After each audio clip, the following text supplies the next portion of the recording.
Selamat berkenalan. Weh, sabar bang. Bang, sabar bang. Tahu excited jumpa saya bang. Salam semula. Salam. Sini. Cuba sabar. Tahu nervous. Tak apa saya bangun untuk awak. Good boy. Excited sangat ni. Tiba lepas menang ke? Aduh, tak boleh cakap pula. Boleh lepas menang ah. Ke bawa kalah. Kalau kalah nah, boleh pakai tak kat tangan tu. Sebab nampak macam perlukan juga ni sebab kalah. Ui! Gatal ni kau. Gatal. Boleh buat apa lagi ni? Cakap. Nak menari? Oh, nak menari lah. Okey. Tengok sikit menari, boleh menari macam mana?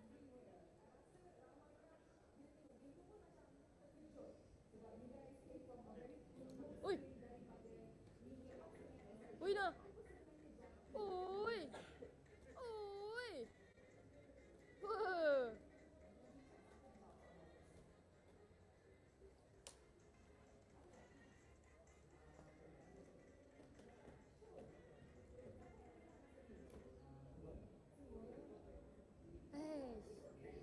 Korang kalau nak tengok benda-benda best macam ni, jangan lupa untuk datang ke MPL MY di Quill City Mall. Bye! Welcome to the Hook Battlefield. Welcome to the Hook Battlefield. Shake it to left, shake it to right. Got you now. I can control, I'm flying high. Shake it to right, shake it to left. Try to hook, how's my skill? Bigger.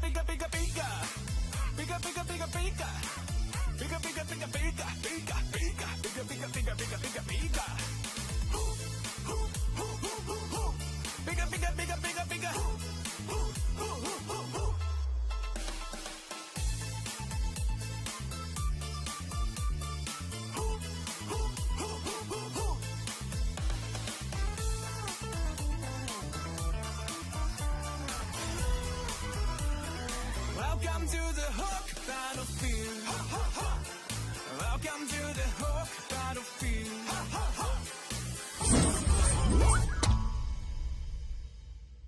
Anda kembali bersama saya Poji dan juga orang yang kuat di dalam scene e-sport ni sendiri, Kuja. Apa khabar Kuja? Alhamdulillah sihat. Alright Kuja, kita nak menghimbau kenangan sekejap Boleh. 9 tahun lepas Kuja pernah bermain di MNC dan masa tu ada kumpulan IDNS. So Kuja ada tak apa-apa sejarah ke, pengalaman ke bersama dengan pasukan-pasukan diorang? Okey, IDNS short form dia, dia punya full name dia adalah I Do Not Sleep. Tak tidur?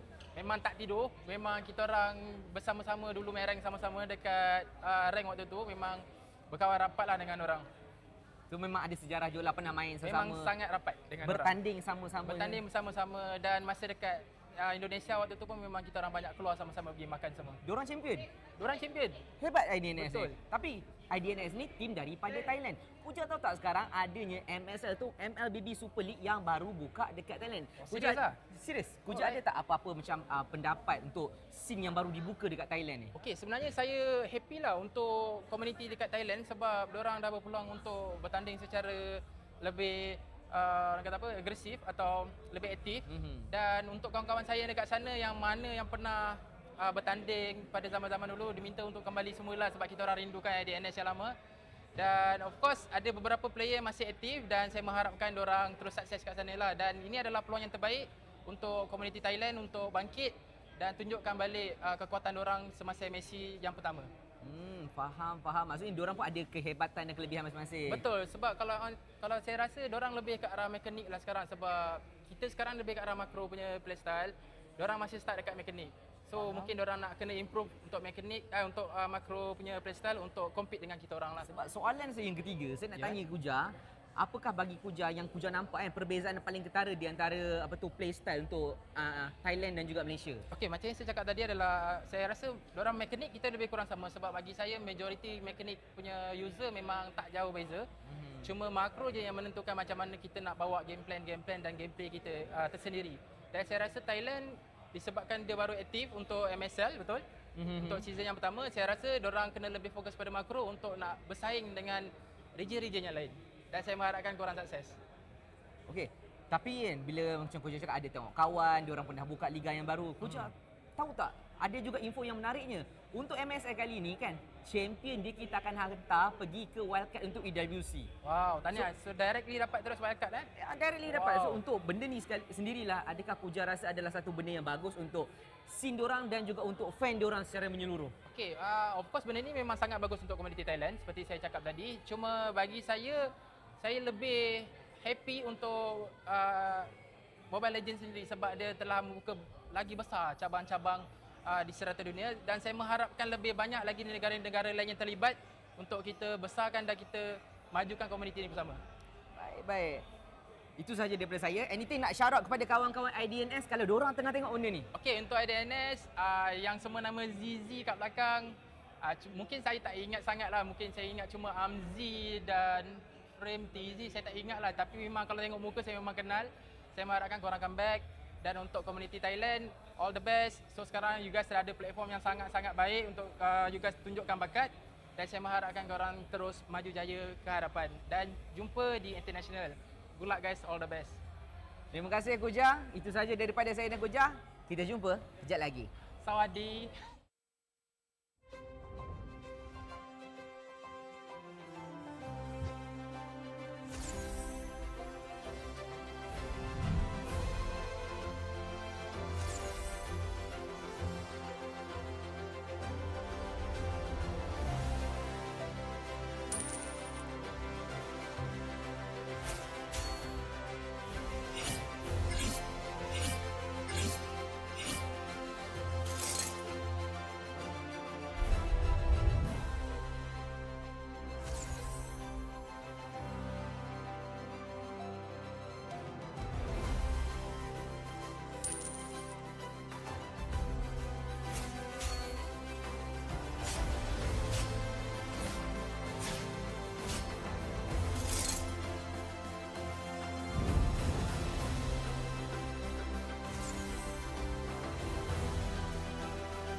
Ditelan air mata, selamanya ku takkan di bawah perjalananku sampai ke puncak. Dalam perjuangan, bila hati terang menyala, setiap luka jadi kekuatan, pengorbanan yang jauh ujungnya. Sudah tiba masanya melangkah takdir, jalan yang gendir ku tempuh.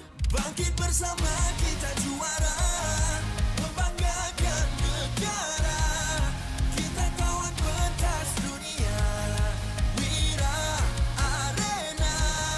Bangkit bersama kita juara, membanggakan negara. Kerana di hujung cerita pastinya kita Wira Arena. Kita Wira Arena.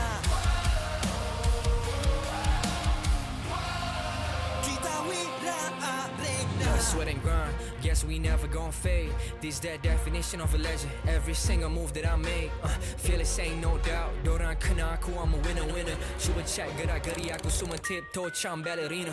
Genggam bara api, biasa berjadi ada. Mimpiku mula menjadi, tiada siapa je yang halang. Kalau bikin hari-hari, benda susah jadi senang. Segala cabaran aku ready, masa depan aku terang. Sudah tiba masanya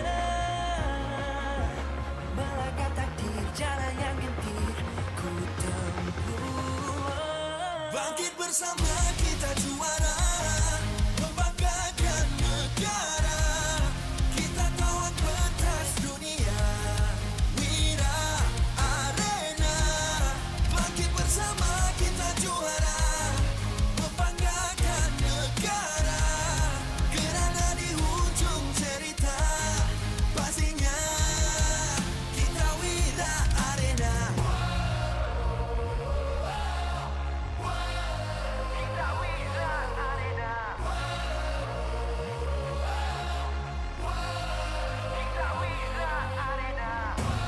Satu hati, satu jiwa, bangkit bersama kita Wira Arena. Dari bayang kenyala api, nama kita terpahat di bumi. Bangkit bersama kita juara, membanggakan negara. Kita tawan pentas dunia, Wira Arena. Bangkit bersama kita juara, membanggakan negara. Kerana di hujung cerita, pastinya kita Wira Arena. Kita Wira Arena. Kita Wira Arena.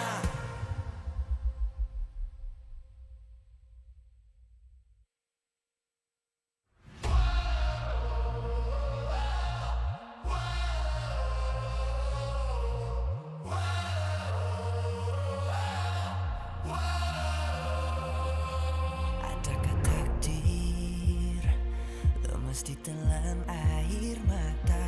Selamanya ku takkan di bawah perjalananku sampai ke puncak. Dalam perjuangan, bila hati terang menyala, setiap luka jadi kekuatan. Pengorbanan yang jauh ujungnya, sudah tiba masanya melangkah takdir, jalan yang getir ku tempuh. Bangkit bersama kita juara, membanggakan negara. Kita tawan pentas dunia, Wira Arena. Bangkit bersama kita juara, membanggakan negara. Kerana di hujung cerita, pastinya kita Wira Arena.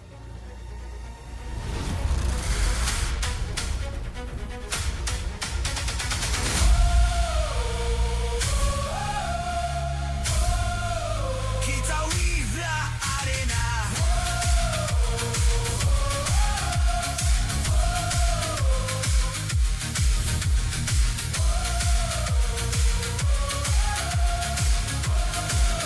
Kita Wira Arena.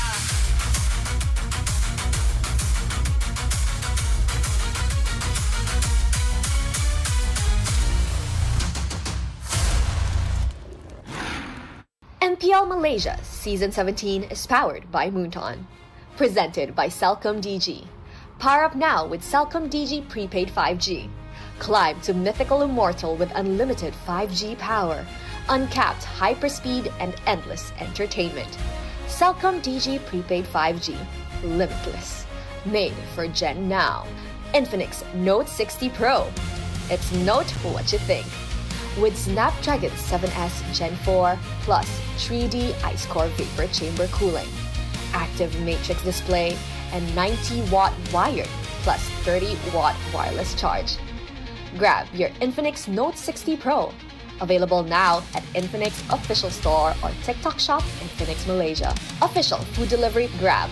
Definitely focused when full. When people is hungry, they lose focus. Then, they will have bad aim or bad performance during the game time. Hence, order from GrabFood to stay focused. Cultured by Todak. Todak Academy, a leader in digital creative education where potential becomes success. Powering the future with industry-driven STEM and TVET. Official motorcycle partner, Yamaha. Official content partner, Media Prima. Official streaming partner, Tauntaun. Our strategic partner, Ferry. TNT Co., ObSpot, Quill City Mall. Supported by KBS, ESI, Rakan Muda, MESF.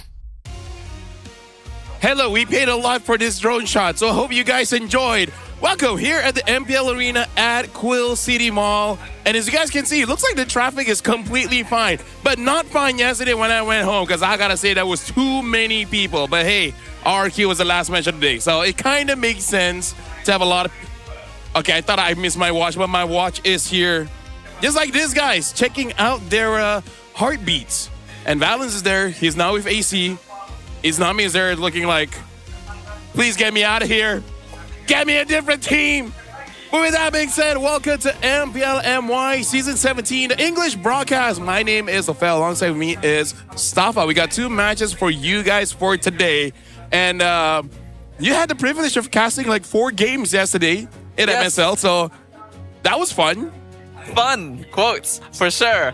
Hopefully today is even more fun for you guys as well, because there's a code at the bottom of the screen. Scan the QR code. We like free stuff, right? The end is always Yal. So this one is Hexen Sial. I say that a bunch of times during in the Malay broadcast, and people seem to be fine with it. At least this one is okay, because it ends in Yal. The one before is Defile. So a lot of things before that makes for a bad end sentence. But a good sentence is actually Salcom DG, because here's the thing, you guys can power up now with Salcom DG prepaid. Try to combine that one. 5G power pass, go limitless with unlimited 5G power and uncapped hyperspeed made for a gen now. Not the gen before, maybe for the gen after, because I'm pretty sure this can survive for like a few years. So get yourself Salcom DG now. Definitely show them some support, right? It's thanks to them that all of this is possible, right? This wonderful venue, this wonderful tournament, and some great MLBB games. It's because of them I can WhatsApp my wife. Yeah, that as well, right? So you guys don't do that to WhatsApp my wife. Just WhatsApp someone else's wife. That might be the cool thing nowadays. Not their own wives? I mean, it gets boring. Anyways, get ready for the brand new 4v4 arcade mode, Frozen Sea Showdown. This is the ultimate playground for all you hookers out there. No complicated farming needed. The more takedowns you get, the stronger you become. 5 minutes a match, which is longer than I expected. I usually just need 2. The stronger you become, and packed with non-stop action from start to finish. Available for a limited time from the 23rd of April all the way to the 6th of May. So, hookers out there, show us what you got. I feel like you're not supposed to call them that, Lafel. I mean, I don't know. I'm not a hooker myself. Fair. I also am not very good I'm at okay with Ruby. Okay. Any other form of just pulling people in, I'm not good, because I was never good at marketing. So I can never really be a hooker, you know? I see. True. Same, right? I think we all can share that sentiment from time to time. He didn't try, but then he dropped out. Oh, yes, he did. You continue to throw us for a loop, Lafayette. Week 4, Day 3 standings right here. SRG still sitting at the top of the charts, but big surprise, Team Rey and Vamos taking up the top 3 slots. I'm sure a lot of people would not have expected this after the first couple of weeks, but all the other teams in the second half still looking for points to make their way up there as well. I would say almost every team here surprised me in a way. It's either surprised me good or surprised me bad. RQ unfortunately surprised me bad yesterday. Vamos, Team Rey, and IG. NBTR, good. Flash AC, perma-bad. I hope we see something different today. Perma-bad? Perma-bad for 4 weeks. Flash started so good, but then just never again. They are called Flash for a reason. Yeah, it's only a moment. But we do get to watch those 2 teams play today, right? Yeah. Flash and AC. Yep. Going to be participating in different matches today, not against each other for now. We got Team Rey versus AC for the first match of the day, and we actually have some community comments. Yeah, so let me translate this one, okay? Yeah, our expectation nampak SRG and RQ yang top contender P international, tapi sekarang kena cancel dulu pelik-pelik sikit hari ni. Yang tak expect tu lah yang perform. SRG versus IG nampak hard game. Vamos versus Team Rey. Okay, so basically what this person is saying, at the start of the season, they thought SRG and RQ are top dogs. But then after today, just like you, Mustafa, they don't know how to rank the teams because yesterday was a day full of upsets. So that's number one. And number two, even though SRG won, I would say this season, it does look like either they're struggling or it just takes way too long to end the game. Sometimes it is because of that draft, but other times it does look like they just can't find ways to break the teams now. Yeah, it's an interesting season, and I think we all were hoping for an interesting season with a new era, new format and everything, but not really in the way that we have seen so far. A lot of teams have defied expectations both in good ways and bad ways, and I really do not know how to rank these teams anymore, especially after yesterday. Before yesterday is like, okay, the rankings are moving up and down a little bit. A bit weird, but expected. And then yesterday happened, and now it's all right, throw it all out the window. I have no idea what's going on anymore. Yeah, because I feel like the biggest upset yesterday, because, okay, hold on. Game 1, SRG versus IG, that one is just upsetting. Game 2, yes, a lot of people expected Vamos to win, but Team Rey was so clean. I was so happy with that. And Bigatron against RRQ. I was happy that Bigatron did well because they were also pretty clean, especially Rossi, big improvement. Yep. But RRQ, they went backwards. So I really feel like yesterday was the biggest upset for RRQ because it's not just you lost, but it's like how you lost. They look, unironically, that's the best way to describe them. They look lost. They look blurred. They look like, wait, what are we supposed to do again? Yeah. I would like to liken RRQ Tora to what we've seen from like Team Rey in the past, where they start the season really, really strong. Then other teams figure out, oh, they just play like this, and then they counter it. But it kind of feels like RRQ was worse yesterday. Yeah. Because in past seasons, even if Team Rey was losing, they still played the same way. Yeah. They just got figured out. RRQ yesterday was a mess. I would even say like BTR didn't have to figure them out. It's just like, okay, Chiku, what carry do you want, and what do you want people around you to do? Pretty much. It was the Chiku show. The Harif especially. I would say the Irrital one is more Rossi really showing up with the Marcel picking off. Let's talk about Marcel here. Apparently later on, Aulus fought a few times against him in rank, and it's growing on me. I actually do like how Aulus is right now, and I think Muntan just confirms the younger the better. Maybe not the message they were trying to send, really? but I get where you're coming from. Personally, for me, I'm still not a big fan of the new design. I think the kit is cool enough, though I kind of wish it still had the axe improving every 4 levels. That was always very satisfying. But I always liked my grumpy old man back in the day. New guy, he's all right. Maybe needs to take some anger management classes, but we're not going to be seeing him for a little while. What if the anger management is like, okay, how do we make you angrier? I guess management goes both ways, huh? I mean, like, do you want to get stronger or do you want to be calm? It's like, I want to be stronger. You want to be middle management or top management? Other than that, we've seen changes in the marksman emblem having 5% more adaptive penetration, and 5% is a lot in the right context, where we saw, I think, even Leomore using the marksman emblem. But here's the thing, I think it's too early to say that this is better or worse than going for a fighter, assassin, or whatever. I really feel like this is just the teams figuring things out. In terms of the marksman, yes, a lot of things have changed, shifted, and etc. But considering every match matters, other than teams like SRG, where you're willing to let go of a few points, I don't think anyone is willing to try out Melissa, try out Bruno, all these other changes. Because I think even in scrims, even if you win, you're like, did I win or did my opponent just have an off day, Funny enough, I actually saw Bruno in MSL yesterday. They won, actually. So, not bad, and they actually kind of matched lane versus Harif, which, as we know, was quite heavily buffed this season. I don't know if it was those particular players or if Bruno actually might be the answer. We'll find out as the time passes. But what about that guy right there, the Marcel? Do you like to hear that it's going to get reverted? I would. It will. It will? Yeah, because really? Yesterday on the advanced server, a lot of changes to Marcel. A lot. And one of them is the golden hour interaction. Okay. Where I think it's like, okay, I don't know how to word this, but basically like you still freeze the people in there. All But you right. know, like all the stacking of the attacker that just comes Uh-huh. directly. I think that's canceled. Really? Yeah. So TLDR of what they're doing to Marcel, they're making him tankier, do a bit more damage. Honestly, it makes him more of an EXP. Tankier, does more damage, less crowd control.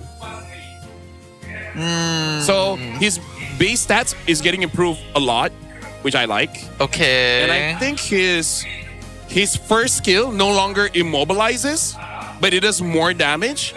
And the 60% slow, which honestly looks pretty strong.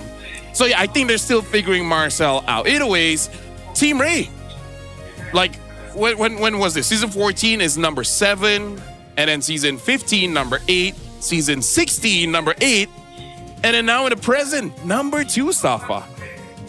I mean, we are these are end of the season stats, right? Yeah, these are end of season stats from the past seasons.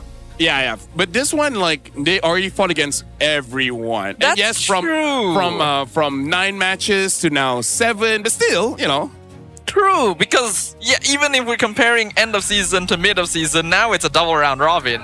So it's effectively the same as end of season before, Yeah. which means Team Rey is doing real good. And very surprisingly too, second place, like, okay, we thought improvement would be notable, but to shoot all the way up to the top of the standings, pretty big movement.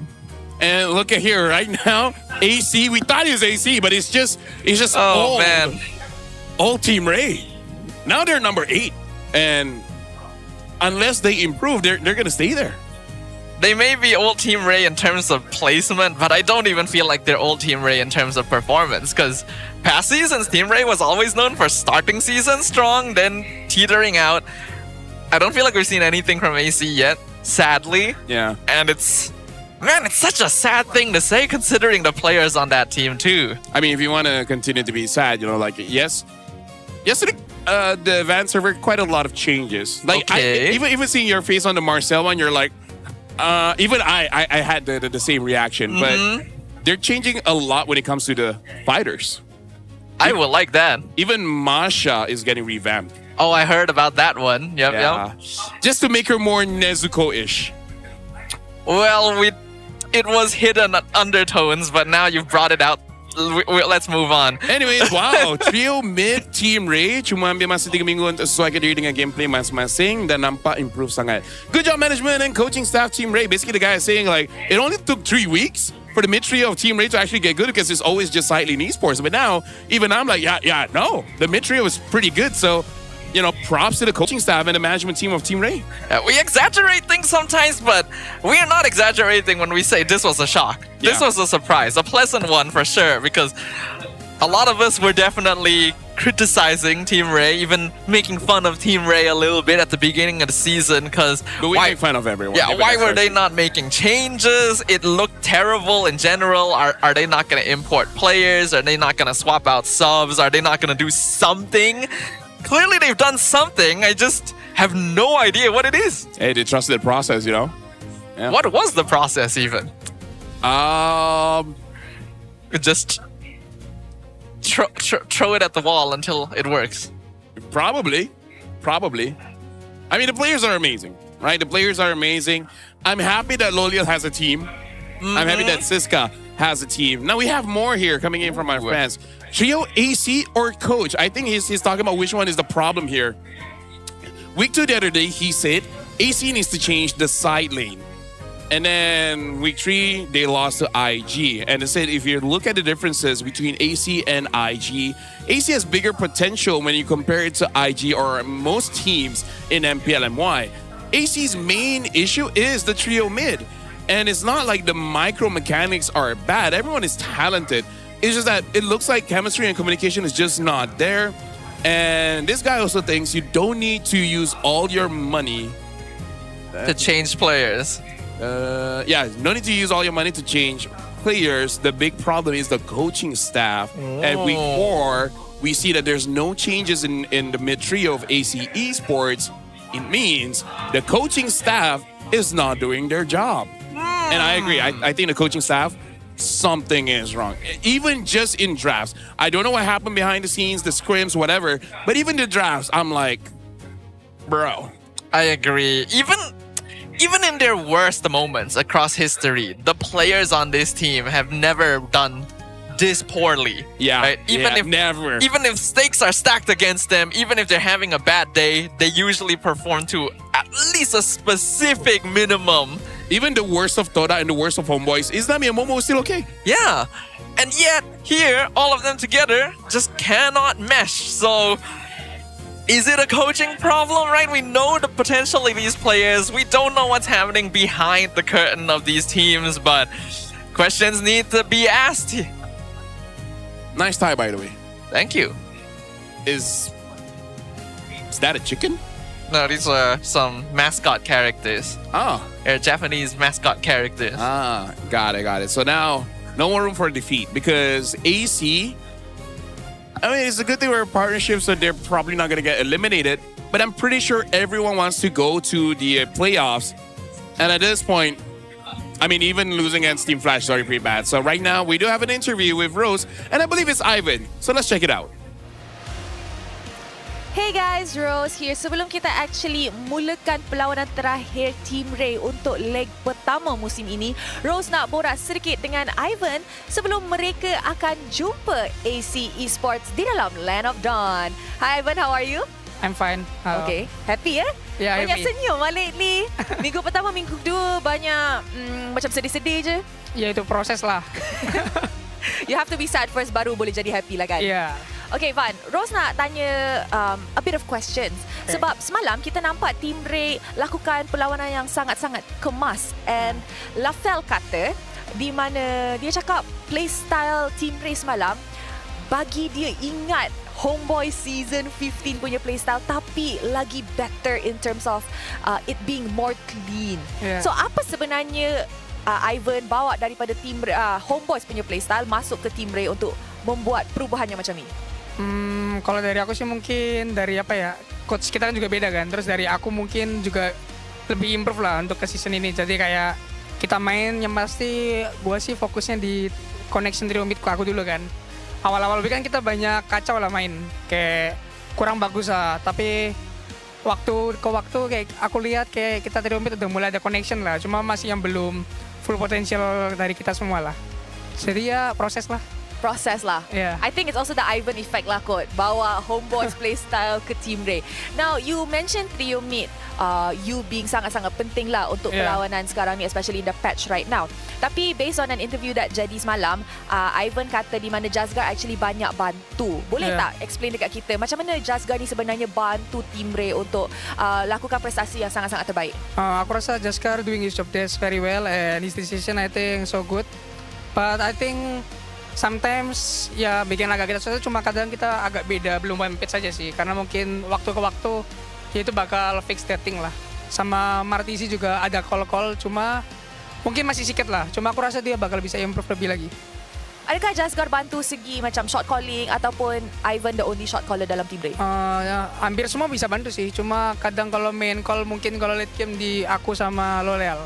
Oh, Loleal pun di late game memang comms dia good. Ya, good. Kau, inilah kita punya gold medalist kan untuk untuk last year.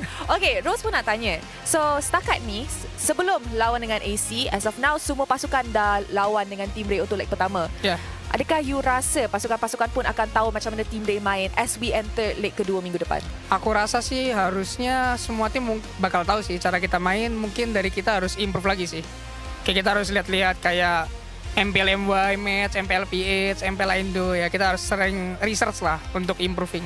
Research and never stop improving. I agree. Itu adalah sangat-sangat penting.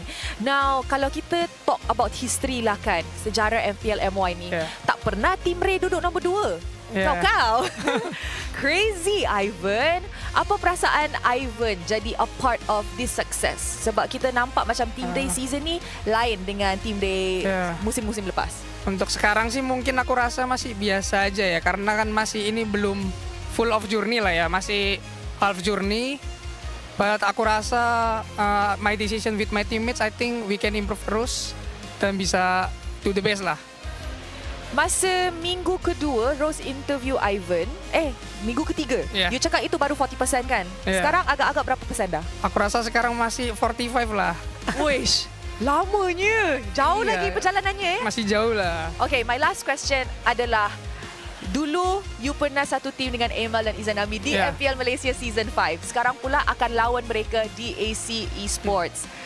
Apa yang you rasa akan jadi? Adakah diorang boleh baca playstyle Ivan ataupun Ivan yang boleh baca playstyle mereka? Aku rasa mungkin kita bisa saling baca, sama yang pasti gamenya bakal excited lah. Karena aku ketemu sama duo mid aku dulu.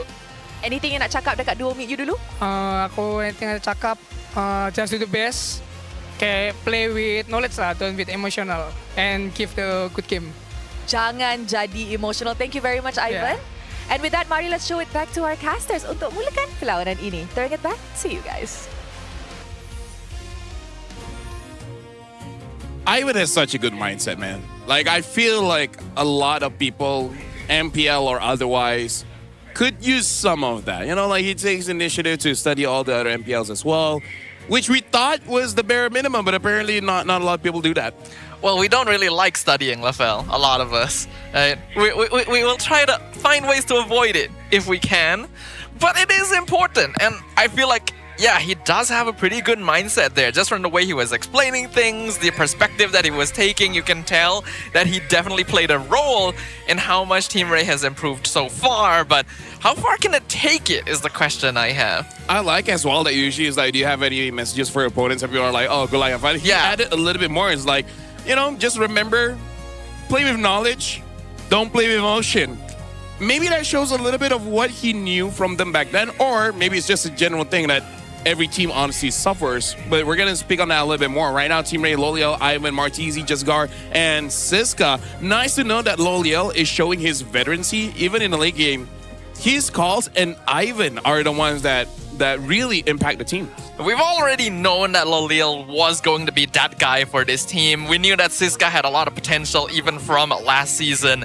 But when things started, the mid trio was very much lacking. And all of a sudden, that perspective has shifted. It's been a complete 180 in how well they're performing. And I'm eager to see if they will be able to continue that trend against AC Esports. Aaron, Shike, Valens, Iznami, Amal, as well as Momo. So Fabian isn't coming here just yet. But either way, this is a lineup that really shouldn't become a problem. Valens coming here, he is, I would say, how do I say this? He's very firm with his thoughts, and he doesn't mind conveying it to his teammates. So I do want to see if he said anything during the mic check. So we're going to be listening on to that one to see what he has to say.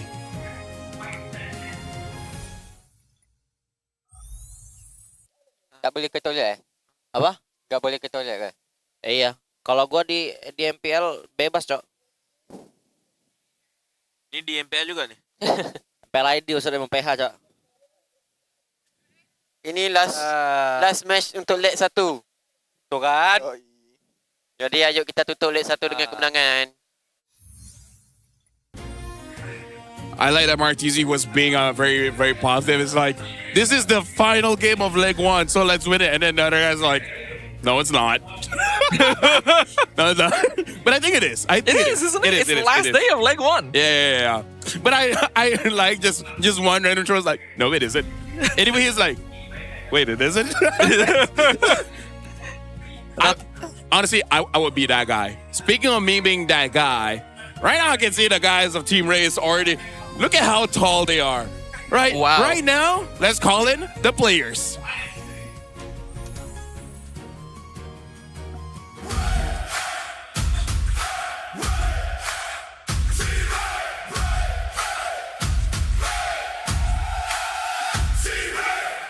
Now they stand as the second team, still riding an unstoppable winning streak. The curse of 8th place has been shattered, and they now rise proudly in second place. Can they stay consistent and claim their 5th straight victory? Ladies and gentlemen, the team shining brighter than ever, make way for Team Rey! massive shout outs to the mid trio of this squad. They have truly stepped up their game. Ivan as the main shot caller, controlling their tempo to push them forward. Hey, yo, what's up, guys? We are we are AC Esports. Make way for us! They're still searching for a way out in their hunt for victory. They sit at the bottom of the standings in a very dangerous position. There is no more time to experiment. They must unleash every strategy they have.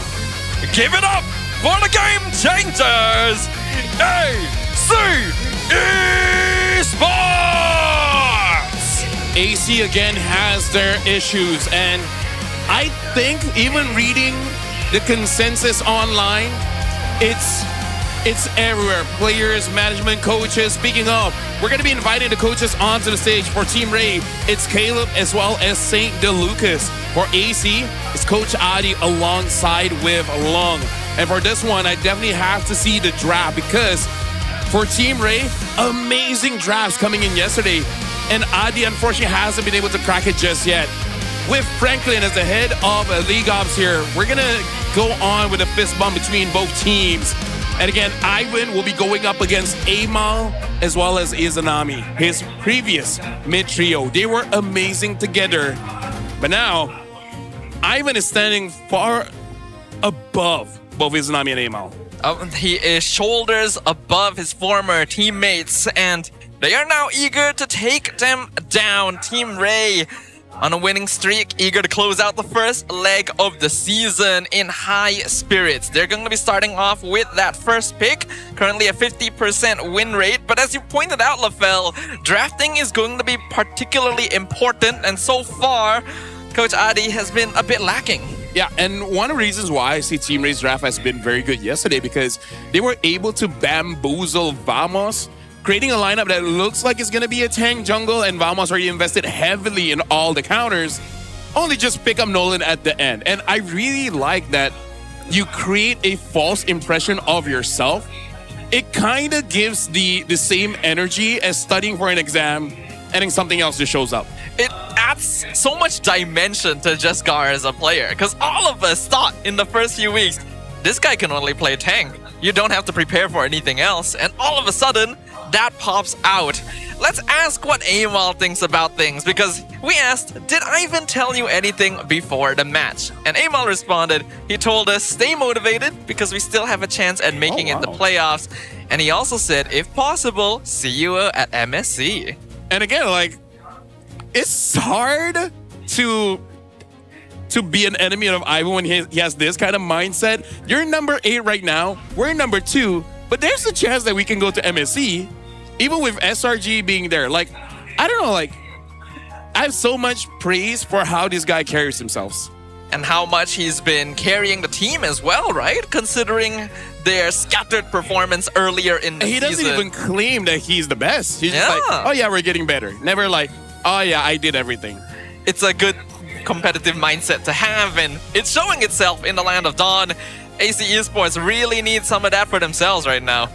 Yeah, and I'm hoping for a Team Rey-esque kind of change here for AC, because even Team Rey, week 1, they look bad, and then somehow they got a game off of SRG, which kind of makes them being number 2 feels deserved. Because you can't just say like, oh, they just, dumpstered weak teams. No, even SRG, they got a game off of them. It's funny, because when it happened in week 1, all of us were thinking, is this a fluke? How did this happen? And now we're like, perhaps this was a sign of things to come. They showed their potential early, and then it was inconsistent, but then they're like, okay, we know how to hit that potential, and we're staying there. That's a lot of pulls. This guy just threw a lot of pulls. Looks like it's enough to get the currency for Mr. Itachi Uchiha.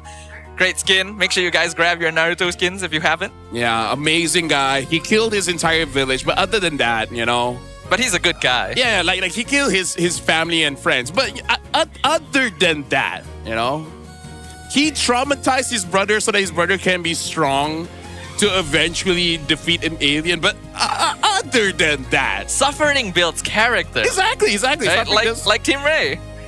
Look at Team Rey. Yeah. Right? Team Rey is Sasuke.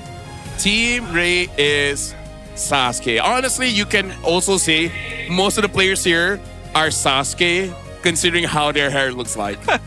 Everyone just has their hair, and Naruto's like, yo, I'm the main character. It Why needs to does be it a have... little longer so it can fall over the face. Yeah.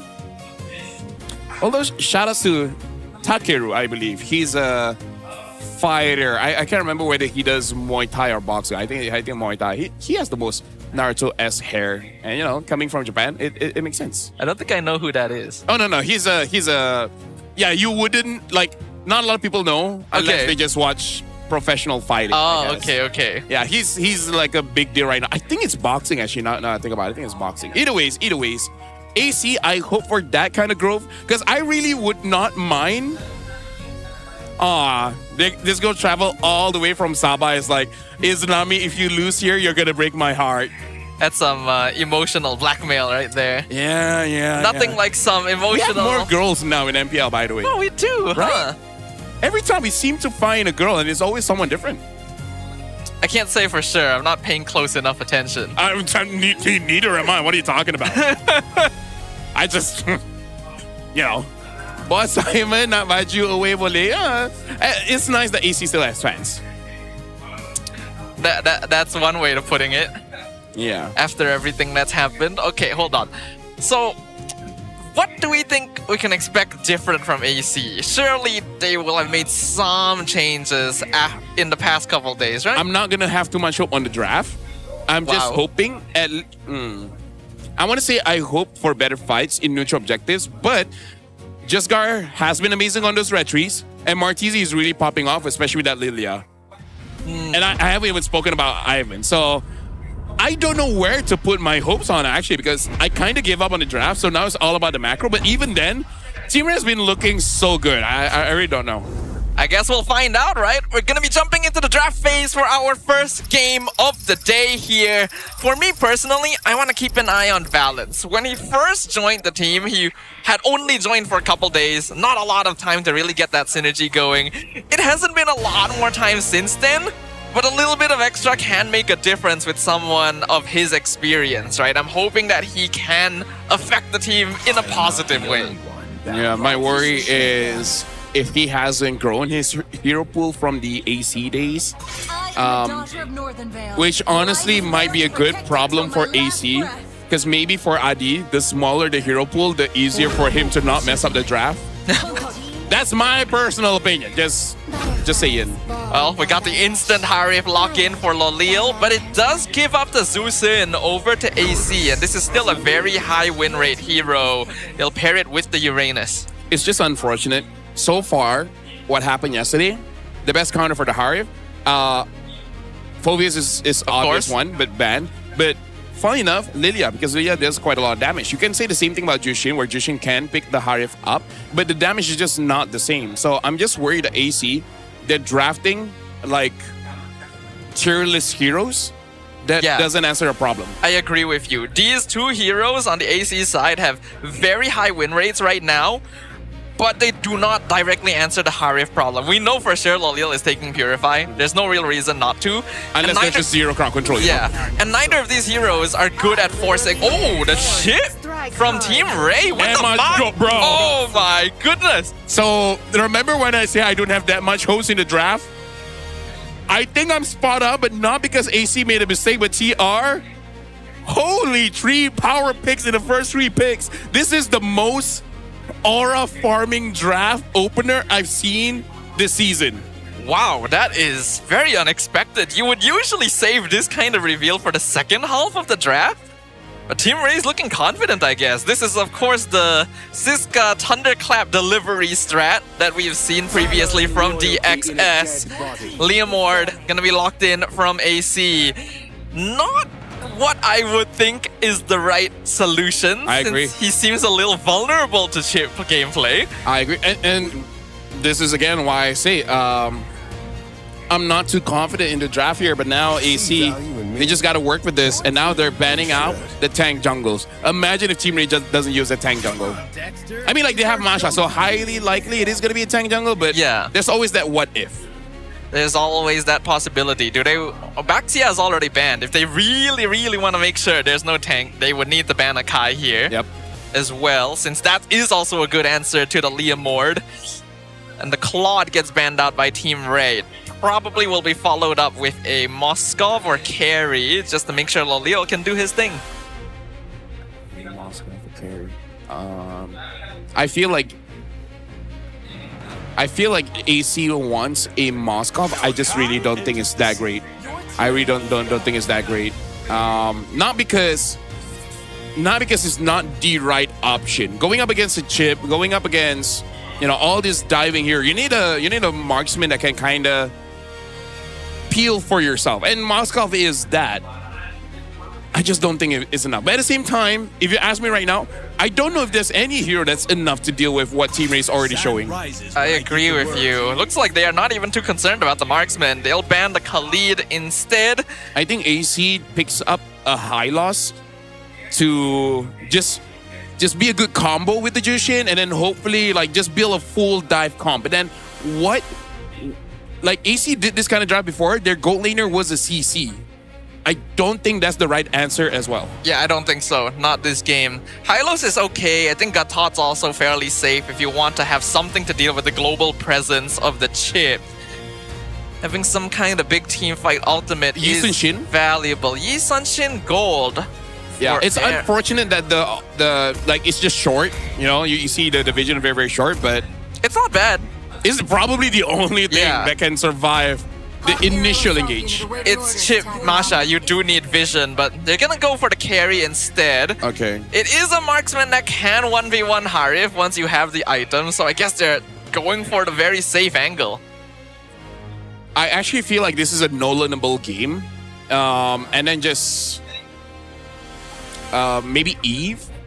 Maybe Eve is fine, or Lilia honestly is still okay considering how Martiz is so good at using it. Because I feel like you want balance in your draft where there's tankiness and everything like that. But at the same time, some strats are completely okay if you just go all in. Try to win it out, and if you don't hit your win condition, GG next game. Eve is okay. I think Farsa is also not bad. Logically, the mage isn't going to be following you into the portal anyway, except if you go Lilia, which Martizi is quite comfortable on so far. They go Zetian instead with the Suyo, so Jesgar pulling out another assassin for the first time. Yeah, although I can say like, this is pretty good with the chip. You go in, and in case it's a bad one, you have a lot of dashes to get out, and Zetian doesn't care. I'll just press alt, and I'm sure I'll do something. So much map vision for Team Rey now with the chip and Zetian together, and no Yi Sun-Shin for AC to keep an eye on them. The Badang is going to make an appearance. I'd say this is actually not a bad response. One of the better roamers to help deal with the portal plays, but is also a lot slower comparatively. So if Team Rey just spreads themselves thin across the map, there's not much AC can do about it. Yeah, but I also feel like, remember when I said that maybe having a small hero pool is a good thing? I mean, Badang is one of the heroes that he used during the CG days. So I think if you just cover the names, you would think that Team Rey's draft is so high risk, high reward kind of draft. But considering it is Team Rey, considering you got Ivan and Siska there, and this is like their S tier heroes. Yep. And they are S tier heroes right now in the current meta. So I don't know, like Team Rey, kind of feel like you won the draft. Team Rey is looking confident. They're feeling it. Morale is at an all-time high for this organization, for this team. And they want to push that energy forward.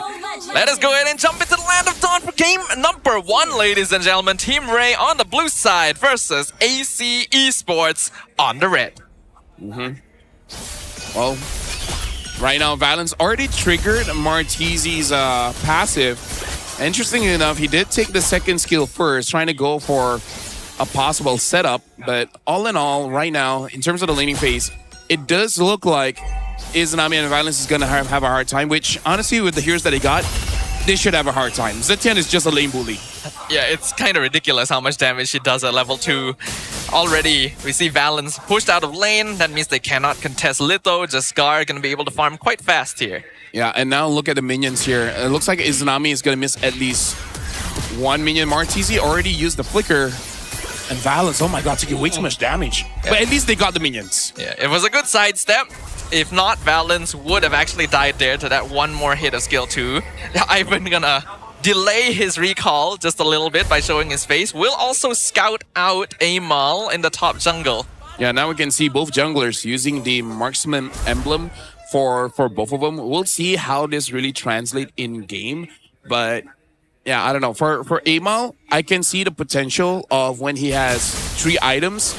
He can just call Barbiel and then step on everyone and then just a big burst of damage and then eventually AC will win that one. So we have to see the spatial awareness of AC Esports to be aware of this chip. Yeah, absolutely. Now, the turtle's coming up in 5 seconds up top lane. Momo will have lane priority since early game Masha is pretty weak. I wonder if Team Rey wants to contest this.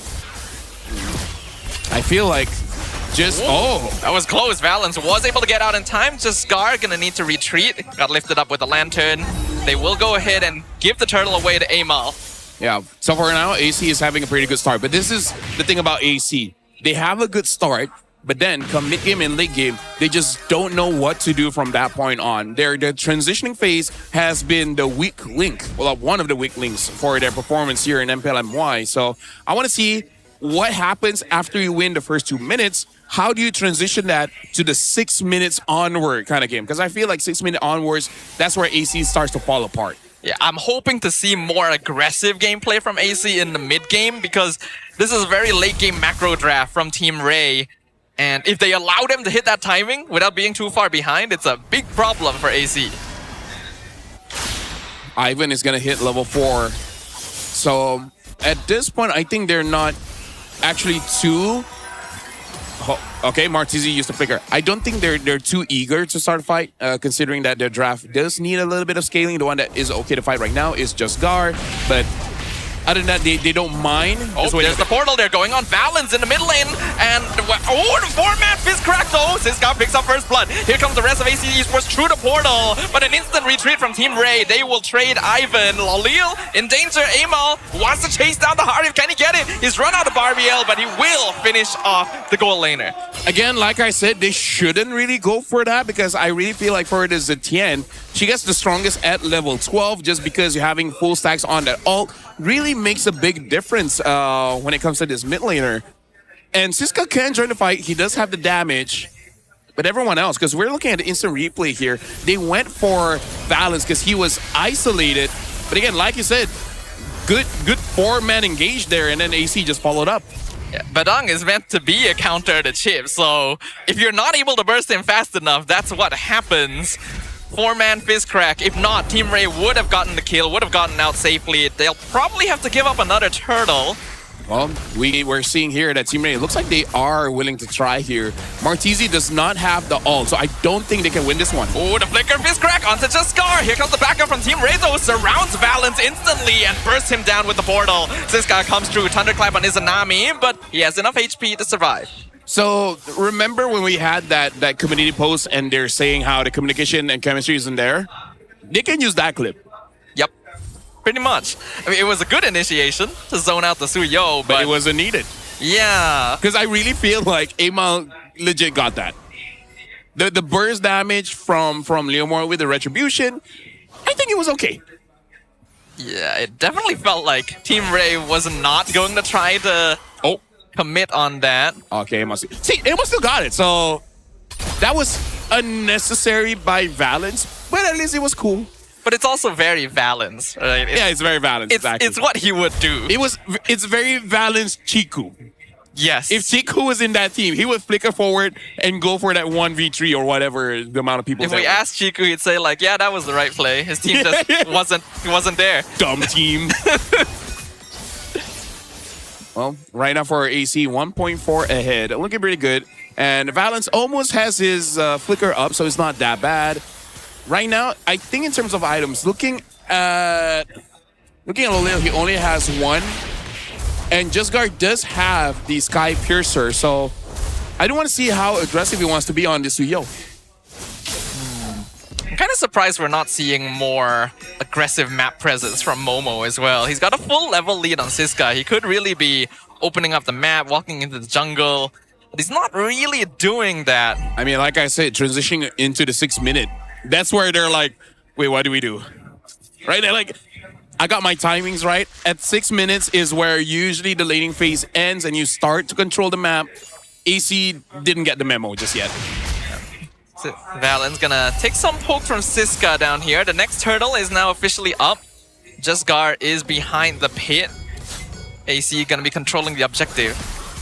Well, right now the turtle is there up top. It does look like Jesgar wants to steal this. Fury of the Phoenix! Beautiful combo from Jesgar, but now he's being surrounded. Izanami gonna pull him back into the rest of AC. He will be sacrificed for that play. I would say the decision was good, but it looked half-cooked. It looked like they aren't entirely sure what else to do with that. So AC has an advantage here. Aaron Shiki, though, what are you doing? Has the flicker out. This guy follows with the flicker, trades himself for the kill. I think that's worth it. Yeah, I would say that was worth it because this guy is going to be a problem. But yeah, right now, you know what's AC biggest advantage? Is that Team Rey is helping with the engages. Like, AC never had to start a fight where, because again, Team Rey don't want to scale. AC wants to start a fight. So you're kind of helping AC out here. A little bit.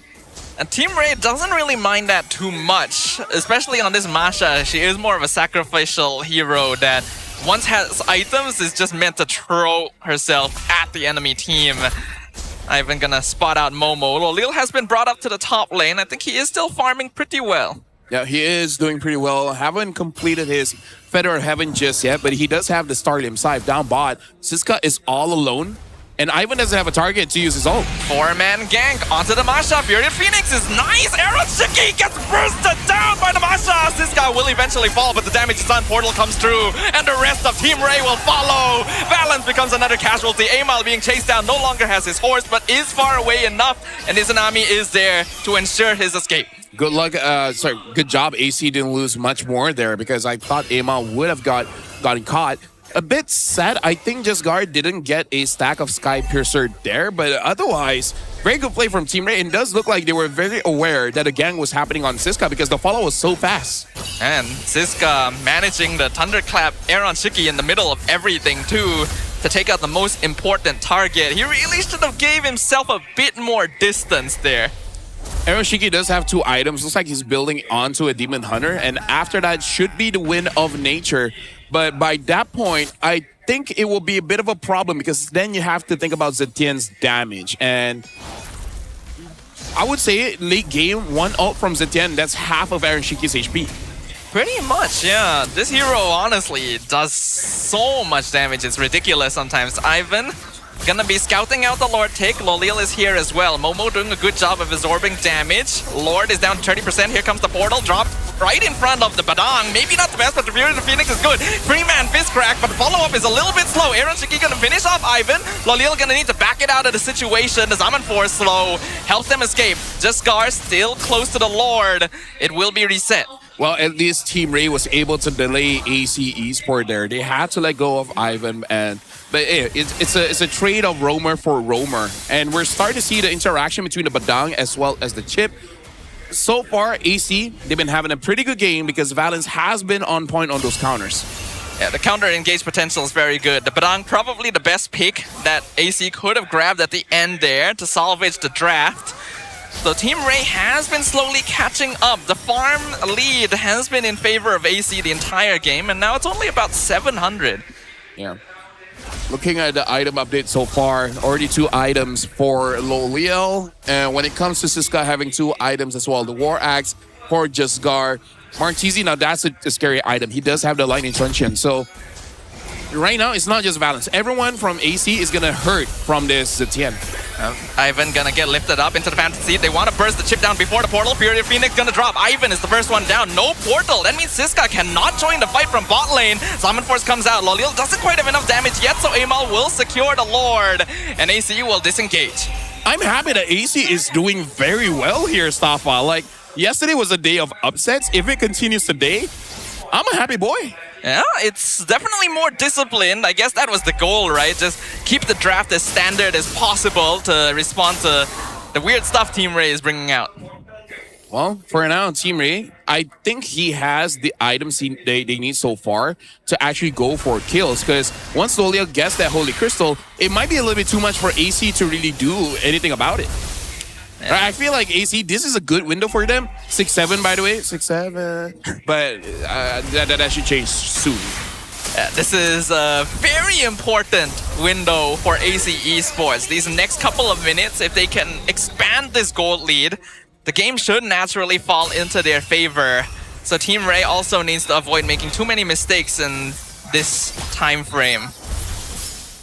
Well, balance, basically mirroring, what's his name, Ivan, just to make sure that there's no surprises. Because so far, AC has never been in a situation, this game, has never been in a situation where they were their pants are down. Every single engages coming in from Team Rey has been pretty obvious. No flank so far from Ivan. Right now, Amal goes onto Martizi. Martizi has to flicker out, and I don't think the passive was on there. So after this, the passive is going to be there, so it's going to be another thing that AC has to manage. The situation looks pretty good. AC Esports is now finally confident enough to push into the enemy side of the map. Momo is doing a good job of frontlining, though Siska's macro pressure is always going to exist. AC Esports needs to not allow the game to last long enough for this structural damage to really build up against them. Stafa, look at this. Islami, Amal, and Momo having the same KDA. Talk about chemistry. Wow, you're right. You're right, actually. We got the triple threat coming in from AC Esports. But we need to actually see that threat manifest. AC has the lead, but they are now taking the game a bit slowly again. Yeah. And I think this is for Team Rey's benefit, because I do feel like Team Rey scaled better, unless Aaron Shiki gets godly positioning and gets untouched the entire game. Pretty much. He does have Wind of Nature now. Pretty big item pickup. Ivan looking at the flank, but Momo is always going to be a problem for this chip. He cannot really find the angles as long as the Uranus is still scouting him out. Right now, 30 minutes, this does feel a little bit slow, because usually by this point, we see a lot of trades going on. But right now, it looks like for both teams, they're pretty happy avoiding each other. And I think Siska is just waiting for an opportunity where either AC mispositions or Ivan is able to get onto Aaron Shiki and then collapse on him. But I would argue maybe the better target right now is actually Amal. Amal is quite a threat here. I would agree, actually. If you can't find the carry, you may as well burst down the Liam Ward, because both of those are going to be the main damage dealers.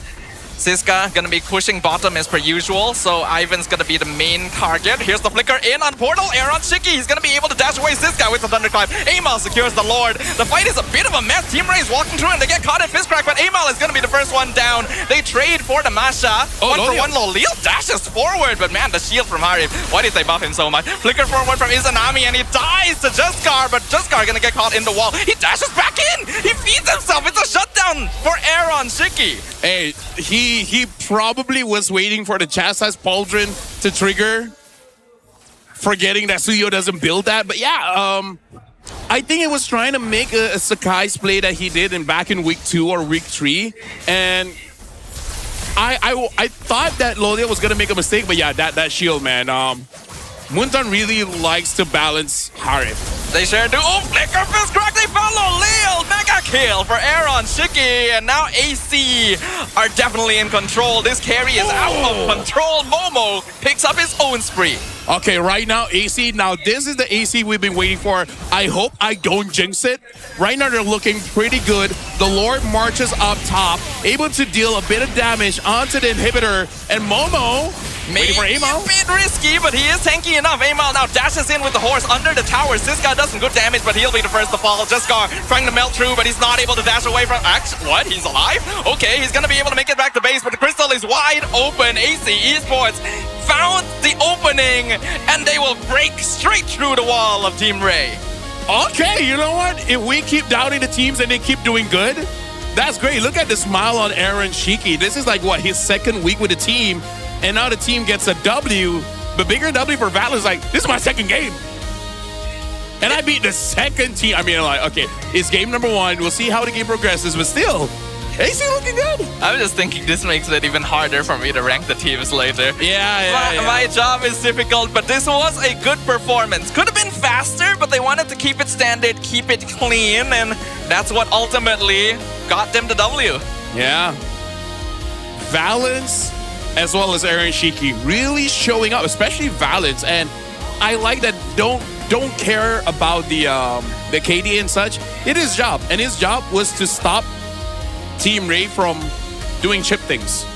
Pretty much. That's why I was wondering, is revealing Chip Masha right from the get-go a wise idea? And at first I thought it would work out, but then the Badang last pick was exactly what AC Esports needed. So finally a draft that does make sense, and Valence's impact is there. It just so happens that a Badang is rarely banned, and the opposing side has a very good Badang player. Because I think maybe against other teams, it wouldn't be that big of a problem, you know? Because I haven't seen Rossi use the Badang in a while. Because so far, Yums had an amazing game, and now Valence, but then no one else, right? This is a very, very niche pick that I feel like just so happens Valence is one of those guys that's ready for it. You gotta have been around long enough to have that Badang experience, and Valence is one of those guys. But the draft from Team Rey was also a lot more difficult to play with. They had the Masha side lane, and they didn't have a tank jungle to help frontline with the chip. So everyone needed to be performing, and they didn't manage to do that. Amal this time going to be our MVP of Game 1. Yeah, I'm having an amazing Leomord game, making it so that he doesn't die as well as deal a lot of damage. And clutch wins on those retries. The only one that he lost with is the one that he didn't see coming. Yep, you can't blame him for that one, but the positioning was cleaner from AC Esports this time. They have a proper tank, which is that Uranus, not enough damage from Team Rey to break through, so it's a lot easier for the backline to just stay safe, play around the Badang, so they don't have to worry about the chip as well, and Amal able to secure most of the objectives. Where? Oh, the kill participation, 6-7. I swear I'm not that guy, okay? I just saw it on Facebook. The guy just popped up again. Are you sure, LaFell? The guy just popped up on Facebook, so I was like, hey, 6-7. Speaking of, right now, AC, I feel like fans will get even more upset if they somehow throw this. Because they look good now, but something that upset fans the most is when you show you can be good, and then all of a sudden you're not, right? Yep. We've experienced that many times over the history of MPL and even in other tournaments. In fact, I think it happened in MSL yesterday. Not a good time, unfortunately. So I'm hoping AC is able to close this out. This game went their way because they had the right counter heroes and they played it pretty safe and standard. I think Zeusin is still very annoying to deal with. Yeah, for sure. And I'm not sure if trading it for Harif was the right play. Yeah. So far, the one that makes Harif first pick really super viable really is Chiku. Because that is a team lineup that's willing to go one main carry. For Team Rey, they spread it a little bit, right? So I think, I don't know, maybe Harif is still a good hero for them, just not first pick. You know what I'm saying? Yeah, and if it is going to be first pick, you need to build around it properly. Again, Team Rey had no proper tank. Chip is not a good frontliner. He's meant to flank from the back, and that's why you need to play him with like the Baxia or the Fredrin. But all of those were banned out. So Team Rey had a very difficult job this game, and I think Jesgar did okay, but you can tell he's still inexperienced with these assassins. Like, if you're snowballing the game, he knows what to do. But the moment you have to like go in and out of a fight, you know, like, it's very difficult for him. Because I feel like the way that he's playing, the muscle memory is mostly an all-in kind of playstyle. Like, I'm in, and then when I'm out, I'm out. But using a hero like Suyo, in, out, in, out, in, out, right? He's just not used to that kind of movement. He didn't know how to limit break the hero. He played it standard, but we've seen very impressive Suyo players here in MPL, and he's not quite ready to emulate that yet. When we look at the damage done, Martisi was actually blowing everyone else out of the water. Zetian still a very strong DPS hero, but everyone else isn't quite able to sustain through the fights. Yeah, in terms of damage dealt, AC, Momo did the most, but again, it's probably just because he's the one that's playing watchdog, right? He's making sure that people don't get close. But either way, rich guy Aaron Shiki, which we talked yesterday about this, the goal per minute for this season is actually quite low. Yeah, I think the meta nowadays doesn't allow the goal laner to just hyper anyone, farm. you know? Yeah, for anyone to hyper farm as fast as they did before, because there's so much action happening on the map. Yep, Martizi, like you said, the carry. Momo being the sandbag and doing the most amount of damage for his team. And Valence, the best wingman. I think the first attempt to surround Valence in the river was the first step in the wrong direction. They need to remember that Badang is a Malaysian hero. And us Malaysians, we know how to handle haters. We do. Yeah. We just do worse. Like, we know how to 1v4. Right? That's what that's what Valence did with the Badang. We're going to be looking at the highlights here and see multiple times. Whenever you try to hate on AC, Valence is there and he will hate you harder. If you're surrounded by haters, you just punch them in the face. Against a wall. It usually works.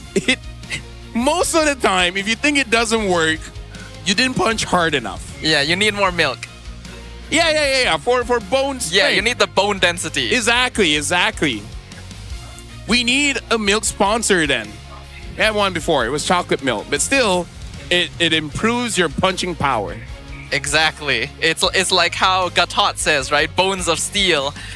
You can see in these fights, portal drop down, no tank. Right? There's just not enough HP on the Team Rey side to keep these fights going. And in a lot of other games, Harif is able to stay in fights and just keep dishing out the damage. But Lolil has positioned very safely, and that limits his potential. You know, Stafa, try to imagine, right? Okay. What if Team Rey had second pick? But, you know, they're the home team. They get to choose. They want first or second pick. Well, they lost the first one, so now AC gets to pick. Imagine AC picking second pick again, forcing Team Rey to be first pick, and then losing. I think Team Rey's management will consider the size that they really want. Honestly, right? second pick would have been huge for them here, because they could have saved Masha Chip for the last two picks, right? There would be no counter. But since they picked it so early, the Badang could be prepped in advance. And if they're gonna do that again, probably should ban out the Badang, but I don't think they'll try to chip strat a second time. Yeah. Otherwise, AC just has to prepare another counter. Speaking of, I don't know whether you like this or not. You know how we're all ecstatic, we're all happy how Harv got buffed? How his items got buffed, right? Yeah. Cho's gonna get buffed. How so? His combo somehow is gonna get smoother. Personally, I play Cho. I feel like it's smooth enough. It feels pretty smooth to me. Okay, I gotta say, there are some skins where it does feel a bit awkward, but generally, it's pretty smooth. But the way that they smooth it is kind of like they're making it more, like they're transitioning it more of a EXP kind of thing, because his combo makes it easier to stick onto opponents. Like, for example, when you kick and then the follow-up, sometimes your distance just too far away. But now I think they increased the basic attack range and just the range almost. Either way, it's MSL. He casted it. Tell me about it. Was it amazing? Do you think a Choba will help MSL? They don't play Cho a lot over there, actually. Okay. We didn't see a lot of Cho, but they do have some pretty interesting metas. I saw a couple games of Valir yesterday. Both the team won, by the way. And the second one, they played it with Bruno too. So I'm seeing some unique stuff. I think there's some teams with strong potential, but there's others that clearly need time to really catch up with the rest of the MLBB ecosystem.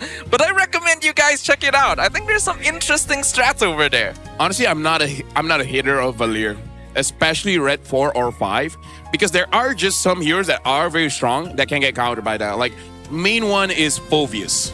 Yeah. Right? If you don't have a Uranus, you kind of don't have other things to deal with.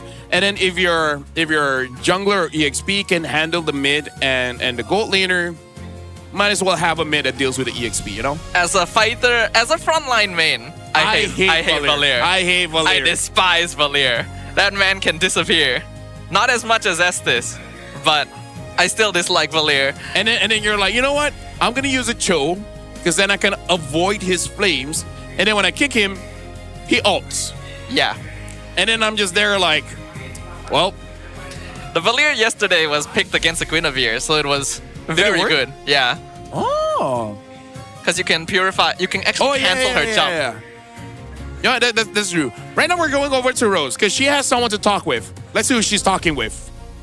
Hey guys, Rose here. So actually, sebelum kita continue perlawanan pertama kita untuk hari ini, Rose dengar cerita di mana semalam ada beberapa student tengah beratur dekat luar arena tak dapat masuk. So Rose nak tanya, kenapa diorang tak dapat masuk sebenarnya? So, hi guys.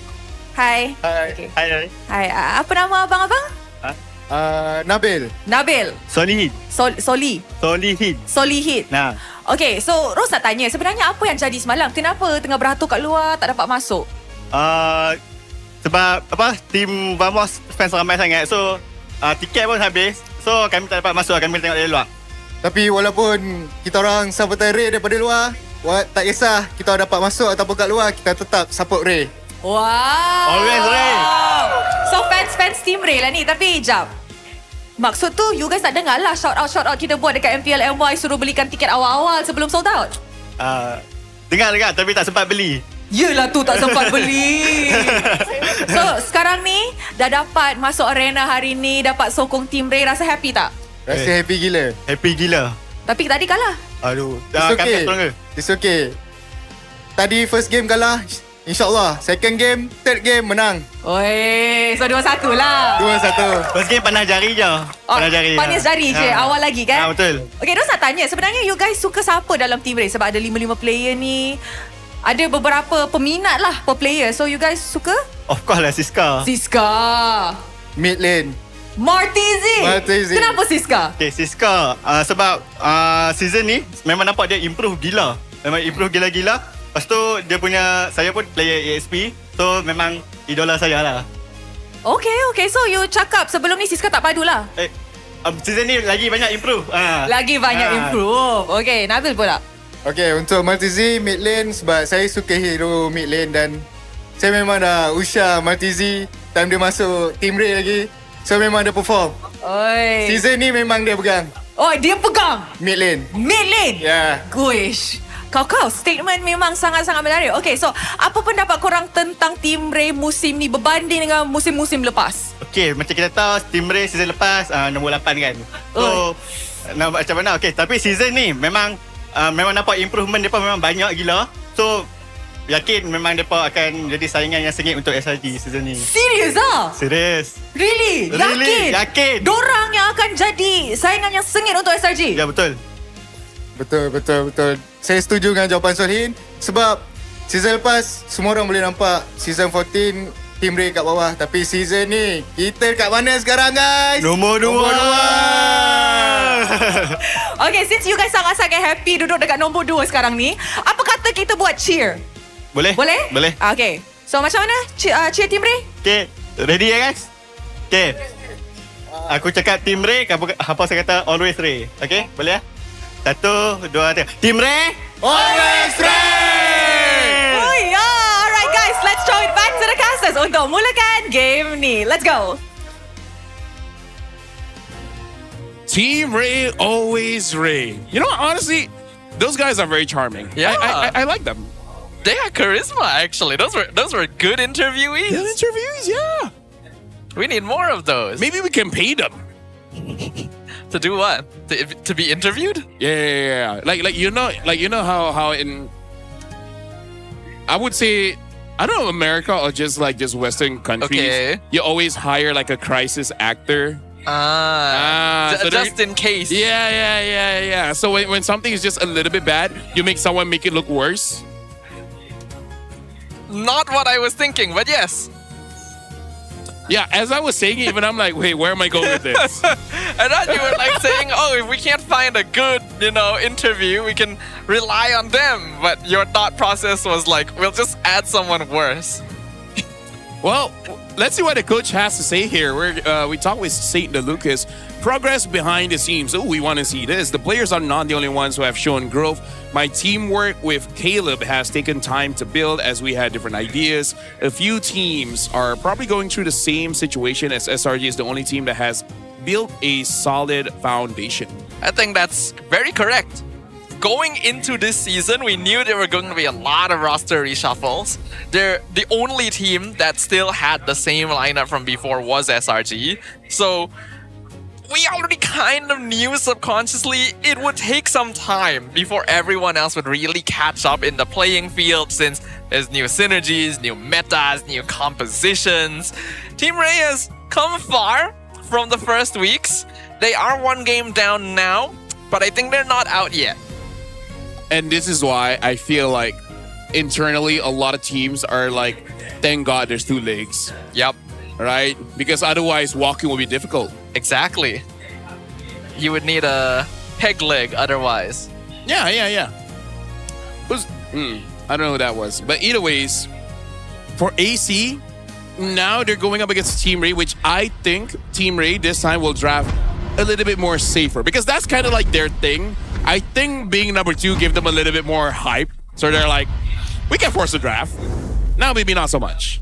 Let's see whether they will remain on the blue side as we jump into the draft phase for game number 2. And looks like they are going to be on red this time in Broken Walls.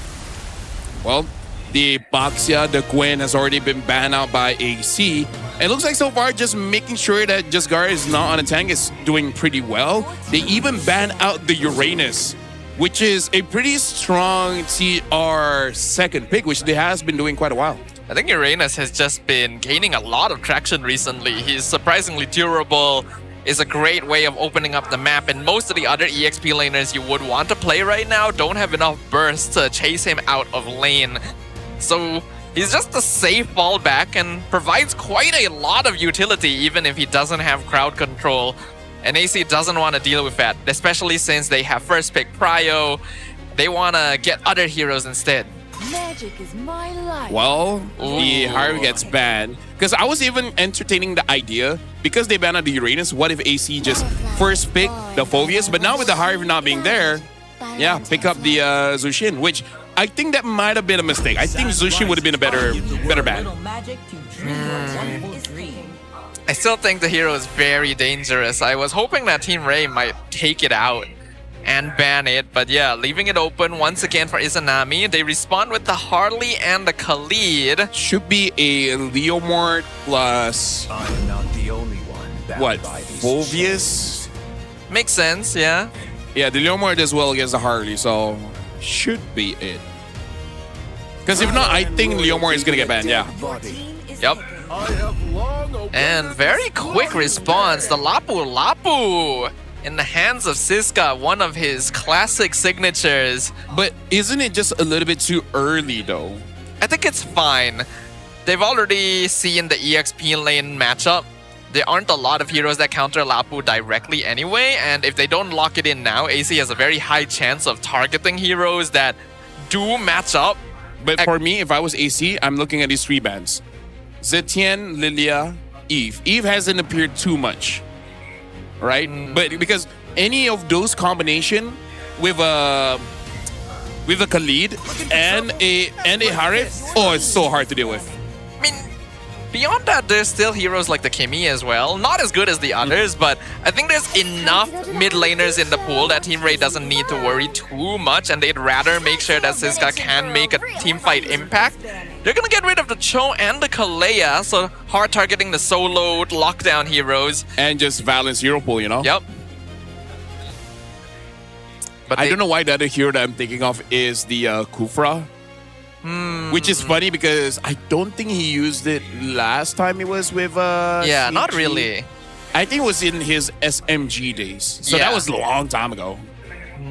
It'd be more likely something like Grok than Kufra. But Grok is yeah. also way too slow these days. So if we're going based on there's still heroes like Hilda, but it's not typically something Valence would play. Yeah, the Eve and Lilia will be removed by AC. Yeah, so now the only one there is Zetienne, which I still think is a problem, but hey, you gotta choose your poison, am I right? Now in terms of the gold lane, TR should probably pick it last just to see what everything else is up. I think a Zetienne pick here is super safe. I don't think there's any heroes that can like hard counter her when it comes to the roam or gold. Yeah, Zetian is fine. Farsa is a little riskier, but still okay. They definitely want an artillery mage to match up with the Khalid. You already brought up the Kimi earlier, but it does delay their timing by a bit, and I don't think that's the best choice for Team Rey right now. I do agree with leaving gold for last, though. Yep, so they pick up the... Oh, Obsidia! Wow. Okay. Unless the mid pick is something that is... Nah, I think you don't have to. I think they just take this Obsidia in case Eren Shiki picks it up. But I don't think Eren Shiki picks up Obsidia so much. It's probably to counter whatever gold lane they go here, because the highest possibility is like Carry, Moskov, or Claude, and all of them would have some difficulty with Obsidia once we get to the late game, but it is giving up on that early game lane pressure. So Team Rey is willing to take that risk. It does make me think that mid lane might be something a little more surprising.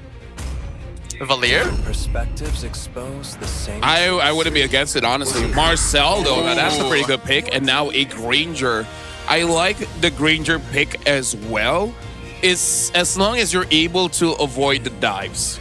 Because I feel like one thing that AC could use and abuse is that Granger is a juicy target, which I don't like. But when they paired up with a Marcel, there's an opportunity, even if the Granger dies. It will take a lot to kill him, and by that time, Amal can come in and be the MVP. Marcel Granger is a very strong combo together, since he can also throw fire into the golden hour. Looks like Farsa will be the final choice of Team Rey. Now that they've seen Granger, they see a easier target to go for the burst damage in the early game, and pairs well with the Harley just to make sure someone goes down no matter what. Yeah, I'm very interested to see if TR just goes all in on Eren Shiki. And then AC just uses that. It's like, you know what, Eren, you're kind of the second roam right now. We're going to be the one dealing the damage.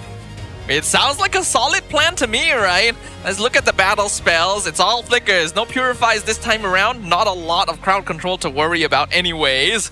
So both teams are just gonna bring it all to bear. Ladies and gentlemen, we are returning to the Land of Dawn once again for game number 2. AC Esports currently 1 game up and this close to finding a victory at the final end of leg 1 here in MPL Malaysia Season 17. Yep, Valence looks like bought the favor boot, so it will eventually become a problem to burst down the members of AC, because that shield, as we saw yesterday when Rossi gave it over to Chiku, my goodness, was that shield huge. It was fat. It was honestly disgusting. I have always been a hater of healers in this game, and it's things like that that make it the reason. Yeah. I do agree with the shield. But shield sometimes can be cool because there is a direct counter. It just so happens that Esme isn't really a thing right now. I think we need more anti-shield heroes in the game, right? So that Esme isn't always the answer. Or since, you know, more anti-heal heroes. Although to be fair, the item should be enough. Items, but I also agree. Right now it's being held up by Baxia alone. So yeah, why not? Because I think you were there when I was proposing the idea. We should have, rarely do we see, by the way, a marksman emblem on a Granger. Izanami has to flicker out of that because it gives attack speed, adaptive attack, and penetration. I don't think Granger uses much attack speed.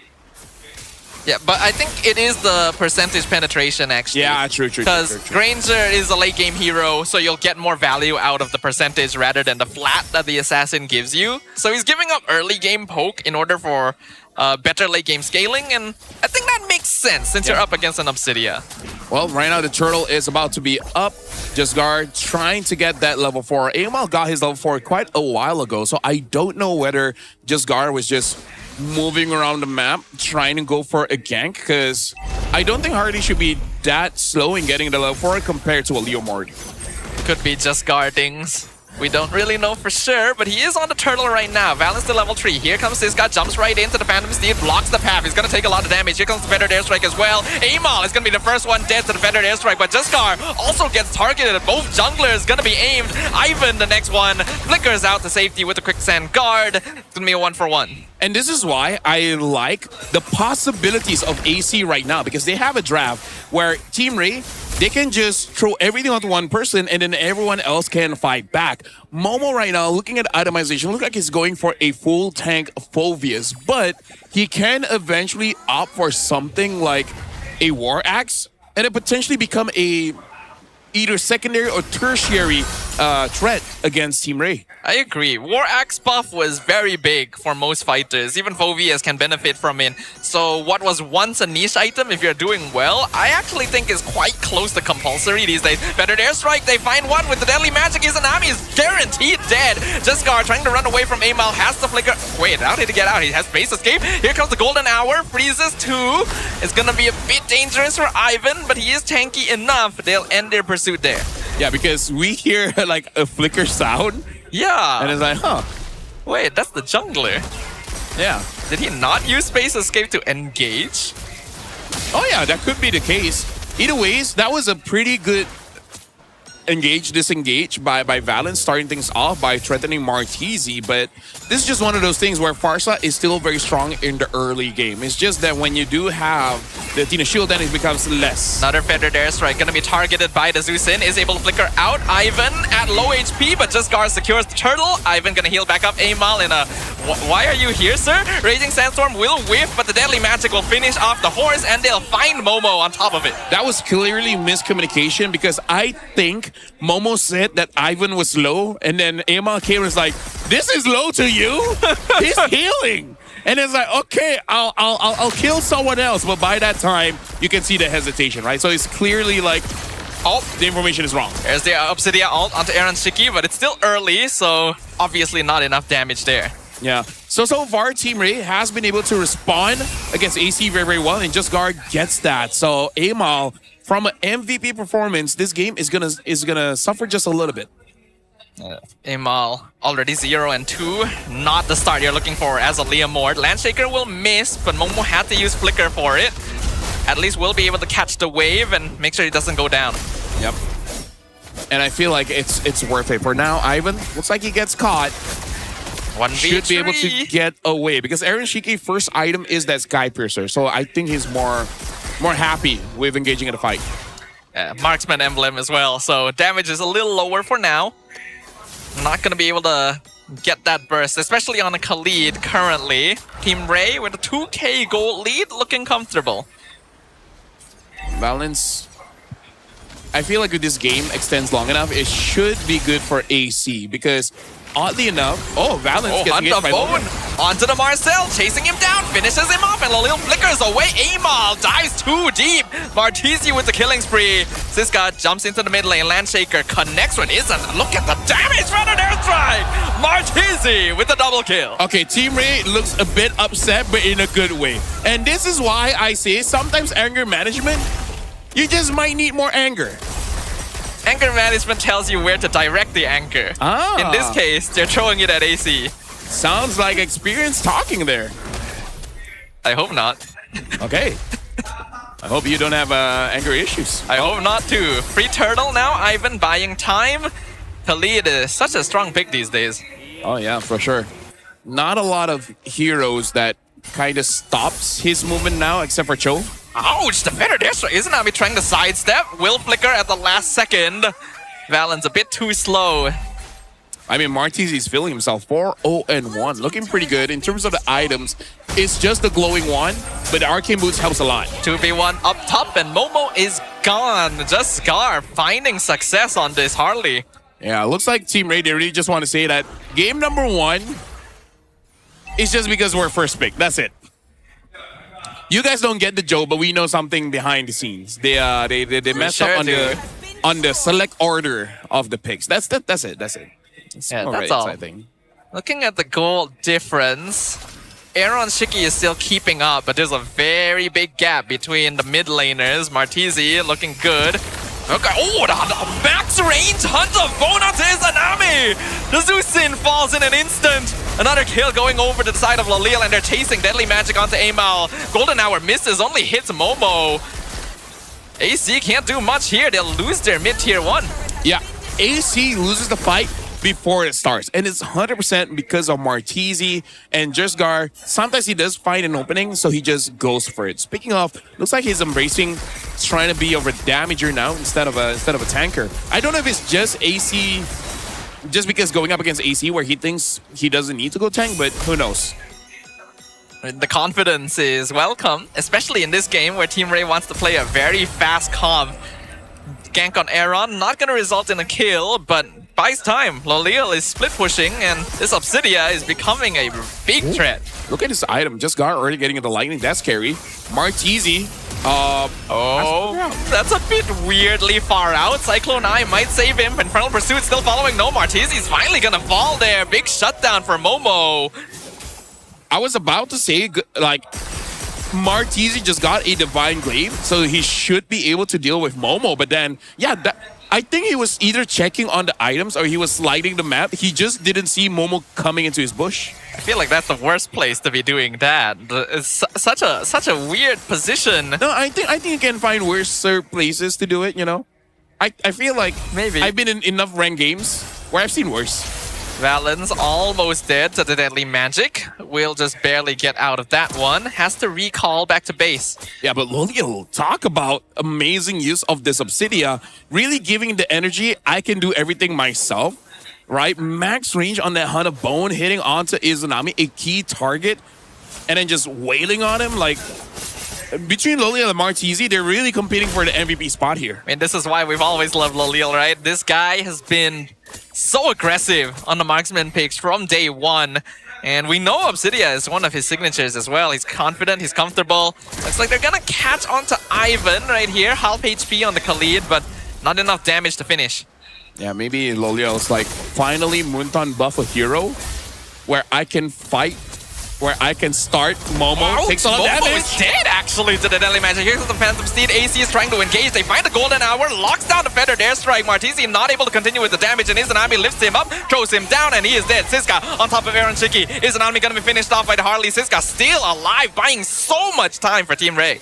I was actually surprised that Siska was able to survive there. I thought because he was isolated, AC would figure out a way to take him down, but this is why he's just one of the best EXP laners we have here in MPL MY. I don't know why they don't give him Lapu Lapu more, honestly. This guy knows how to pilot the hero. And, you know, looking at the tier list, and it was in the S tier, so they're like, yeah. I like his Lapu more than his Bennett, oddly enough. I agree with you. I hope that doesn't sound sexist. It didn't until you said that. Yeah, maybe I should have just kept it in my head. Yeah, I think so. Yeah, I think it's because I legit forgot to take my meds. I was supposed to take it like half an hour before the show starts. Maybe I shouldn't have said that as well. It's okay. Maybe I should just keep things to myself. Yeah, I think that would be good. But we're also, you know, our job is to talk about stuff. So, stuff slips out sometimes. Ritalin's amazing. If you take it. Honestly, if you don't take it, you can try it. I don't know what it does, but I'll take your word for it. Yeah. Mid-tier 2 will fall. Team Rey in a great spot. 7k lead at the 11-minute mark. Lord pushing up top. Holy defense should help AC deal with this quite easily. I don't know how much Team Rey wants to commit. Jesgar with the deadly... Oh my goodness, God. Look at the damage. Valence will survive, but that's mental damage. And this is why I'm okay with Muntan buffing his tankiness. Here's the Feather Dare Strike, doing good poke. Aimal down to 30% HP, but will be able to clear out the minion wave, so AC Esports keeps all their towers. This is one of those situations, Tapa, where like a hero appears after being absent for so long, and then we're like, oh yeah, it does that. And that's the feeling I get from this Pharsa, where like, oh yeah, she does a lot of burst damage. Yeah, I've said multiple times that Pharsa would be a viable mage pick in drafts, and it's taken a while for a team to actually decide, yeah, maybe we should. It does work well with the Harley, really well actually, thanks to the range, so that is probably the combo. Yeah. Something that we did talk about yesterday was that maybe, just maybe, they're just bored. They're like, just what? Bored? It's like, I've used Pharsa so many times. How about Zetian? And then Zetian is so good. It's like, yo, Zetian is the meta. That's true. Right? You know, it's like, it's not that the hero got bad, right? The other heroes got good, and then you felt comfortable, and then you won a few games, and then everyone won a few games. They're like, This is the meta. I mean, why play old bird lady when new bird lady is cooler? New right? bird lady is an empress. Yeah. Old bird lady doesn't have eyes. Well, it was stolen by Alice. It's not like she had a choice, LaFell. Yeah, I mean, like, even her husband is a bird. I don't think we can judge her for that. Yeah. Although, to be fair, the bird was a husband first, then became a bird. Yes. It wasn't born a bird, and he didn't have a choice. Alice did that as well. Alice is kind of a bad girl. Not like that, but... I think kind of is an understatement. Yeah. She's a modern time politician, yeah. Conceal play, they see just Scar, but he already spots it out, so no conceal now for the Lord. Ivan even gonna spot Momo's rotation. Things are gonna slow down here. Well, right now, just Scar even more difficult to be able to kill off now with the Blood Wings. And now with how the map is looking, Team Rey, they're just going to be attacking the side lanes. This is going to be very difficult for AC to deal with unless they just get a huge team fight win. Ouch, look at that feathered airstrike. Air on Shiki already at half HP just from that one hit. Just Scar. Oh my goodness, the deadly magic. Amal at 10% HP. Meanwhile, that fight is starting. Hunt of Bone on top of Momo. He is able to survive it, but the Landshaker connected too. Golden Hour freezes them in place. His enemy flickers out of it, but he goes down. And Amal will follow. Unstoppable streak for Just Scar. Team Rey taking over the fight. Triple kill for Martese. Valence is the only one left. And Lolil will land the killing blow. A team wipe for Team Rey, and the base is wide open, right for the picking. 100%. The comm is, give Martese that kill. Lolio stop attacking. And then Lolio's just like, I don't have a choice. The bones just keep coming out. And Team Rey, with the second pick, gets the W.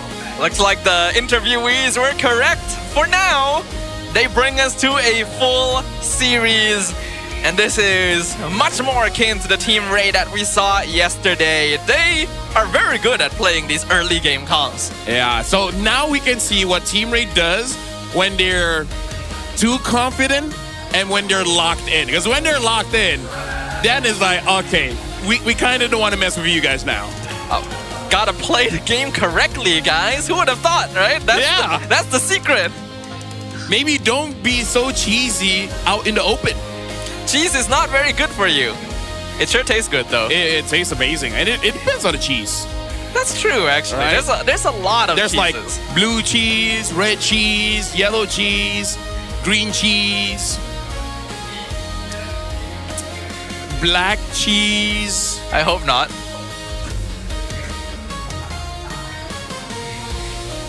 I'm actually trying to think. Have I ever seen or heard black cheese before? I don't think so. Then again, there really are a lot of different types out there. So I mean, we're just in Malaysia. If we expand out, maybe we find some amazing things. Maybe somewhere in Switzerland. Yeah, maybe. We just like cheese, you know, like just give it to us. Yeah. It doesn't matter what it is. That's why our ties are yellow. Speaking of this game, AC was amazing. I think Martese should be the MVP. AC? Sorry. What's their team again? Team Rey. Understandable. We were talking about cheese. I didn't get my meds, so you know.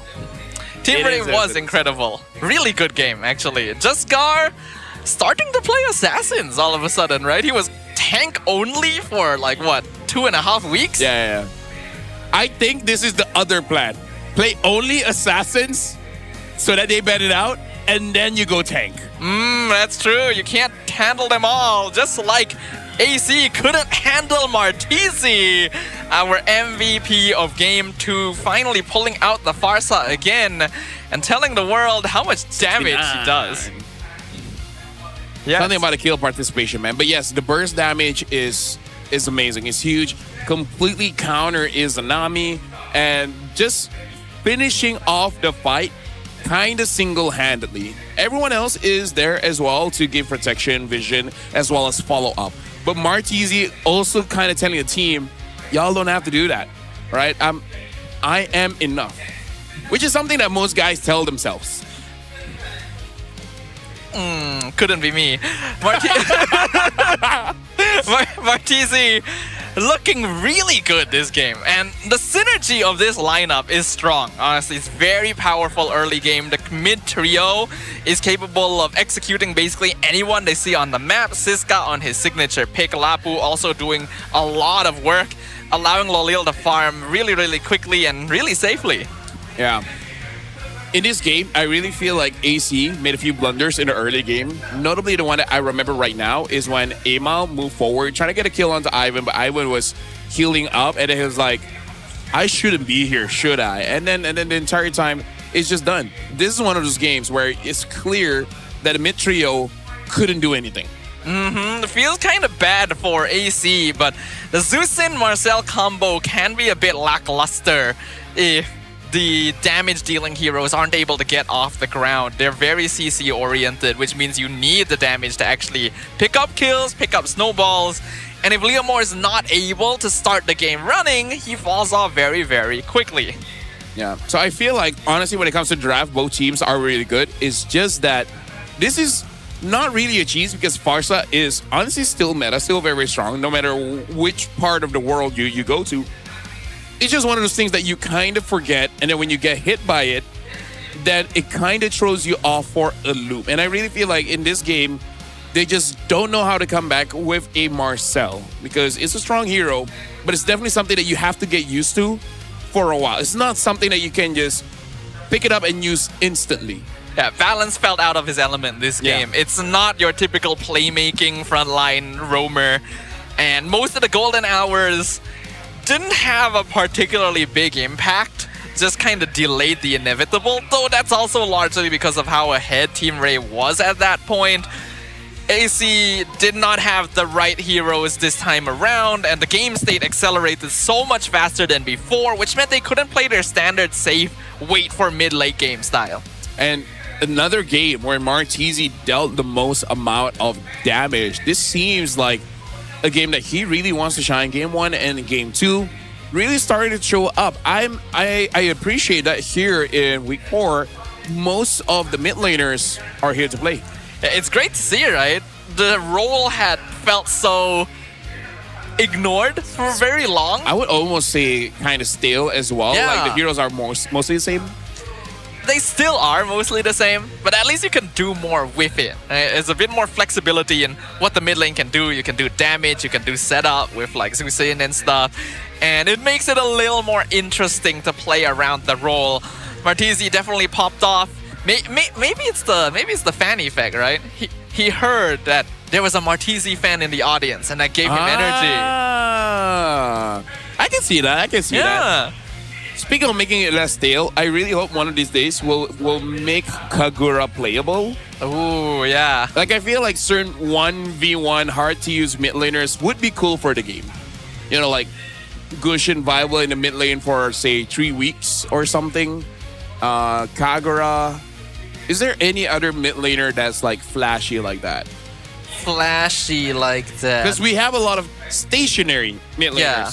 The one with a lot of dashes like Valentina and all of that, not so much. Still doesn't really count. I see where you're coming from. I don't know, mid lane is my worst position, so I don't really remember a lot of the heroes. Anything unusual in the item builds, I wonder? Honestly, not really, because the game is only 14 minutes, so not much that we can really see here. Yeah, really not much. The big thing is just Martizi focusing on the penetration early on, because I really feel like his idea was that he has to burst Momo.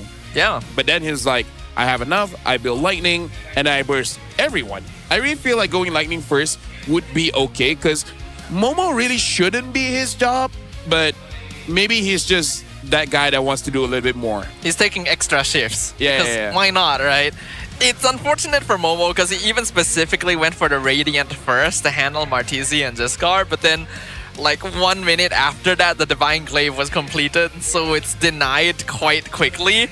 And Momo is just not tanky enough at that point to sustain anything. The item speed, you can see, is coming a lot faster for Team Rey too, due to how quickly they were snowballing this game, which we can revisit in the highlights. Yeah.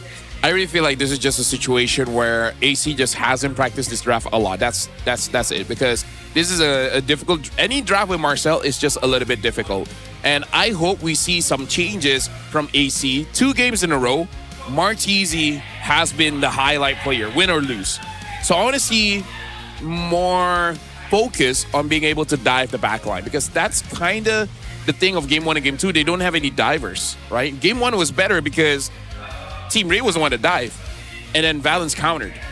Yeah, it often feels like Momo is relegated to just damage sponge. Yeah. Because Amal wants to play carries and Valence is mostly an initiator, so Momo is the sacrifice to like, I have to stand in front and protect my team, which means he can't play his usual dive style to target heroes like Martese or Lolil, and it makes AC's team fight very standardized. Yeah. And maybe that's why they let the Pharsa go all the way to Red 5. The moment they see there's no Claude, right? Phobius, he has to flick if they want to get onto Martese, and by that time he can skip as well. And Leomort on paper can deal with the Pharsa, but he just never gets close enough because that's not Amon's playstyle. He's not the kind to restart a fight. He's just there to eventually end it. It's a similar playstyle to Gary, actually. They're the ones that look for the timing to jump in and out rather than just go in and commit. And that is perfectly viable playstyle, but it comes with its own pros and cons. Yeah, they play Leomort like an assassin. Yes. And a lot of junglers play Lancelot like a fighter. Right? You go in and you're trying to actually bait some skills, and then you get out. Same as Fanny, actually.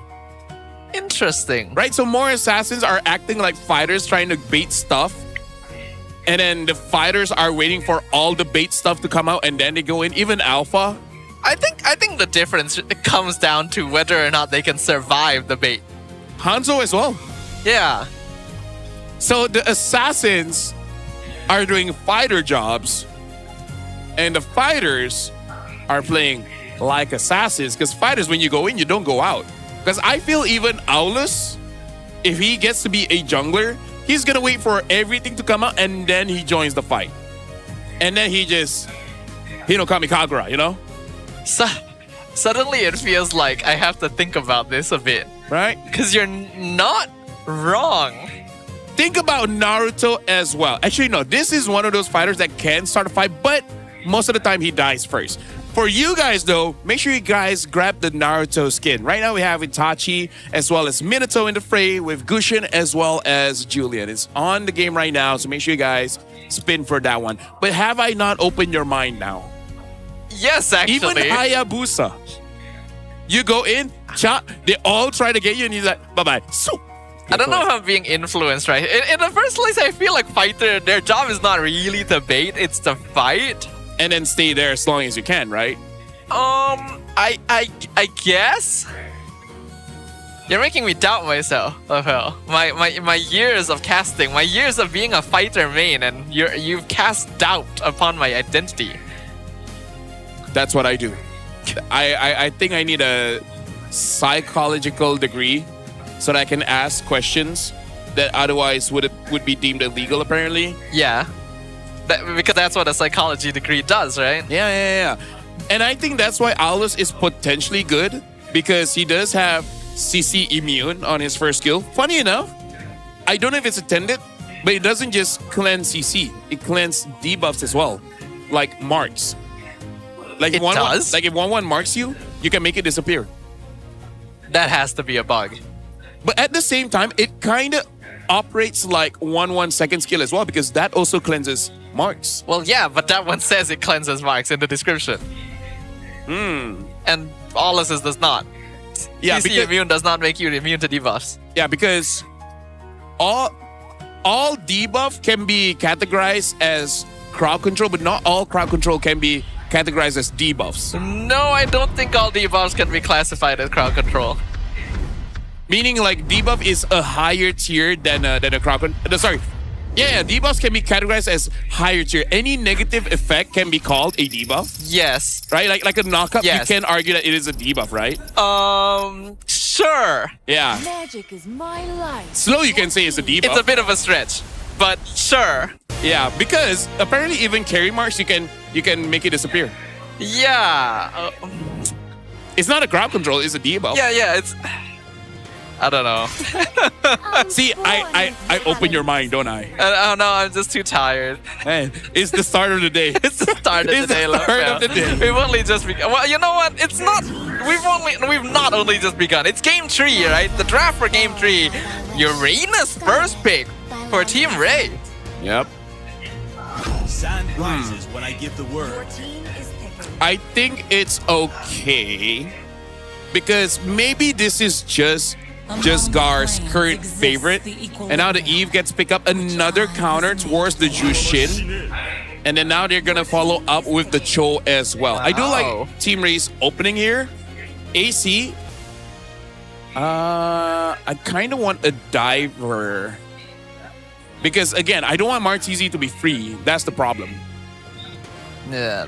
But I don't know what is the best. It would normally be Guinevere, but it's already Esmeralda. banned. Yeah, Esme...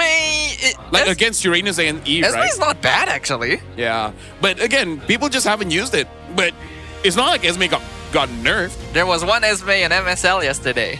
Was it good? It was played against Harif, Phoveus, and Eve. Oh yeah, makes sense. So he never died. Good. Upon the edge. They pick up a Nolan. So it looks like AC, they want to speed things up because they drafted mid trio first. Khalid, Jushin, and Nolan. This is designed to win the first trade in the first 2 minutes. You could argue that Team Rey just drafted their mid trio as well, right? Imagine these Uranus goes into jungle with Cho with Eve. You can also make the argument that they could win the... Yeah, I really don't know who wins the first 2 minutes. If this is the mid trio of both sides, I do have to say the mid duo of Team Rey counters the mid duo of AC. Yes, I agree. Eve can outrange the Zeusin, and Cho played correctly can disrupt the Khalid quite heavily. So it's one of the better answers to Khalid considering how strong he is nowadays. Second phase, Obsidia gets banned by AC, respect to Lolil, and then the Lapu gets removed by Team Rey.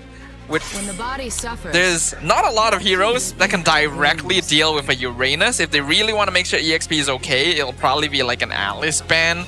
Yeah. I want AC to pick up something like an Alice. Maybe I can even accept something like a CC. A CC is not the safest pick, but at least you have an option to go to the back line. Oh, Sora as well. Completely forgot about Sora. I think Esme is still pretty okay. It should be last pick though, so you can pick up your gold lane here. I would want to see a Claude because not a lot of other options can comfortably use a Purify. Carry is also okay against Uranus. Yeah, but you have to be careful of the Eve. Yeah. So pick your poison, you know, Claude or Carry. Both can definitely work. Claude is definitely safer, but in case Nolan isn't able to get started, Carry is able to join fights a little sooner and pick up assists. Do they want to lock in? Yeah, it is probably better to lock in gold for now. Looks like it's the Moskov instead. Not the one I was thinking of. Yeah. Maybe they're just thinking they want to be safe because, again, he can peel for himself, and looking at the mid duo, they're not going to be helping out Aaron Shiki, right? I really think the coach is telling him they're not going to help you, and he feels safest with the Moskov. Fair enough. This looks like a dive comp already coming in from AC. It's possibly why they banned the Benedetta as well, so that they could have more macro pressure, right? They can have Aaron just like pushing side lanes and join fights with Spear of Destruction, and there's no hero that can easily catch up to him. That sounds like a Liam Ward to me. Team Rey keeping it simple with the Claude as well. So pretty balanced lineup here. And again, Alice is okay. Esme is okay too, especially now you know you're going up against a Uranus. Yeah, this is a good Esme game actually, even against the Claude, but they will go for the Alice instead, which is still fine. But I feel like Esme would have been better actually. Yeah. This is why I say like maybe they're just bored. Because I don't think any changes made Esme hard to play. No. Especially when you look at the crowd control from Team Rey, it really is just Cho, right? that's the only one that can really stop you. But then that's why you have the Purify. And then if you want to get cheeky with it, maybe you can even put a Starlium Scythe in your build somewhere, and it could work out. It's that meme, you know, the I don't want to play with you anymore. Yeah, exactly. I mean, all the new players want to use the new heroes. It's only the old players that still pull out the old classics. Yeah, but the thing is, these are the old players. Older. Or maybe they're like midlife crisis. I want to use what the youngins are using now.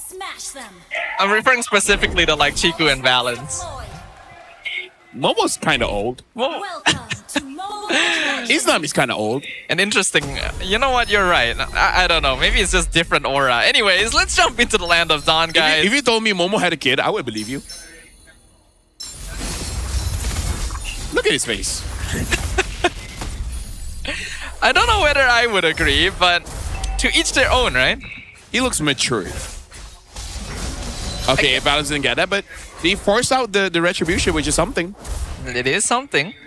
Because right now, what AC is doing, Valens is scouting out Jesgar's rotation so that Amal know which camps are available for him to steal. But look at Martizi's positioning as well. He is closing the route for Amal to go in, and Amal does not want to go all in just yet. Yeah, I like that he's keeping an eye on that river bush to make sure Amal doesn't get a free steal. Amal will go for the top camp first. I don't know if he wants to transition to purple. Probably not. Yeah, he'll just take that. He'll go back to his own jungle, and that keeps his rotation very safe for the first 4 levels. Yeah, I feel like the win condition for AC is for Amal to get level 5, or if they can delay it long enough, get level 6 before the first turtle fight or during the first turtle fight, win that out, and then try to go into the jungle just bit by bit. Phantom Steed, they're looking for Valens. Flicker comes out. He's low on HP. 1 hit away. Quicksand Guard will heal him back up. Yeah, Izanami picks up 2 members of Team Rey as well, making sure that he stays alive. Momo as well, Siska, this is a nothing EXP lane. They're just there aura farming each other. It's like, I spin, and then Momo's like, I suck. That Alice always doing that's something. No, because she's a villain, you know? She is a villain. We cannot like this character because she took Farsa's eyes and made Farsa's husband into a bird. You could say that Alice sucks in many ways. Yeah, of course. Oh, here's the RWM used very early on. Crimson Beacon to get out. Valens kind of stuck inside the box, but he is also buying a lot of time. Here comes the Fracture. Nice flicker from Martizi to get out, but Ivan's going to be caught. First blood to Amal. Turtle going to be secured, I think. I hope. Yup, Jesgar will take it, but his backline is going to be completely dismantled as a result. Martizi goes down. Lolil finds a kill on Amal, but Jesgar going to get crushed under the weight of the Raging Sandstorm. Double kill for Valens. Yeah, looks like AC, they understood that Martizi was the problem, but instead of for Momo, it's Amal. Amal is the one, aims for Martizi, disrupts the entire backline of Team Rey, making Jesgar force himself into a 1v2. Securing 2 kills for Valens, it is good. Izanami has 2 assists. Amal ideally didn't want to die, but I like that he's willing to die for his team. I would say, though, Team Rey does kind of win that still because they got the turtle and Lolil picked up a kill on Amal of all people. So that accelerates the cloud a bit. Yeah. And now he's getting some damage onto the gold plating as well. And Aaron Shiki, the last time he used the Moskov, the only highlight was that he could steal a turtle with the SOD. And then nothing else. He didn't even join the fight. So I want to see now, has he warmed up in MPL that he could use this Moskov a little bit better? Aaron Shiki actually miscalculated the HP on that crab. Ivan just comes in and drops kick it. Yep, he did drop with a kick. And now Amal has a bit of Heptasis. Should be easier to take down Martizi. And I wonder if Team Rey, they will readjust Ivan's positioning to make sure that Martizi doesn't get caught again. Because so far, he's trying to zone AC away. But maybe soon he has to transition into protecting the E. Yeah, the RWM lasts a lot longer than Feathered Airstrike, so Martizi needs to be a little more Oh, flicker kick. Beautiful play by Ivan. Sets up Izanami. Crimson Beacon. Can he get out? RWM to lock him down. Gives the kill over. Jesgar now in danger. Fracture. Explodes the Leomord in a second. Spear of Destruction will connect. I don't think Aaron wants to fight this though. 100%. That was good for AC. Losing Izanami, that is, doesn't have a kill, is 0-0-3 and now 0-1-3. trading with the Leomort, that's good. Right now, the Leomort not being in a good position and Amal having 2 kills makes it much easier for them to contest for the turtle and eventually the Lord. It seems like Jesgar is a little more uncomfortable on these full committal non-tank junglers because he wants to walk forward, wants to join fights, but isn't really respectful of how far he can take it.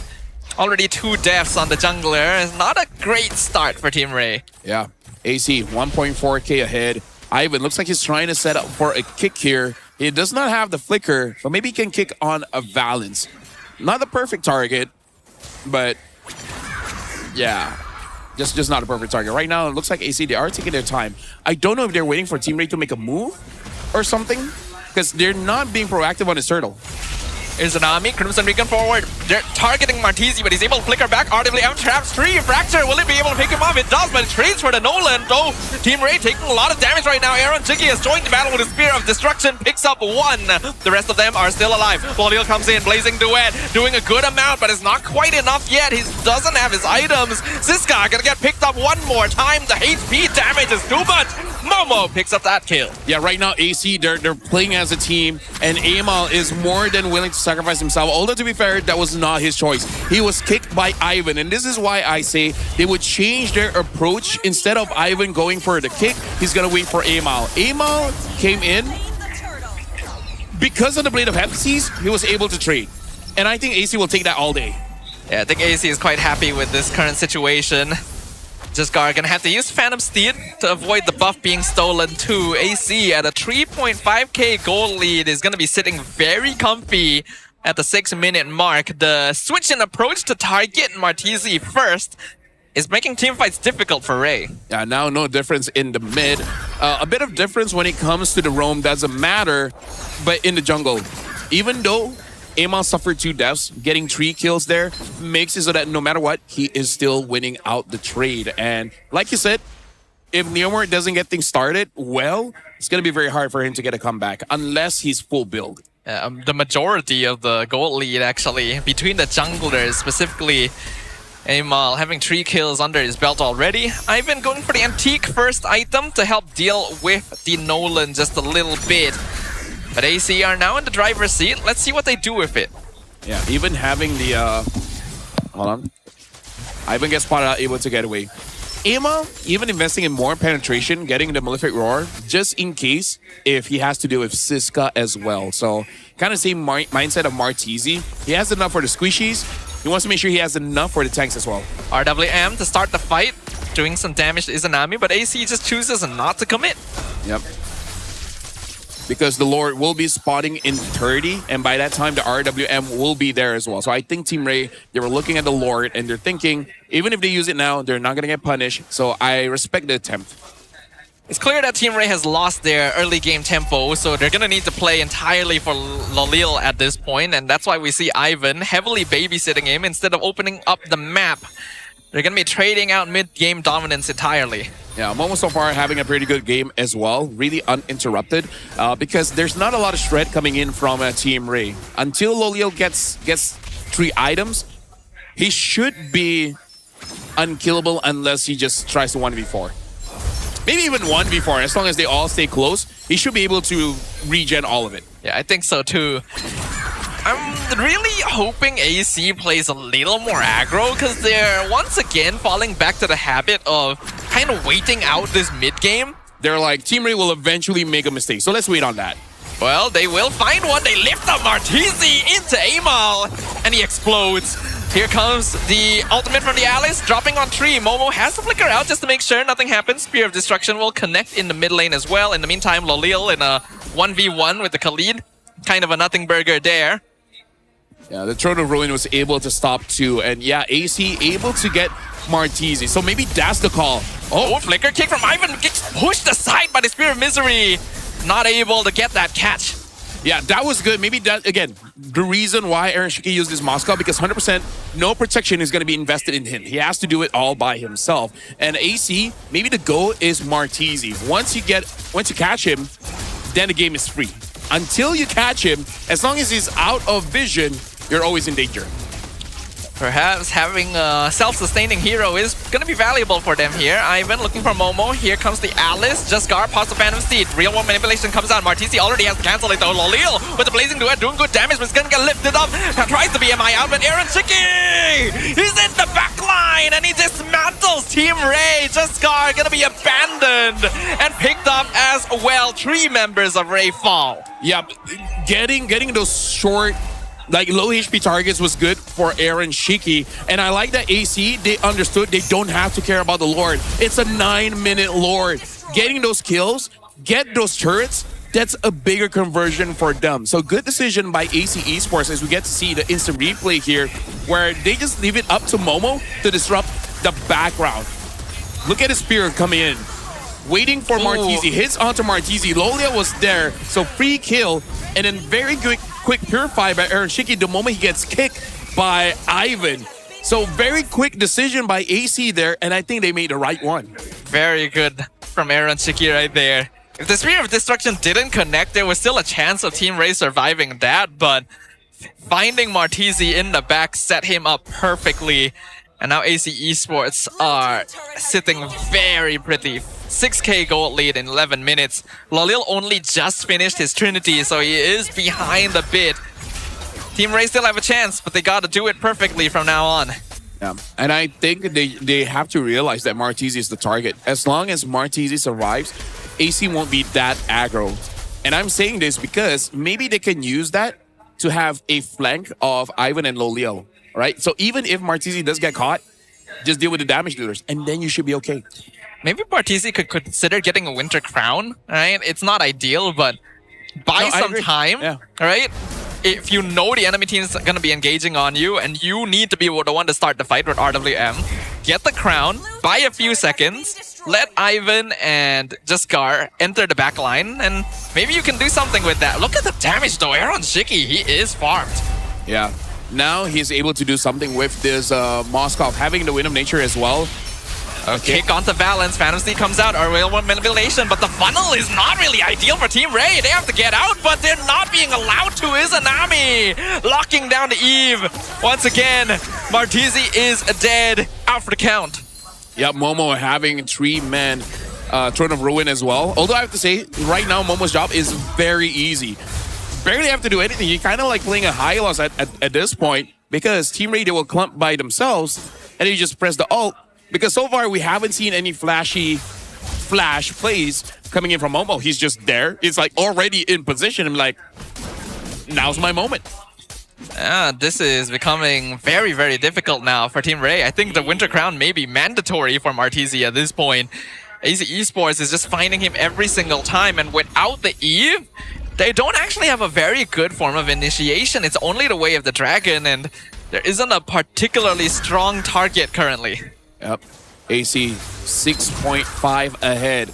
Now they are unleashing the Lord. And in this team fight, I feel like the position that we do have to see for is Amal. Because so far, Amal is the one that starts the fight by killing off Martisi. Speaking of, look at Martisi's positioning. So far behind, close to the turret, probably waiting in a bush as well. Valence is looking where this mid laner is. And AC, they're being very disciplined. They're not forcing a fight when they really don't have to. And the benefit of the Moskov is that Aaron Shiki can apply housekeeping pressure to the top lane. They see that Lolil has to be pulled over. Aaron can even stay and continue split pushing because he can join the fights with SOD. Yeah, look at Ivan as well. Ivan is waiting in the flanks, but AC sees the minion coming in, and Amal does a bit of damage onto Siska. 20% left on the Uranus, but a good number of resources baited out for now. AC though, 7k gold lead, nothing to scoff at. Rey needs to respect their positioning. Look at Valence as well, waiting on the purple buff just to see whether Jaskar is going to attempt that or not. RWM not able to catch Aaron Shiki. It's a wasted ult from Martisi. AC Esports now has the definite advantage. Lolil does do some good damage. Izanami Crimson Beacons forward, and they blast down the Eve. Izanami going to be traded away. Ivan gets picked off by Aaron Shiki, but both gold laners are still going ham. Aaron Shiki on top of Siska. Lolil on top of Valence. He has to retreat though, which means Aaron Shiki is the one who wins his trade. It's a double kill for the Moskov. That was beautiful by Valence as well, using the conceal, waiting in the bush still, and then actually getting I think 2 members with his ult, it doesn't matter the amount hit, but that was a good way to start the fight. And then AC just followed up. Now with balance in the team, AC Esports looks like they have direction. And that's all they really needed to finally complete this lineup. Things are looking dire now for Team Rey. AC Esports in a dominant position this game. 8k gold lead, reaching the point of no return here. If Team Rey loses one more fight, the game is effectively over. Lolil needs to find that clutch moment. Oh yeah, for sure. He has the items. He's full build at this point. Oh, nope, waiting for one more penetration item. Looks like he is going for the Malefic Gun. Now Valence, unkillable just yet, picked up the immortality. One more good engage by AC and it's over. This is 10k. And at 39k, it's not that bad. Because once 42 hits, Team Rey should have all the items they need to fight back. In fact, they should have all they need right now. But Aaron Shiki's positioning has been so clean so far. Look at the damage piercing through Lolil. He's going to be able to heal back up on top of the Lord. Collides with the bottom tower. And look like AC doesn't quite have the waves synced up.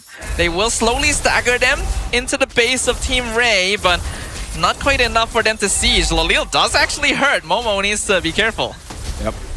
At this point, Momo, if he really wants to be tanky, he has to require the help of the Throne of Ruin. Until then, he's not going to be super tanky going up against Lolil, dealing percent HP damage. Right now, AC, I think they're being disciplined, but also I'm just worried that they might take too long. That's it. That is a common issue for AC. They have roughly 4 to 5 minutes, I think, remaining in control, which is 2 more Lords. If they're not able to end the game in 2 more Lords, Team Rey takes back control and it becomes a 50-50. And if AC loses a fight before then, the game completely reverses.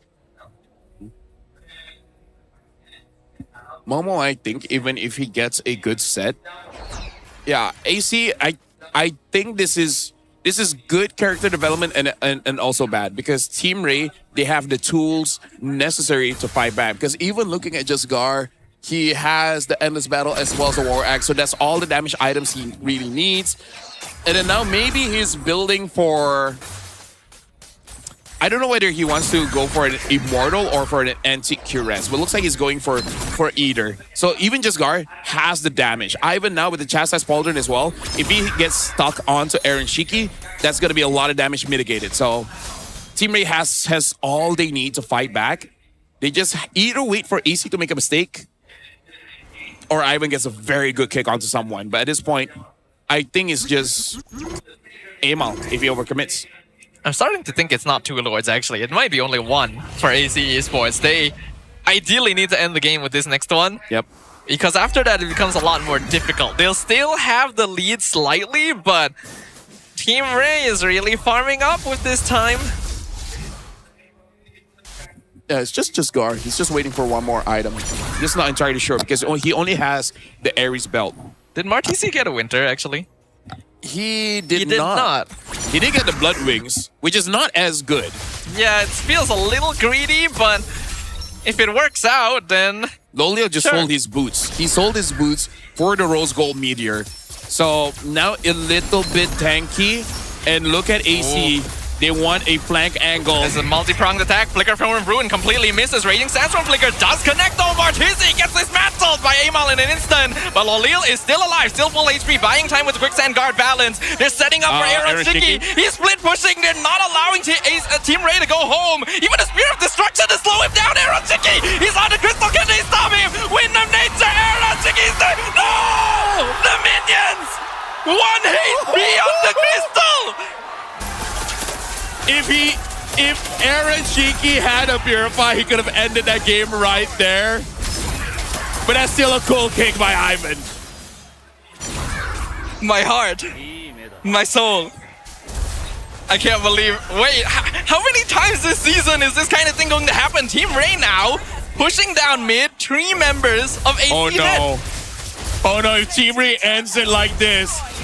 Not like this. Izanami's coming up. Izanami's coming up, so maybe they can defend. Aaron Shiki's up in 10. It's a 4v3. All right, okay. Okay. Oh my god. Imagine though. Imagine.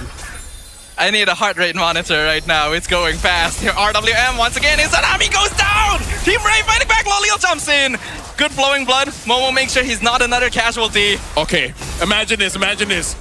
Lord gets inside the base. SOD hits onto someone. They cannot let the Lord hit the base. Yeah, and they won't, they won't. All good. Well, AC bought some time. Well, Team Rey bought time as well for themselves, but still, that was very scary. But also, I think that should be a highlight. That is a highlight for sure. Oh my goodness, my heart. I'm too old for this, and I'm not even old. I'm just gonna tell the team, like, clip that. Oh, okay. Give us a moment, guys. That needs some processing. That was one hit on the crystal away from victory. Yep. Honestly, if Team Rey wins this one, that was kind of an MVP play by Ivan, because if he did not kick Aaron into the fountain, legit they would have lost. Like any other crowd control, and he survived like legit 0.5 seconds longer. One attack is all he needs to end the game. A kick, a pull, that's what you need. Look at the heart rate spike. Oh yeah. Oh my goodness. Oh, well, Siska got caught, able to get away. Now, I gotta tell you, Stafa, this game is more interesting than I thought it was gonna be. It sure is, LaFell, and I'm pretty sure the players didn't know it would be. They did not sign up for this today. No one did. Next Lord is up. It is now very 50-50, like we anticipated. Marksmen, the gold laners are gonna be the carries. As they should. Right now, Aaron Shiki. Oh, conceal play. They see him. They see him. It's the 4-man gag. Aaron Shiki's gone. Why is it so late? He should have felt that something was wrong. Scouted with the SOD so that he can jump away. Oh my god. This is Achilles' heel for AC Esports.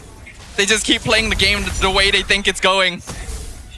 Valens trying to go for the flank. I mean, Martisi sees him. Throne of Ruin lands on one. AC, I don't know. Wait, no, Amal's in the bot lane. Do they want to split push? Are they going to split push? No, not like this. No. Not like this. Amal's in the base. Can they make it home in time? Scar is here. Can they kill? Okay, they get the minions. They push the minions out. They're going to try and punish Amal now, but he is able to dash away. Meanwhile, Lolil going to burn the immortality on top of Valens. That's probably a dead Khalid. Yep, it is a dead Khalid. My heart cannot take more of this. I didn't know Team Rey was going up against Team Flash. I think we really need to check the players. Like, have you been screaming with a certain someone, a certain team? Amal is still alive, so maybe they can contest this. Momo, Izanami, y'all gotta do something. Fear of Destruction misses. Throne of Ruin also whips. They get the kill on Izanami. Amal out of position. They kick him away. Not really the pickup they wanted, but zones him out of the pit. Lord down low. Amal trying to approach, but Team Rey completely zoning them out with numbers. The Lord goes to Rey. I actually think that's a good kick by Ivan, because he kicked Amal away from the Lord. True. A mistake that could happen is kick towards the Lord. He bursts it down. But now, Team Rey, can you win this one? At this point, I don't know if I want AC to win, because they tried the backdoor twice. I know what you mean. Right? Like, who deserves to win this game at this point? It's gonna feel bad no matter what, and also very good for the other. Wait, Amal, he's doing it again. Is this a base race? Is he gonna base race it? Hold on, who's gonna go home? It's gonna be Siska going home. They're gonna send two people home to try and deal with this. Meanwhile, they're pushing into the base. Throne of Ruin lands on one. Momo? They get cancelled. Only with Siska going back to base. And Siska stop it. The crystals open. Who's gonna get in first? Oh, they stopped it. Oh, Siska stopped the push. The Lord is still in the base of AC Esports, and they're picking him up. Oh, Valens is able to survive, and the crystal is open to go for his Team Rey. They've done it. The reversal from 1 HP on the crystal! Did you see the reaction of Team Rey? They were so happy they won that one. bro. That's one of the series of the season. That is a game of all time. It feels really bad for AC. They tried. They really did. But it seems like Destiny did not have their cards written today. Here's the thing. AC clearly improved. Clearly. But they needed to basically win everything so that they can still qualify the playoffs. So with that loss, I think that hurts a lot because they know they could have won. They know where mistakes were made. Oh, one hit. One hit was the difference. You cannot write this script. This cannot happen. Except in the reality we live in now. Incredible. Well, I'm already looking onto the stage. And it looks like we do have two members of Team Rey to be talking with Rose. I do want to know how they feel after that one. So we're going to throw it over onto the stage with Rose, Siska, as well as Caleb. Berjaya dapat kekalkan win streak mereka. Team Rey on a roll, and guys, I rasa itu comeback game yang terpaling gila kita ada untuk musim ini. Aku rasa kita boleh start dengan Siska dulu kot. Apa Siska rasa tadi? 3 kali dorang cuba untuk end the game. Sebenarnya game tu agak seram lah juga. Semua panik kan, semua nak recall, tapi sebaik saya sempat recall dan time minute tu dorang tak sempat nak end. Apa Siska rasa masa tengah buy one dengan Nolan tadi dekat base? Apa rasa Siska masa tengah buy one dekat base tu? Berdebah juga lah. Sebab saya sempat time minute kan, so Nolan je dah silap, dah tak boleh recall lah. Diorang pula dekat base tinggal 3 orang nak defend. Yes. So alhamdulillah. Memang kena all out lah game tu. Yes. Memang kena all out. I rasa semua sangat-sangat happy dengan prestasi yang actually kita nampak. Sebab bukan sahaja Team Rey dah step up, tapi kita nampak pun daripada gameplay that AC is also stepping up. Tapi before we even touch pasal AC, Rose pun nak borak dengan Coach Caleb. Hi Coach. Okay Coach, Rose ada satu soalan di mana di game pertamanya Masha dengan Chip keluar di first phase of the draft. Biasanya kalau Masha Chip combo ni dia akan keluar di second phase. Adakah, is there any reason kenapa you guys pick Masha and Chip awal-awal? Karena emang udah strategi begitu sih. Jadi kita udah confidence banget sama Masha Chip. Jadi first phase, second phase nggak problem. I see. So dia more towards just tak dapat execute dengan bagus lah. Tapi setupnya juga ada rada salah lah. Jadi itu game lumayan susah di-execute. Okay. Now, I nak tanya. Team Rey sekarang ada 5 win streak selepas kemenangan ni. Yes, wey. Happy eh? Happy. Now, 5 game win streak. Tapi kalau kita throwback sikit ke awal musim ini, prestasi Team Rey tak sebagus gini. So, apa sebenarnya coaching staff, management staff buat untuk mendapatkan prestasi sebaik ini? Ya, ini hasil kerja keras semuanya lah, dari coach, manajemen dan player. Jadi emang semuanya kita bagus sih komitmennya. Jadi makanya hasilnya bisa bagus. I see. So more towards, I rasa kalau coach nak cakap macam ni, it's more towards di awal musim dia punya consistency, disiplin dan juga chemistry masih lagi kurang. Betul. Tapi sekarang makin lama makin improve. Makin improve dan harusnya masih bisa lebih jauh lagi sih. Okay, perjalanan masih pun jauh sebab kita baru je penutup leg pertama. Now, I nak tanya, in your opinion Coach Caleb, macam mana sekarang prestasi AC? Sebab nampaknya diorang bagi fight yang memang boleh buat semua orang berdebah. Ya, karena kan emang dari individualnya juga emang yang top notch-nya Mobile Legends player kan. Jadi emang kita juga nggak kaget. Walaupun leaderboardnya lain ya, cuman itu cuma palsu aja sih. Jadi tetap mereka tuh strong contender lah. Strong contender, and masih lagi ada second leg pun, betul?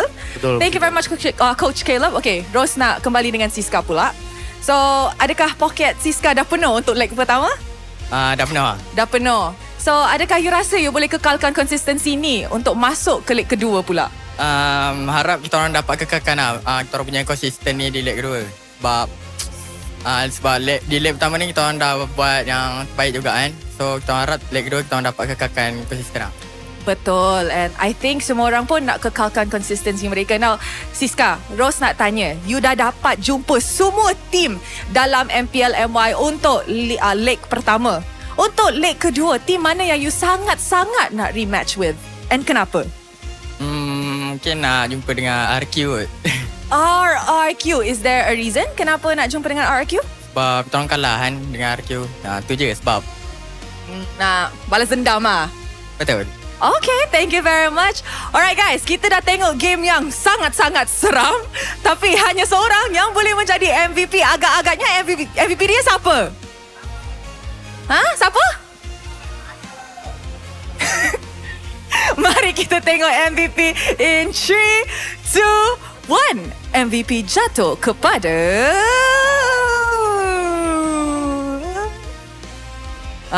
siapa? Ivan! Okay. Baguslah guys. I rasa tadi Ivan punya choke kick dekat base tu actually save the game. Kita boleh cakap. Kalau dia tak dapat kick Aaron Shiki, I rasa habis dah game ni. Dari tadi habis. Hi Ivan. Okay, hari ni pun senyum. So dia pun happy menang hari ni. Hello Ivan. Sangat dong. Ya. Happy ya? Happy. Tadi rasa nervous tak? Ya. Kita menang ni lah, luck. Yeah. I rasa game ni memang perlu luck sikit. Kalau tak memang dah kena end dah. Ada beberapa percubaan daripada side AC. Now, I nak tanya, sekarang ni Team Rey dah start banyak fans. I think you boleh dengar daripada cheers tadi kan masa game, masa tengah end mana? Team Rey sekarang dah banyak fans. Apa rasa Ivan bila dah ramai orang start support Team Rey, dah ramai orang cakap Team Rey ni actually dark horse untuk musim ni? Yang pasti happy lah karena kan fansnya banyak jadi bikin kita makin semangat buat main. Okay, lagi semangat nak main. Yeah. Is there any promise kepada fans-fans ataupun audience lah Team Rey? Mungkin nak janji ke EWC ke? Aku rasa paling mungkin kalau janji kita semua bakal lakuin terbaik lah. Always try the best. Yeah. Okay, Rose suka tu. Okay, you know what boys? I know game tadi sangat-sangat penat. Is there anything yang you nak cakap dekat fans yang datang and support you guys sepanjang leg pertama? Untuk para fans, thank you untuk support. Tetap trust sama kita, trust sama semuanya lah dari Team Rey. Alright, thank you very much boys. Jangan risau, kita akan jumpa Team Rey lagi di leg kedua. And with that, mari let's throw it back to the casters to analyze apa yang jadi dalam game yang sangat-sangat seram ini. With that, throwing it back to you guys. Thank you very much, Rose. And this is one of those games when the players say, oh, we won because of luck. I can accept that one. You know, because sometimes they want to be humble. But this one, I think if the players like, if they miss time one thing, it legit could have just ended. It was the perfect storm. So close from the side of AC Esports to finish that. But one kick from Ivan denied the ending they were looking for. And then after that, continued to be a thorn in their side, kicking Amal away during that final Lord take as well. This man has been stepping up as the shot caller for Team Rey, and we can really see the impact of that this game. Imagine this, that show is going to get buffed. Oh boy. Right?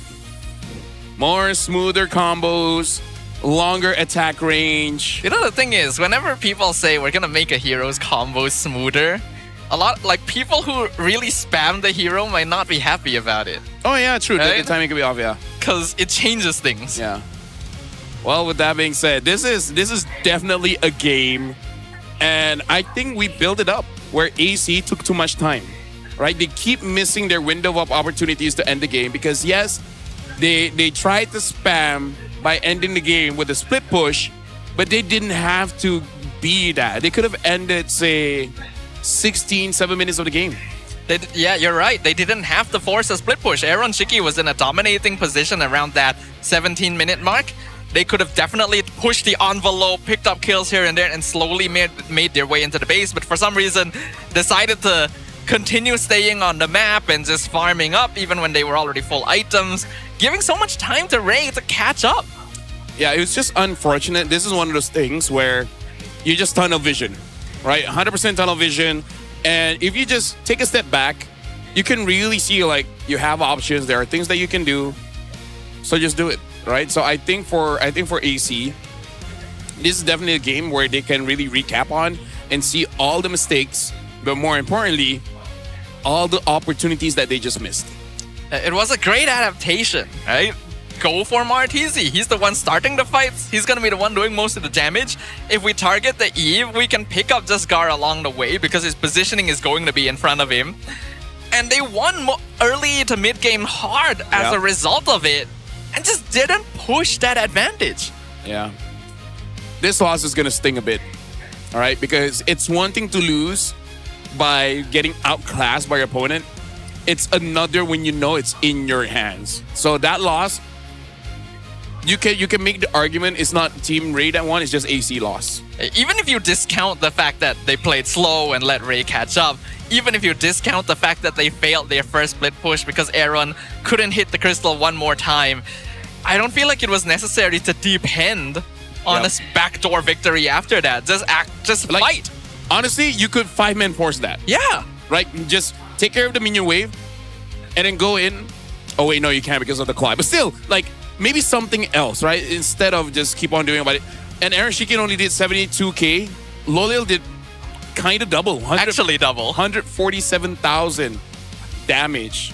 Like, Lolil did a lot that game. And Aaron, as impressive as some of the attempts were, really was not enough. Yeah, Aaron had good fights. He had good catches, especially that Spear of Destruction in the river. But where was the rest of it? You know, it's like the start of the first chapter is great, and then the story falls off, right? And he looks like a highlight player, but just the highlight. Yeah, that's a good description of it. Even at the end, why was he pushing bot lane by himself when AC had no vision?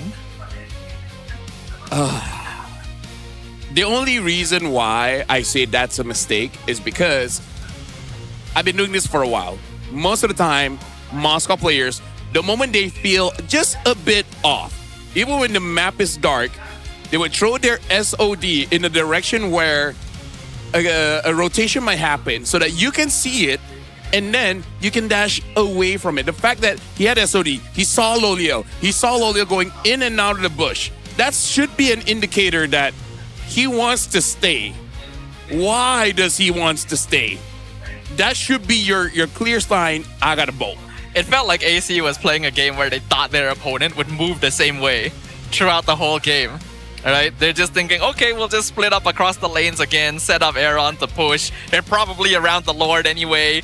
We don't need vision or anything. And then they just conceal and group up and take out your gold laner. Yeah. And I think they just lost complete tempo, right? After that, they're just like, oh, we can't fight anymore. We gotta split push. Yeah. I'm looking at the updated standings, and you know it hurts. AC is still dead last. I mean, like, it shouldn't really change. That gold swing, 10k. That is supposed to be the point of no return. No team has come back from a 10k deficit this season. Yeah, I mean, I don't remember, but this one will be memorable for sure. We're gonna be looking at the highlights here.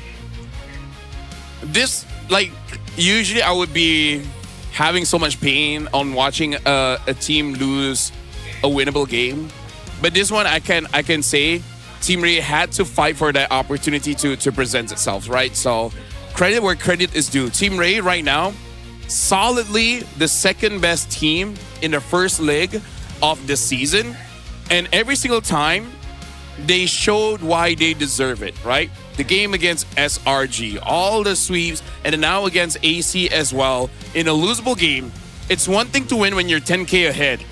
It's another when you're 10k behind and you find an opportunity. No, you create the opportunity to win that one. Team Rey deserves props. I wish that they adjusted their gameplay a little bit earlier, right? Martisi positioning safer so that he wasn't getting picked off so often, but they held on. You know, they kept their heads high, they communicated, they told themselves there is still the chance to win this. And they weren't blind on the map. There's a lot of teams that would have died to that split push multiple times in a row, and Team Rey knew what they needed to do. Yeah.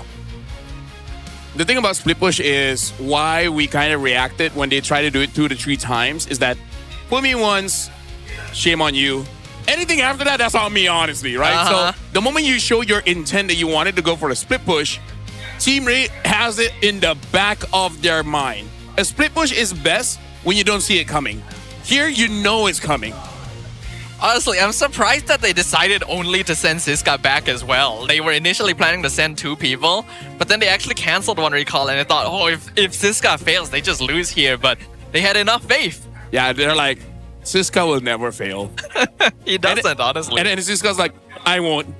Sweat starts to go down. It's like, I'm not going to fail, guys. I'm not. They took that gamble, right? That could go either ways. And I would say the one that is more stressed was AC, because Team Rey, even if they lost, they're still in good position, right? It's just the first leg. They can afford the loss, but they clearly wanted to win, because we saw the reaction when they won. Mark Teasy was saying, I love you to AC. Loliel usually nonchalant, even he's like, ugh! I mean, after that kind of game, anyone would be. And Martisi definitely has something to say, considering how hard he was being jumped. I mean, honestly, I even saw Jasgar going to AC. His legs look a bit weak, not gonna lie. It almost like, oh my God. Either way, Team Rey, the SRG one has been sold out. Now, they said they want to go up, not they, Siska said they want to go up against RRQ. So I'm looking at May 22nd. That should be sold out pretty soon. But Team Rey, I gotta say, they have a pretty good couple of weeks coming up. And their next match is going to be against Flash, who is still kind of looking for their foundations. End of the season is going to be hype for Team Rey, though. The SRG match at the very end, if they maintain their spot as number 2, that'll be a great way to close it out. Now we got to look at AC, because everyone can agree that was very close. And they're going to match up again on the 3rd of May. On the 1st of May, they need to win against Team Flash, because unfortunately, one of the only wins that Flash had was against AC. And the reason why this is important is because if a situation where AC is the same point, like same everything against Flash, go head-to-head, Flash has won against them, right? You don't want to lose a head-to-head like that. Definitely not. So if you guys are interested in catching these matches, tickets are still available. Scan the QR code below. Join us at the venue. You've already seen how having the support of the fan base can make a big difference for these players. So why not contribute to be part of that energy? And we got lots of activities happening outside the hall as well. Hope to see you guys here. Well, here's the thing. Upcoming next, Flash going up against IG. AC, despite the loss, they've improved, right? Flash right now with Adamir, maybe they have improved. Speaking of, you guys can actually win a few things, namely diamonds with TNT Co. Daily prediction activity where fans guess which team will win. I think we can say it's going to be a bit hard right now. So it's a lot harder these days. If you guys win that one, you guys deserve the prizes. So write down your prediction before the match and pass the voting card to the TNT Co. booth. We have 10 winners per day and, randomly selected. But as long as you get the correct answers, you have a chance. And the prize is 200 diamonds per winner. And this is only going to be happening on site, right? When you guys get the voting card, you guys need to be here to actually hand it in, to actually receive it. So even more reason for you guys to join us at the arena. Right now, we're going to be listening to the mic check. But after this, it is going to be Flash going up against IG. So we'll see you guys then.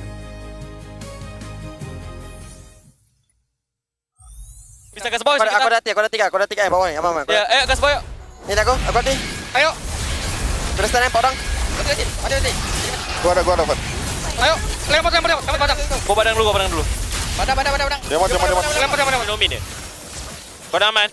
Ni masuk tahu min ni. Dia dash gila. Hati. Nice ball.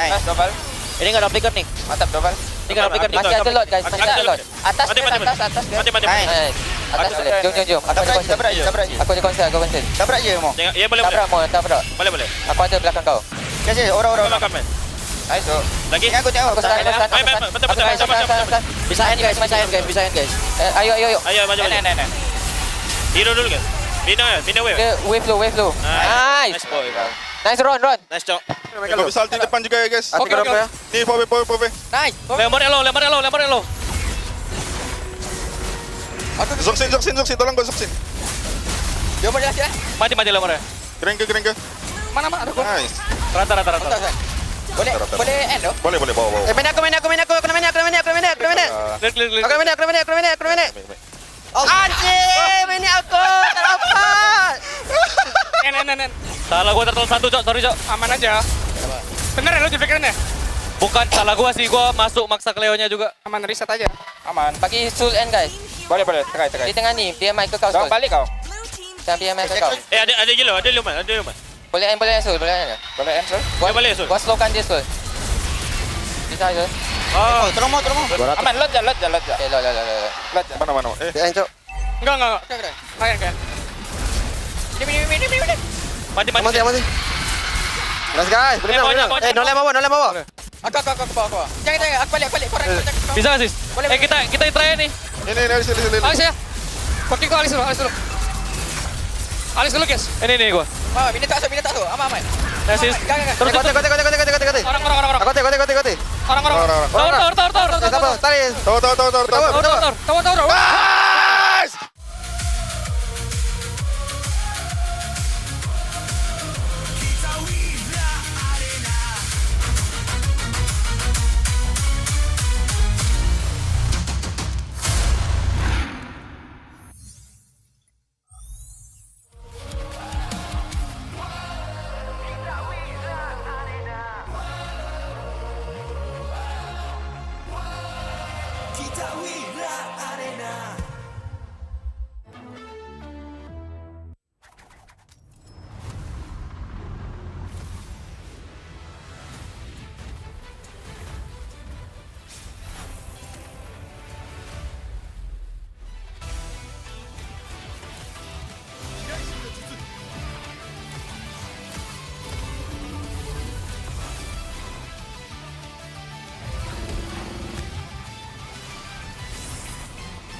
Di Todak Academy, anak saya berpeluang untuk belajar dan eksplor minat dia. Akademi kami mencorak masa depan industri game. Di Todak Academy, saya boleh eksplor banyak ilmu baru. Akademi kami merayakan juara e-sport masa harapan.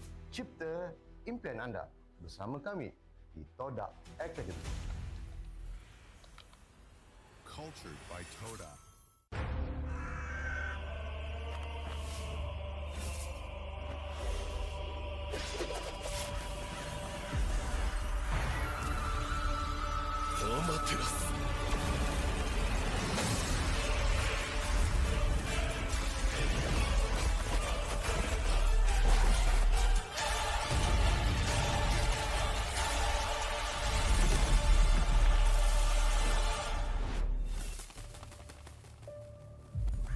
愚かなる弟よ。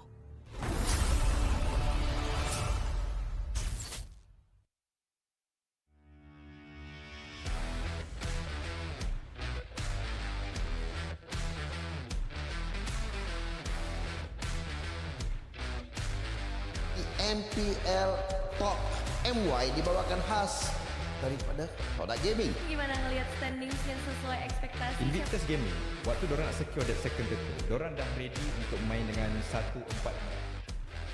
Cultured by Todak. みんな、渦巻きナルトが帰ってきたぞ。飛来神の術。俺ってば父ちゃんを越す火影になる。愚かなる弟。子供騙しか。アマテラス。行くぜ。これが俺たちの力だってばよ。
Tonight is movie night.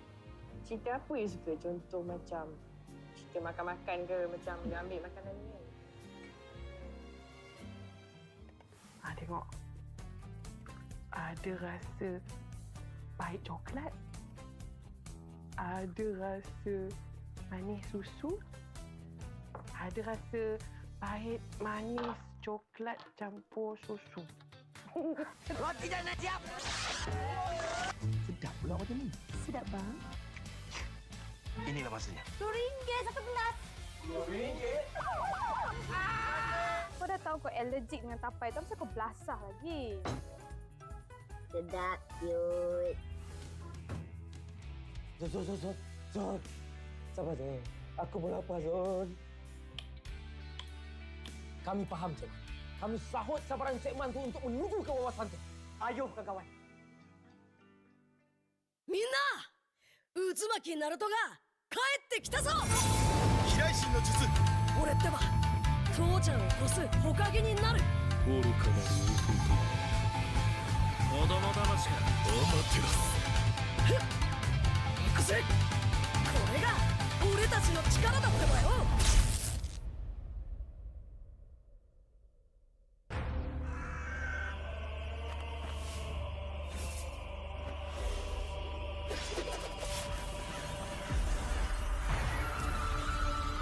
アマテラス。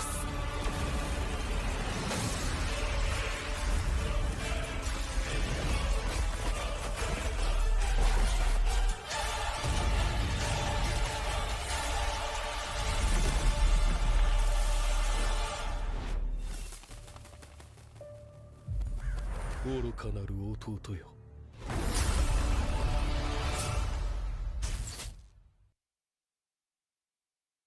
Welcome to the Hook Battlefield. Welcome to the Hook Battlefield.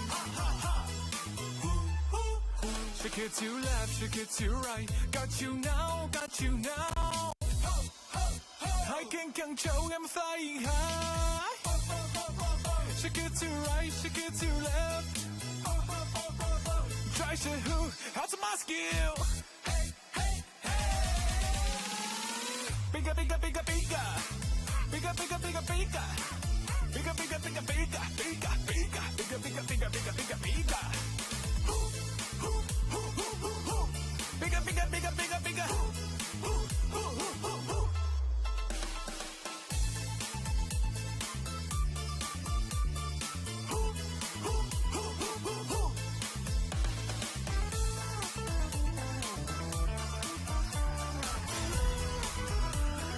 Welcome to the hook battlefield.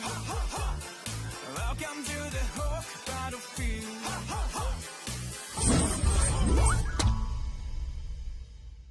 Saya tengok ending semalam. Tak ada tonton. Tak ada tonton. Tak ada tonton. Tak ada tonton. Tak ada tonton. Tak ada tonton. Tak ada tonton. Macam ni baru boleh kawan.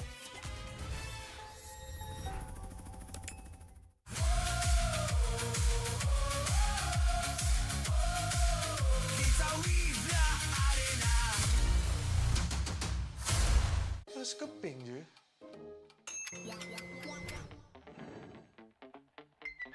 Mesti shopping pun boleh. Siap ada diskaun lagi.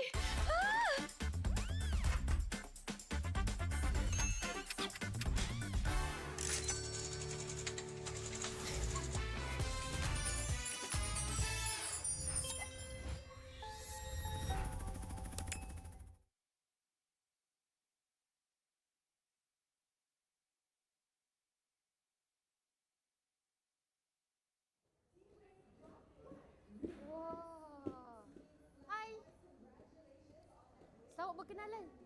Weh, sabar bang. Bang, sabar bang. Tahu excited jumpa saya bang. Salam semula. Salam. Sini. Cuba sabar. Tahu nervous. Tak apa saya bangun untuk awak. Good boy.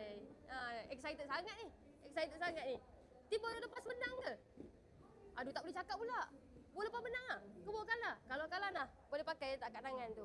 Sebab nampak macam perlukan juga ni sebab kalah. Ui! Gatal kau. Gatal. Boleh buat apa lagi ni? Cakap.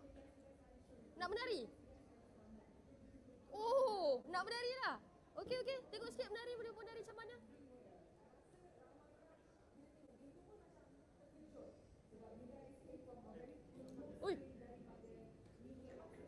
Ui dah. Ui.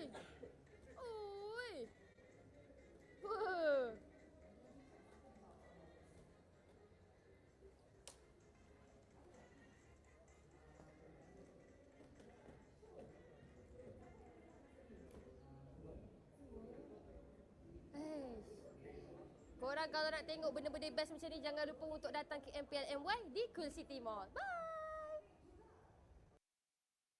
Welcome to the hook battlefield. Welcome to the hook battlefield. Shake it to left, shake it to right. Got you now. I can control, I'm flying high. Shake it to right, shake it to left. Try to who out of my skill. Bigger, bigger, bigger, bigger. Bigger, bigger, bigger, bigger. Bigger, bigger, bigger, bigger, bigger, bigger. Bigger, bigger, bigger, bigger, bigger, bigger. Bigger, bigger, bigger, bigger, bigger.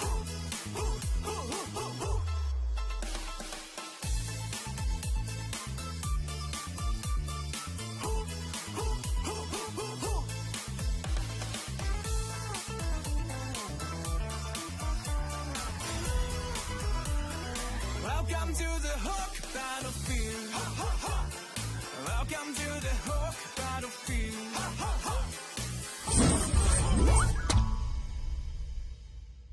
Anda kembali bersama saya Poji dan juga orang yang kuat di dalam scene e-sport ni sendiri, Kuja. Apa khabar Kuja? Alhamdulillah sihat. Alright Kuja, kita nak menghimbau kenangan sekejap Boleh. 9 tahun lepas Kuja pernah bermain di MSC dan masa tu ada kumpulan IDNS. So Kuja ada tak apa-apa sejarah ke, pengalaman ke bersama dengan pasukan-pasukan diorang?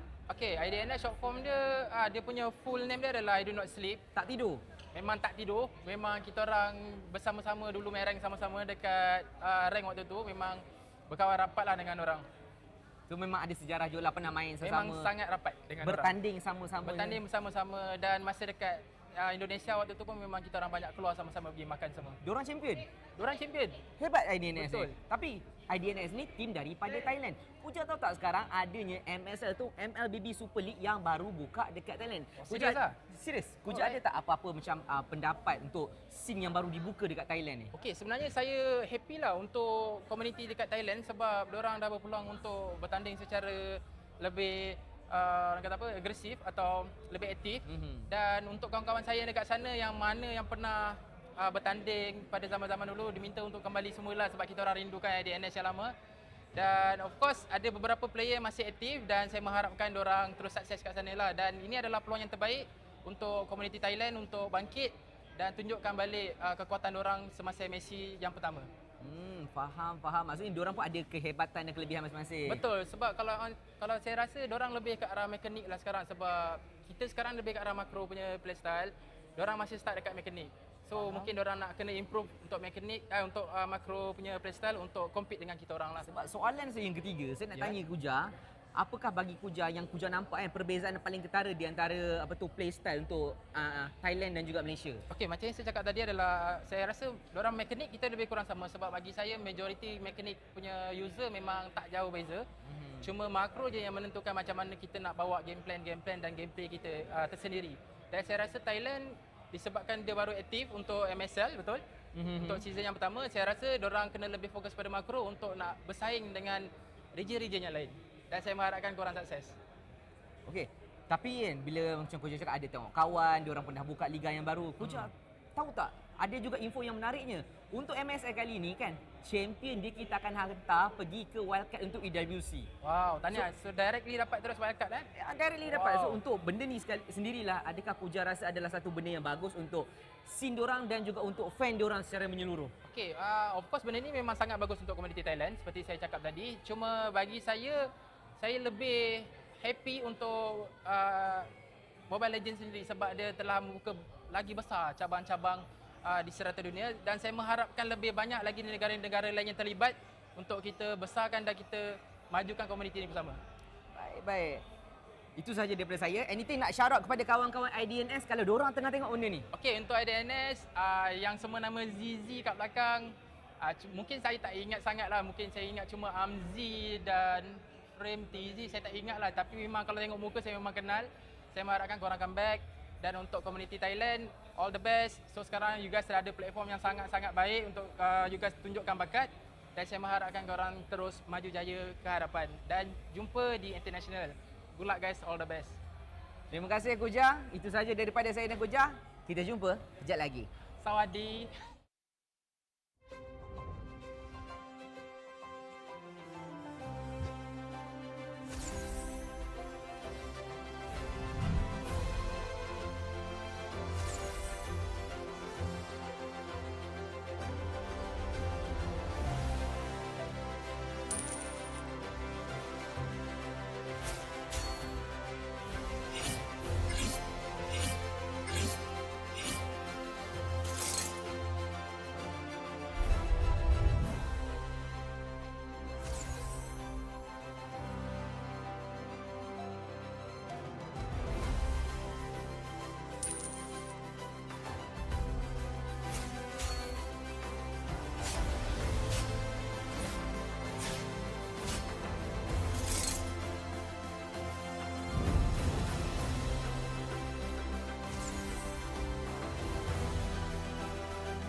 mesti telan air mata. Selamanya ku takkan di bawah perjalananku sampai ke puncak. Dalam perjuangan, bila hati terang menyala, setiap luka jadi kekuatan. Pengorbanan yang jauh ujungnya. Sudah tiba masanya melangkah takdir jalan yang gentir ku tempuh. Bangkit bersama kita juara, membanggakan negara. Kita kawan pentas dunia, Wira Arena. Bangkit bersama kita juara, membanggakan negara. Kerana di hujung cerita pastinya kita Wira Arena. Kita Wira Arena. Kita Wira Arena. No sweat and grind, guess we never gon' fade. This that definition of a legend. Every single move that I make, feel it ain't no doubt. Dorang kena aku, I'm a winner. Cuba check gerak-geri aku semua tiptoe macam ballerina. Genggam bara api, biasa berjari arah. Mimpiku mula menjadi, tiada siapa je yang halang. Kalau bikin hari-hari, benda susah jadi senang. Segala cabaran aku ready, masa depan aku terang. Sudah tiba masanya melangkah takdir jalan yang gentir ku tempuh. Bangkit bersama kita juara, membanggakan negara. Kita kawan pentas dunia, Wira Arena. Bangkit bersama kita juara, membanggakan negara. Kerana di hujung cerita pastinya kita Wira Arena. Kita Wira Arena. Kita Wira Arena. Satu hati, satu jiwa, bangkit bersama kita Wira Arena. Yeah. Dari bayang kenyala api, nama kita terpahat di bumi. Yeah. Bangkit bersama kita juara, membanggakan negara. Kita kawan pentas dunia, Wira Arena. Bangkit bersama kita juara, membanggakan negara. Kerana di hujung cerita pastinya kita Wira Arena. Kita Wira Arena. Kita Wira Arena.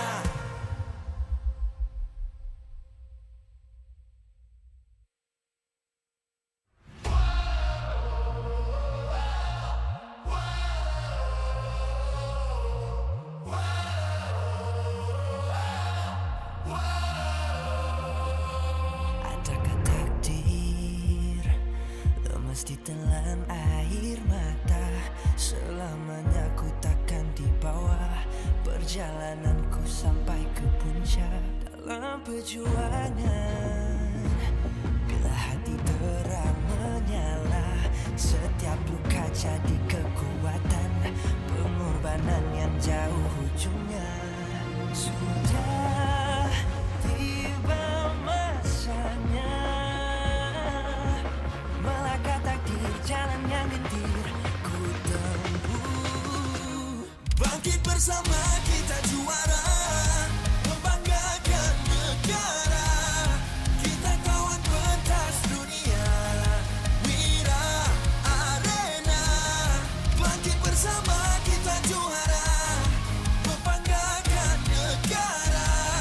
Kerana di hujung cerita pastinya kita Wira Arena.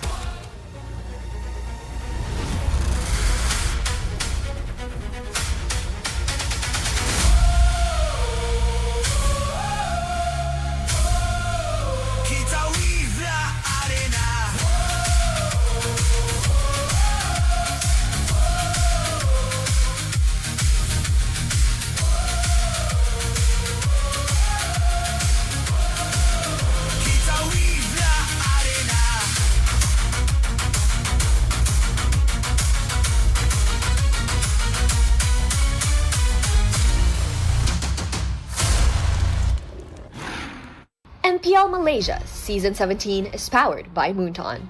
Presented by Celcom DG. Power up now with Celcom DG Prepaid 5G. Climb to mythical immortal with unlimited 5G power, uncapped hyperspeed, and endless entertainment. Celcom DG Prepaid 5G. Limitless. Made for Gen Now. Infinix Note 60 Pro. It's note what you think. With Snapdragon 7S Gen 4 plus 3D Ice Core Vapor Chamber cooling, active matrix display, and 90-watt wired plus 30-watt wireless charge. Grab your Infinix Note 60 Pro. Available now at Infinix Official Store or TikTok Shop Infinix Malaysia. Official food delivery Grab. Definitely focused when full. When people is hungry, they lose focus. Then, they will have bad aim or bad performance during the game time. Hence, order from Grab Food to stay focused. Cultured by Todak.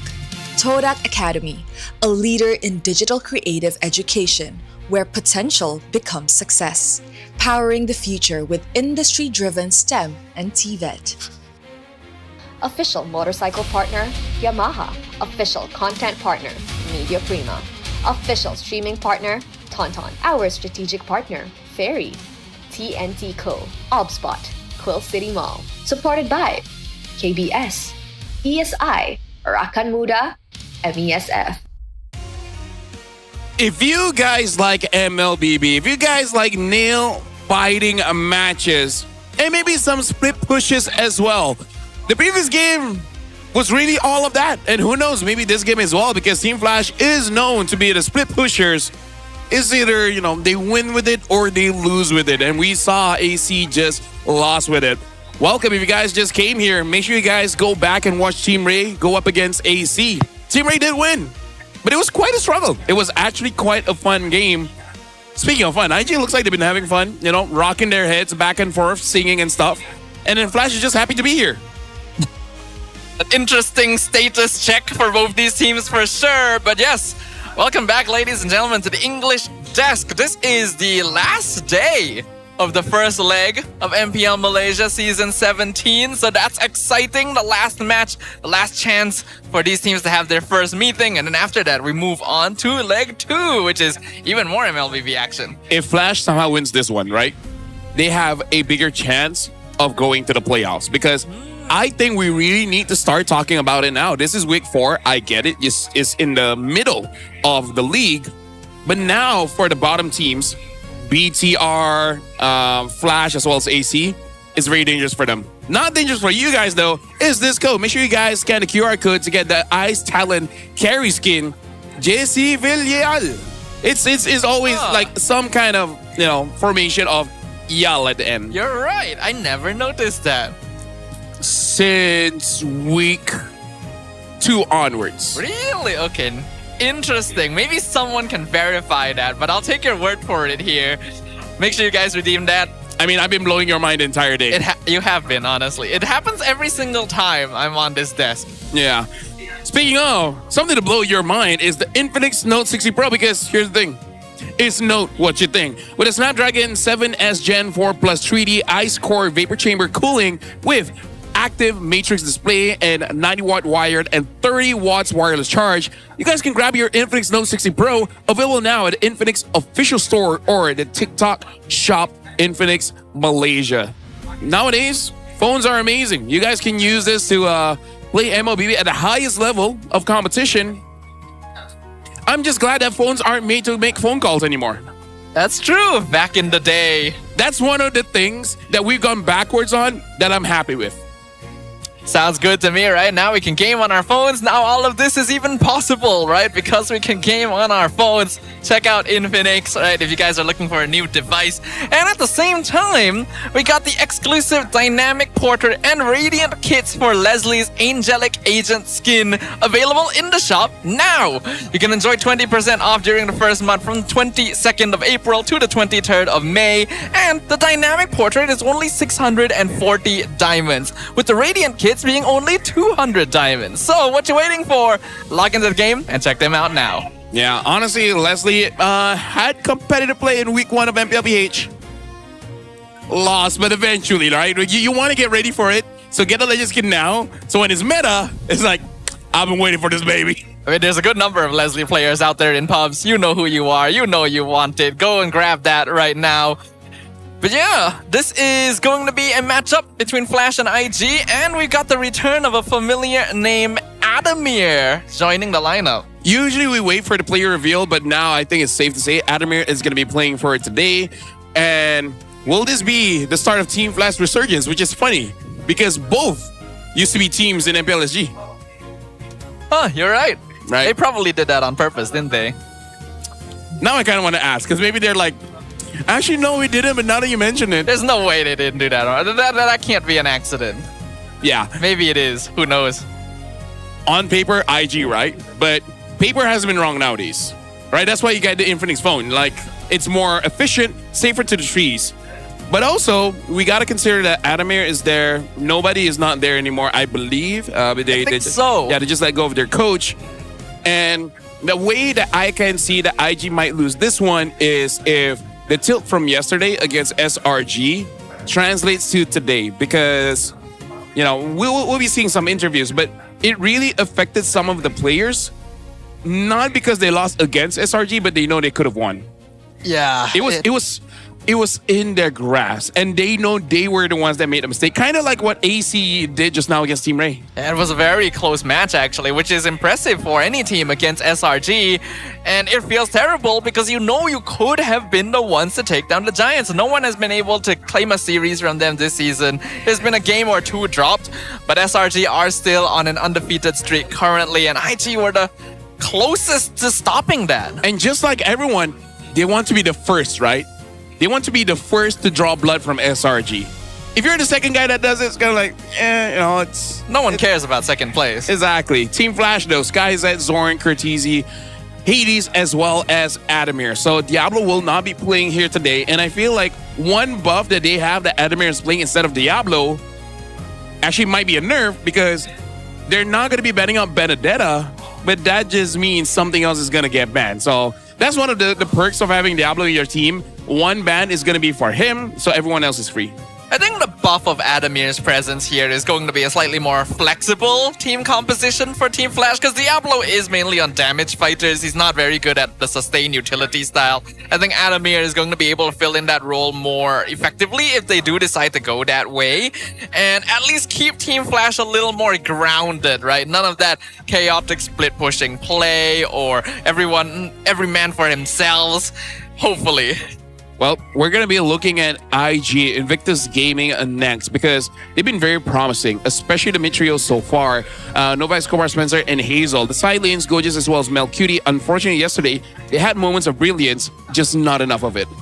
I think a lot of eyes are on Melcuti. He has not been performing. He is supposed to be the late game carry, the clutch factor for Invictus Gaming.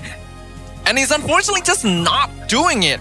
The Hellcurt pick was strange, but even stranger was his approach to the gameplay that has been lacking for a very long time. While the rest of the players are not perfect by any means, that late game needs a lot of fixing. Yeah, because I did say Invictus Gaming, I can see them contesting the grand final slot, but it's painful to say that some changes, you know, have to be made. And the last time Rose was able to interview Coach Bam, he said they are opening tryouts.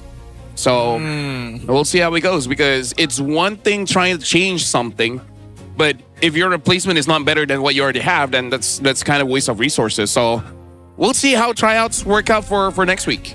We can hope that's a push from the back as well, right? A wake-up call for the players of Invictus who are not performing. Someone could replace them soon if they don't lock in fast, especially now that we are at the halfway point of the season. While their position looks a little better than other teams, there's still a lot of work to do before the game starts as usual. Let's have a look at what they said during the mic check. All I need is a beauty and a beat who can make my life complete. Next song. That should be me, holding your hand. That should be me, making you love. That should be me, this is all sad. That should be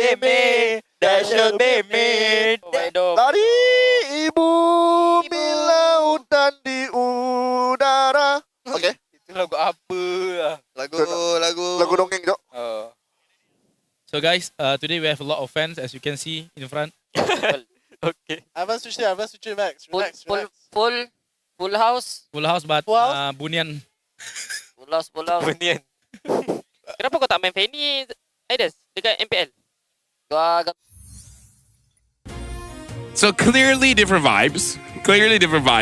And different vibes, but we can see both having a good sense of humor. Yeah. At least Actually, they're having a good it's not time. bad. It's not bad. I think it's probably because the fans didn't come in yet when they were preparing the mic check and Do you know what a everything. bunyan is? No, actually. Let's just say it's a type of ghost, like like Pontiana and all those kind of things, right? So it's one of those. Funny enough, I think I've heard a bunyan conversation before, which I'm not supposed to hear. So that was interesting. Interesting indeed. It could be schizophrenia, but it could also mean that I'm listening to a ghost. You never really know with these sort of things, huh? Well, right now, it looks like the team's are ready, and Team Flash will be the home team. So let's invite them onto the stage for this fight.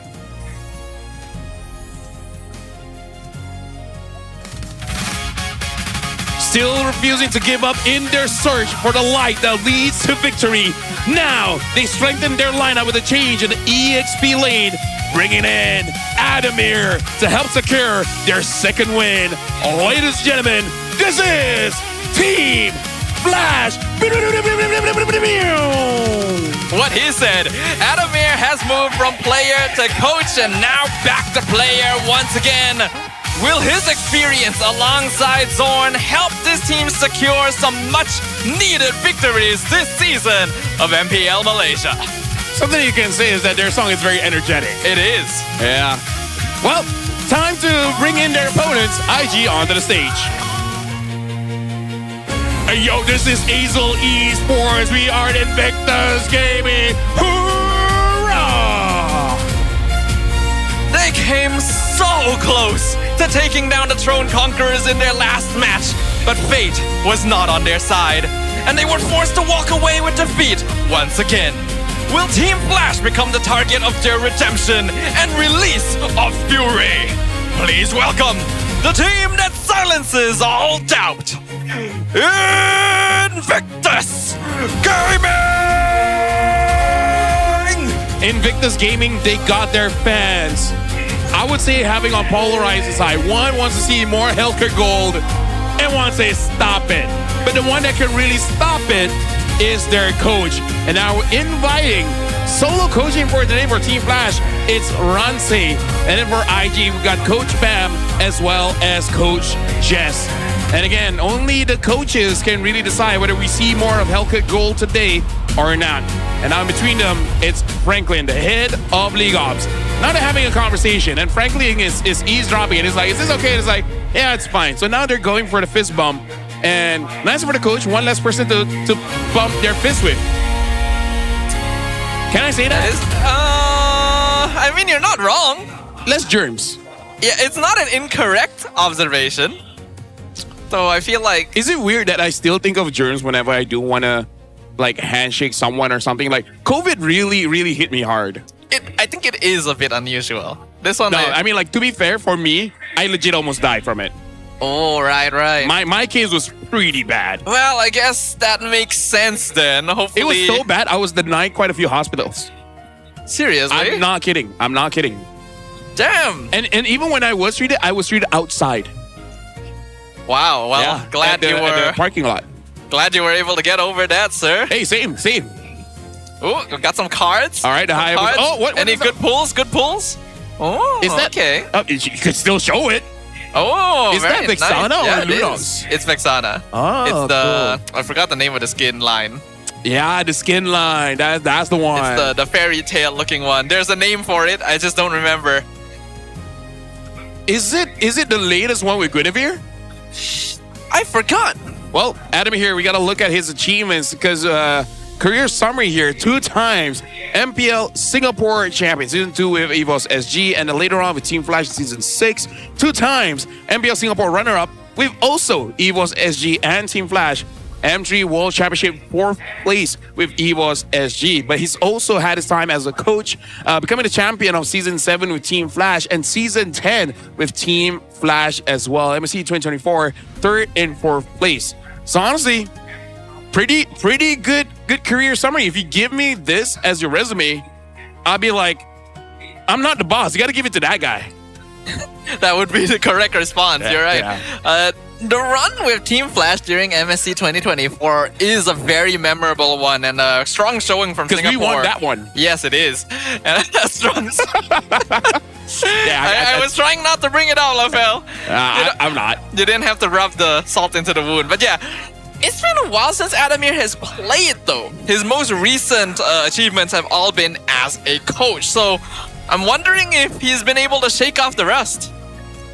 I wonder if there's any other substances that would hurt if you rub it on the wound. Like, if you put sugar there, would it hurt? And even if salt, there's different types of salt. Sea salt. Yeah, but like, more than just a mash. We got a quote from Gorgeous here. He said, I went to the match against SRG without any expectations or pressure. But after the match, I felt really frustrated. I asked myself, why am I feeling this way? I realized that this match was important to me and that I wanted to prove something. In Leg 2, I want to face SRG, RQ, and Team Rey again because we lost to them. Honestly, the fact that he can ask himself, why am I feeling this way, feels like he's gone through therapy a little bit. I can give him therapy. Because I feel like that's a realization. Hold on, I'll come back to that in a moment. Okay, all right. I feel like I've had that realization myself, after going to like counseling sometimes, realizing like, hey, why do you feel some ways? Yeah. See, as a semi-licensed therapist, I can just tell you the reason why he felt that way. Are you actually? Because he came into the match thinking that he will lose. But then when he almost won, he got upset. It's like, why am I upset? I'm already thinking that I'm going to lose. And it's like, I guess I do care. I thought I didn't.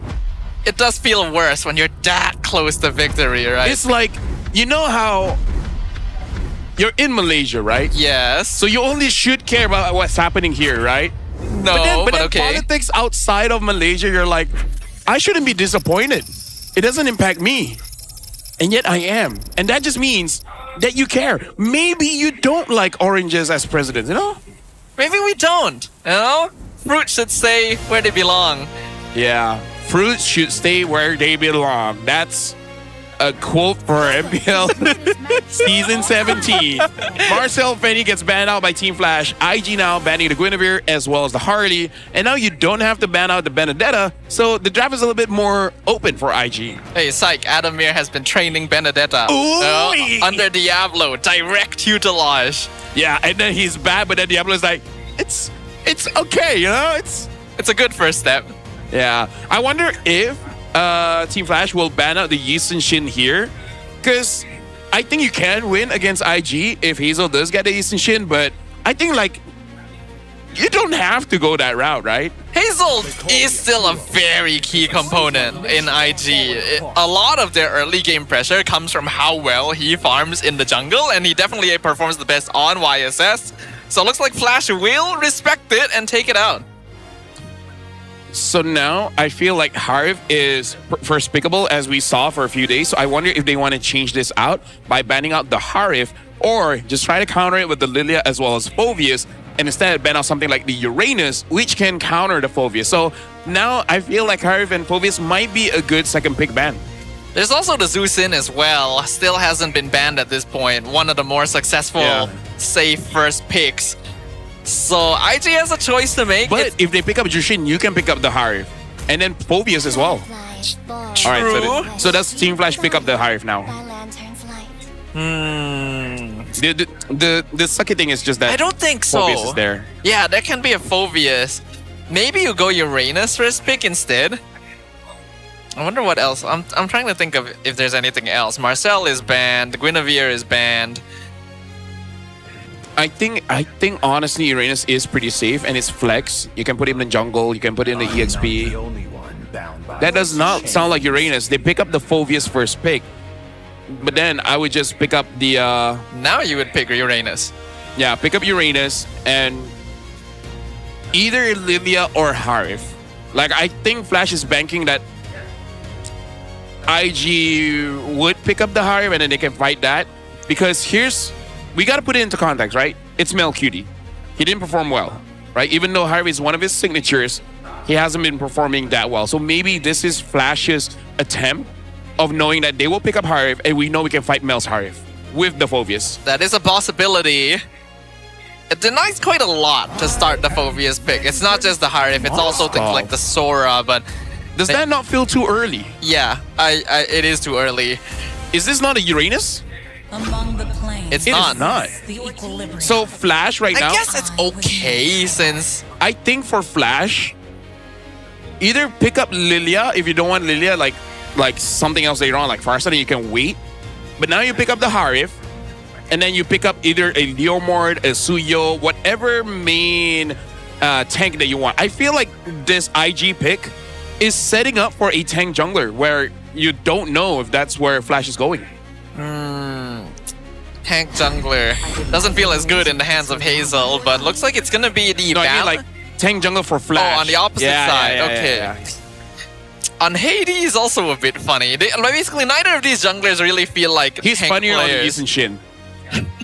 Funny in a different way. Yeah. Carry Valentina. Valentina will have the RWM to steal this time, and it's also another deterrent just in case the Sora is still being considered. So I'm okay with that. You know what crazy thing Flash can do? What? They pick up this carry.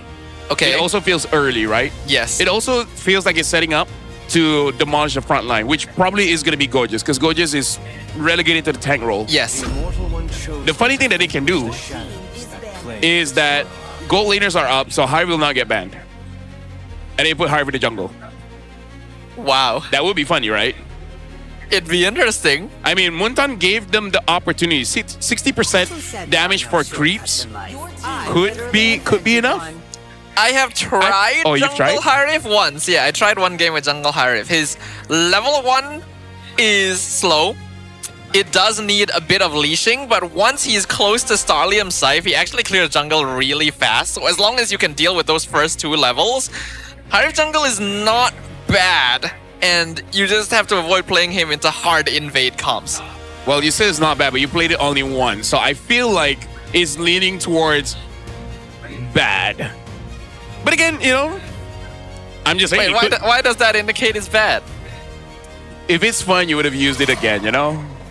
Maybe I just didn't play enough MLBB. Yeah, but if you had fun, you would play more MLBB. Huh? True. Right.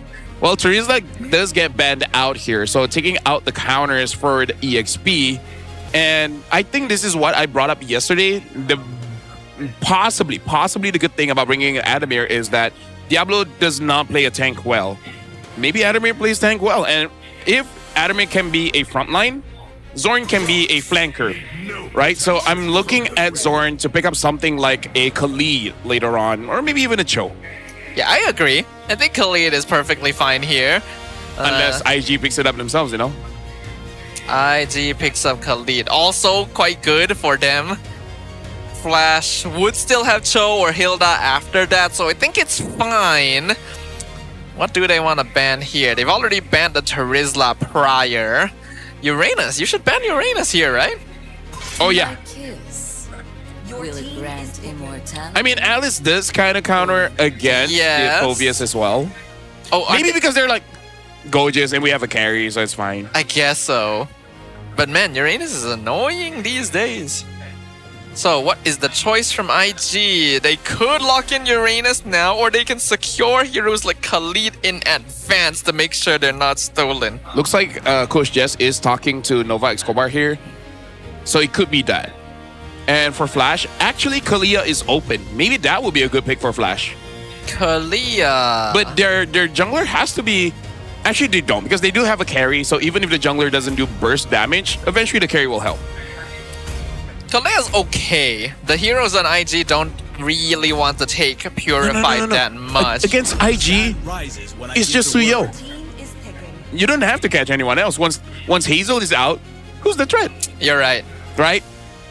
The moniker of Hazel Esports has not left since the allegations hasn't been disproven. Nope.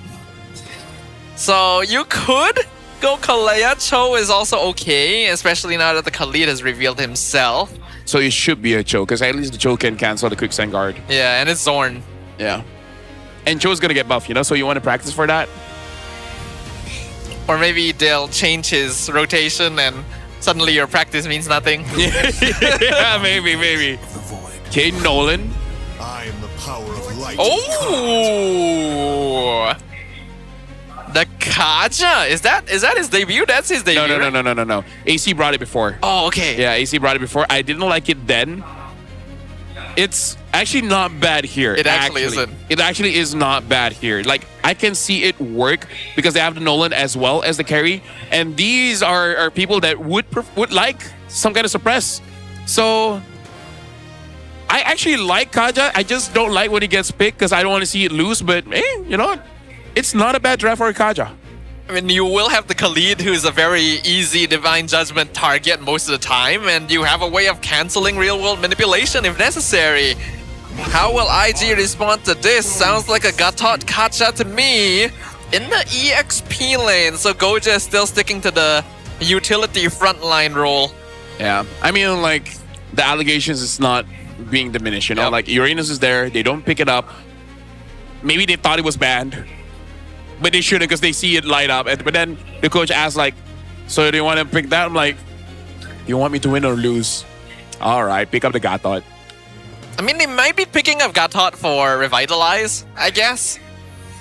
I mean... We'll see in a moment. I mean, you have free will, right? Way to... No, it's Vengeance. Vengeance Gatot. Oh, okay, all right. Deal with the carry. Yeah, deal with the carry, and also basically they're saying, go just let yourself get lassoed. That's your job this game, right? So he's gonna be standing as far in front as possible so that he can bait Zorn, but surely Zorn won't fall for that until the carry is farmed enough, right? We'll find out. Land of Dawn, we are back, ladies and gentlemen.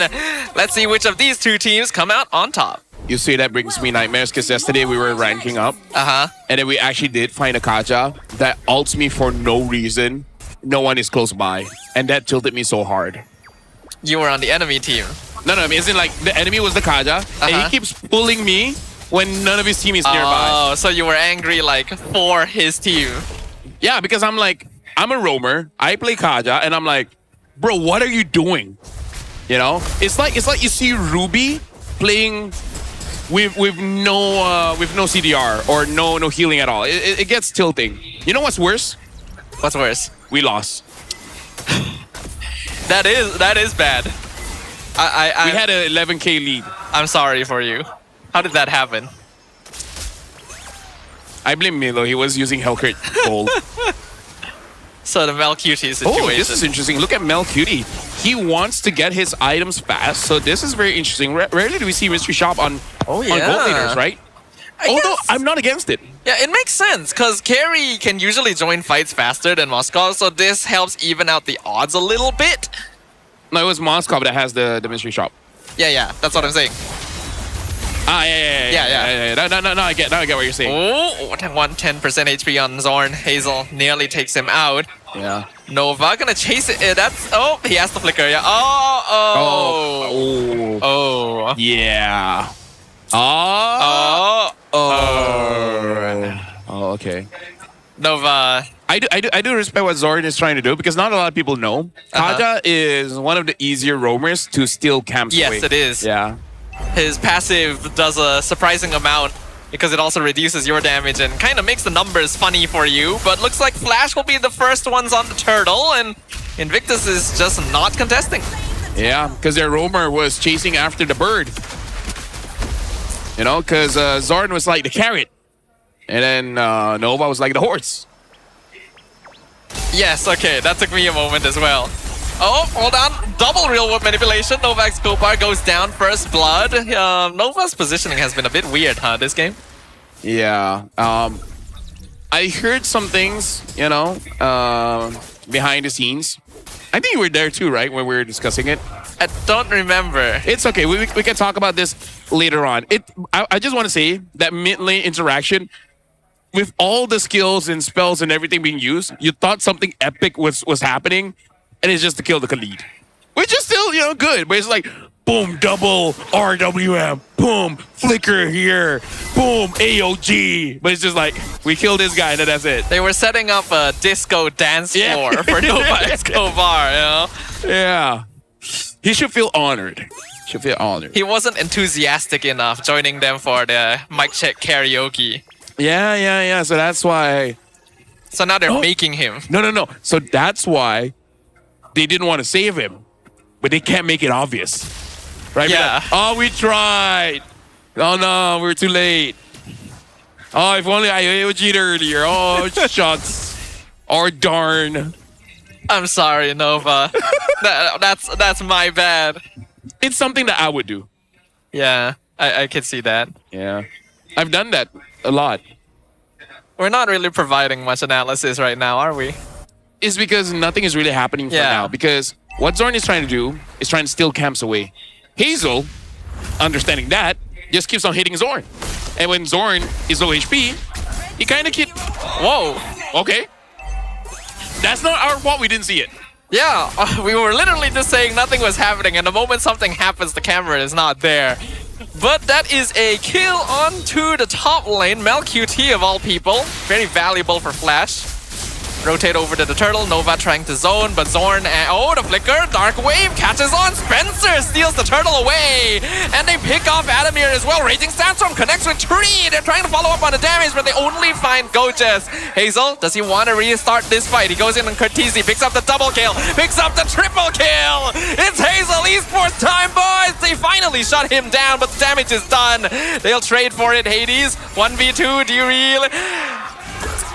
This is a weird game already. MelQT picks up the last kill. Yeah, that was a very weird game. Now, we saw the Skypiercer coming up just a little bit late for Hazel, but there is a delay of visual, so maybe he picked up that Skypiercer before he jumped in, so he was just trying to get those stacks. He got 2 kills after that pop-up, but then died. So maybe he has 10 stacks, and in a way, it's still worth it, I feel, for Hazel. It's still a net positive. Yeah. He comes out with like, what, 5? Like, if he got 20 stacks and then he got cut in half, so he should be 10. Oh, 10. Okay, it's still something. Yeah, but again, we just don't know the real timing of the Skypiercer, right? Either ways, right now Invictus Gaming is 1,000 up. And Mel joined the fight earlier, so this is helping him out, especially because of that mystery shop. But I do want to see, which I think Invictus Gaming can do, speed the game up at 12 to 14 minutes of the game, because I think that is an angle where they could possibly end it. Yeah, I agree with you. Especially since they're once again playing the tank EXP lane. They need to make sure the game doesn't go too long against the carry. So if they have a lead, they should be pushing that lead. Yeah. But at the same time, I am curious to see how Zorn is going to be using this Kaja, because it is a comebackable game when you're late in the game and you get a big shutdown. 2-man gank onto Adamir, make that a 5-man gank. The AOG secures the kill on the Phobius. Okay, stolen AOG. Cortese goes back in. RWM locks them all down. 2 kills goes the way of Spencer. Divine Judgment pulls Nova into the tower, and that's it. So, Staffa, you're a frontliner, right? Zorn, taking a bit of damage, able to dash away. You're a frontliner, right? Sometimes you have to start fights, right? Yeah.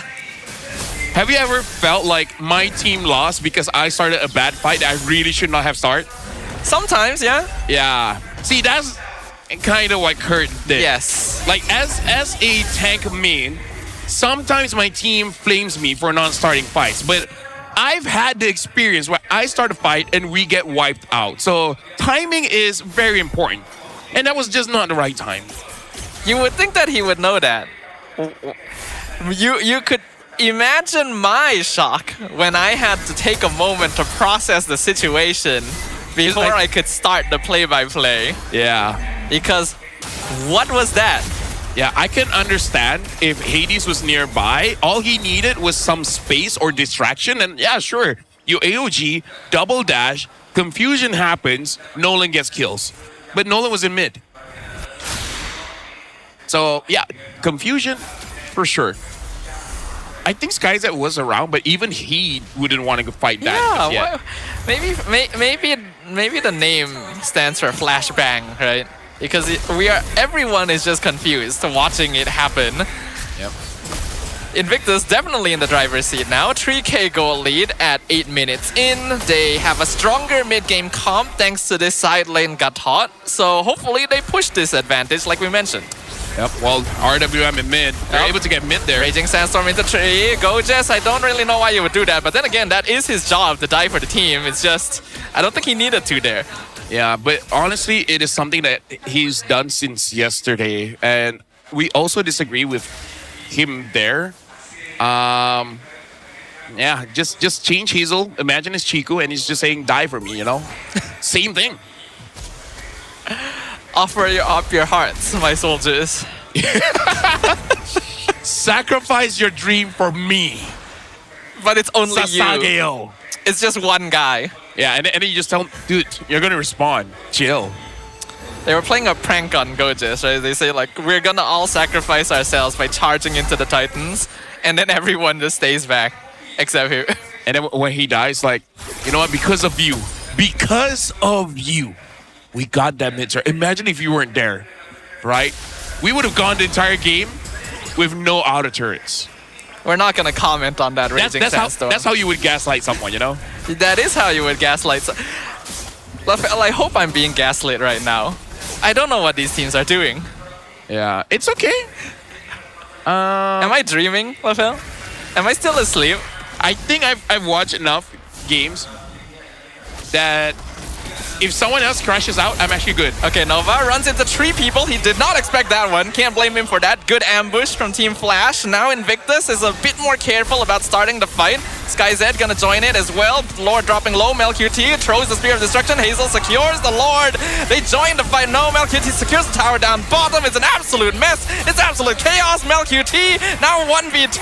But Spencer comes in from behind. Gets 2 with a single blast. Yeah, you know Team Flash, that final encounter, there was a lot of hesitation. Kurt was really thinking, should I go in? Should I not? We're going to be looking at an instant replay here, and you can see the jiggle of the joystick to see that they were just really unsure. The SOD hit, he was able to join, flanked himself, had to flicker out because he was stuck in the Lord pit. And Kurt, but that was beautiful by Spencer. Yeah. Good double kill.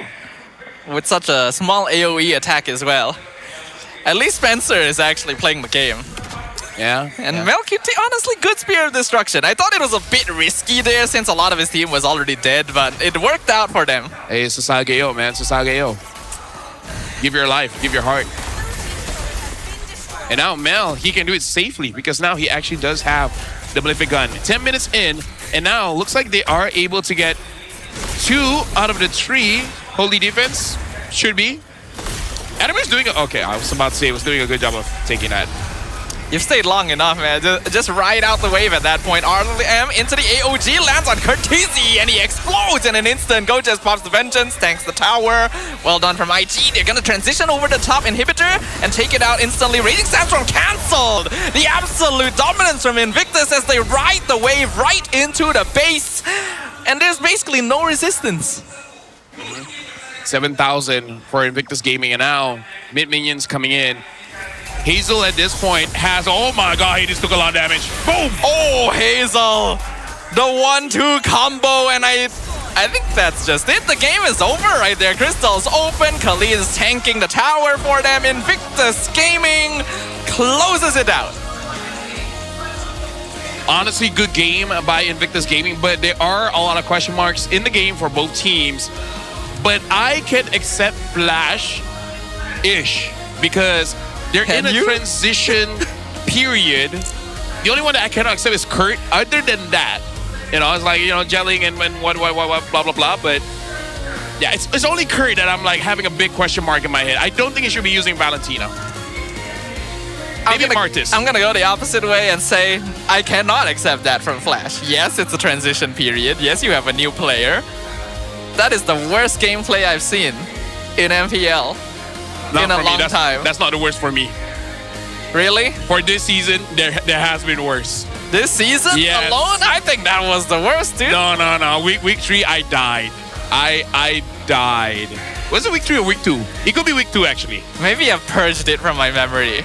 Yeah. Because that was not good. What were they doing that game? Because trust me, some people made me know that I was crashing out that hard. Like, I remember because I got sick off of it. Oh. Trust me when I say I've had worse, which is a weird flex. It's not something that I want to be proud of. Maybe Flash was even a part of that one.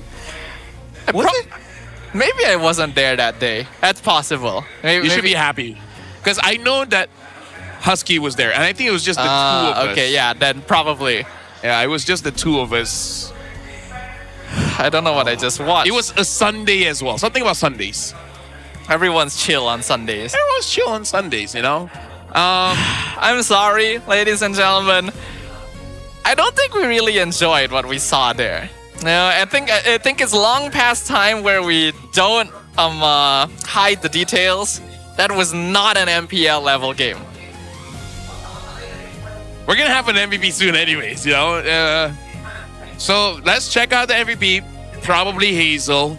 Or Spencer. I think they were the ones who did okay. Or I guess Mel is possible too, but Hazel is going to be our MVP. Continuing to be the linchpin for IG.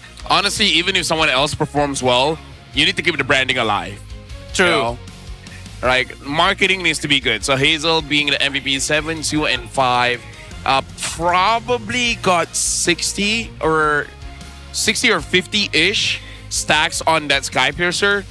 And then there was just not much that Team Flash could do, but it's mostly out of their own mistake. I feel like the AOG really made everything worse. Like, that's kind of like the end of the game. I do not understand what the idea behind that AOG was. The tower was already dead. Are you trying to clear the minion wave? It's way too late for that, and you are putting yourself out of position from the rest of your team. One of the more questionable Curtisi plays that we have seen. And it's the thing where, as a professional player, you should be okay with letting that turret go. Right? Like, I am A-okay of using all your ults to save your turret. But like you said, it was gone. Right? Yeah. Even if you could save it, you wouldn't be able to save it long. One more wave and it's still gonna be gone. Right? It's not worth it at all. Not to mention it's full mage build, Valentina, right? Yeah, if you're it's a not even bruiser, then, well, it would still be really sus, but it makes a little more sense, slightly. There's no reason to do that. Did not even use Brave Smite.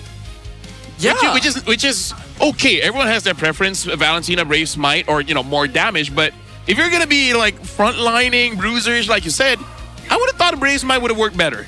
And then instead of Wilderness Blessing, you use the Tenacity, right, for added defense if you really want to be in the front lines. So yeah, this was clearly meant to be Mage Valentina. Wait, do you think he thought he had RWM? Oh, is that what happened? No. I play Valentina, and if you make that mistake, it's on you because the character icon is on your HP. You could not see Gathod, which is like yellow-ish, gold-ish hero, and an Eve, purple-ish hero. I'm colorblind, but even I wouldn't make that mistake. So if he made that mistake, then he's colorblinder. We really can't have confirmation about that unless we're able to interview him at some point. And or he's trying to cancel it, but then he actually, I don't know. But then he would like fly to the top right. No, I mean like, yeah. It's weird. It was a funny play. He was better on the Martis. I agree. Damage done mostly on Mel QT. He did manage to win a strong fight there with the Spear of Destruction. Was risky, but it paid off. And finally able to contribute alongside the rest of the team to finish things up. I don't have a lot to say. I still stand my ground saying I've seen worse games this season. So and you know what's worse? You cannot hope that this is the last. I can't. I feel like second league we have more games, you know. You know what? It could be worse. At least this ended fast. Yep. They put them out of their misery as soon as possible. Yeah. Well, Mel, Rich Guys was the carry. Sandbag Goja, Spencer, best wingman. And they made it quick. It's not 6 p.m. just yet. And they were able to get one win here. If they're able to wrap this up before 6:30, hey, great. It's been a while since we've been so negative on this desk, huh? So critical. Yeah. In such a... Because we expect better from both these teams, honestly. I think that Mel, Spencer, and Hazel did okay. Go just did his job. There was one kind of questionable move, but alright. Nova had some weird Raging Sandstorms early, but alright. Flash made really strange rotations, bad decisions, the synergy was lacking. Yeah, there's a lot to criticize. Yeah, so we're looking at the heat map here, and as a jungler, he just stays in the jungle. He did not visit the lanes at all because the side laners, they got it, right? Gorgeous is not having trouble. Mel is not having trouble. He really didn't need help. At most, it's just Spencer. And this rotation is nothing special because most of the kills were during the turtle fight. And that's just about it. Like, IG didn't have to do anything special. Yeah. That's it. Hazel did not have to go out of his way. There were no particular clutch plays. He just did his job as a jungler in the correct way. And it worked out because his opponents decided to grief themselves today for some reason. You would be very disappointed if I say that that's not the worst Team Flash performance. Because I think even you ask Team Flash fans, they remember the worser games. It was the one where they threw where they didn't take the Lord. That was the worst Team Flash performance. Mostly because they... Okay, you know what? That can be disputed because at least that one they had a good early and mid. I think it's bad in different ways, Yeah, right? yeah, I think that's the best way to say it. Because that is bad because they could have done better. Yeah. This is bad because it felt like they weren't trying a little bit. Or at least they were putting their effort into the wrong place somehow. Very, very strange. Here as well, I don't know why Hades would decide to stay and fight. Just, I guess Mel was close to dead, but you also don't have energy, sir. It's time to go. This as well. Okay, let's try to see. Okay, so that looked intentional, does it not? It looked intentional, so I don't think it's a mistake. I don't think that AOG was a mistake. He repositioned, waited for a while, and then jumped in. Like when I played, I thought that's how I would jiggle my joystick to start a fight. So that was intentional. We just don't know why. I have no clue. I want to wipe this game from my memory. This was a very disappointing performance coming in from Team Flash. Wasn't perfect from Invictus, but they were able to close it out. They got the victory they were looking for, and that is good for them, right? This is a team that wants to get points, wants to be able to secure the position in the leaderboards at the end of Leg 1. And, well, if Flash continues playing like this in Game 2, then we can welcome IG's increase in points. Well, I mean, AC's happy. Right? True. Because then eventually they have one less thing to worry about. But are we happy, LaFell? Are we happy that this is happening here at the professional league? Because you're crashing out, I have to be the positive one, and I can say, maybe we can go home early.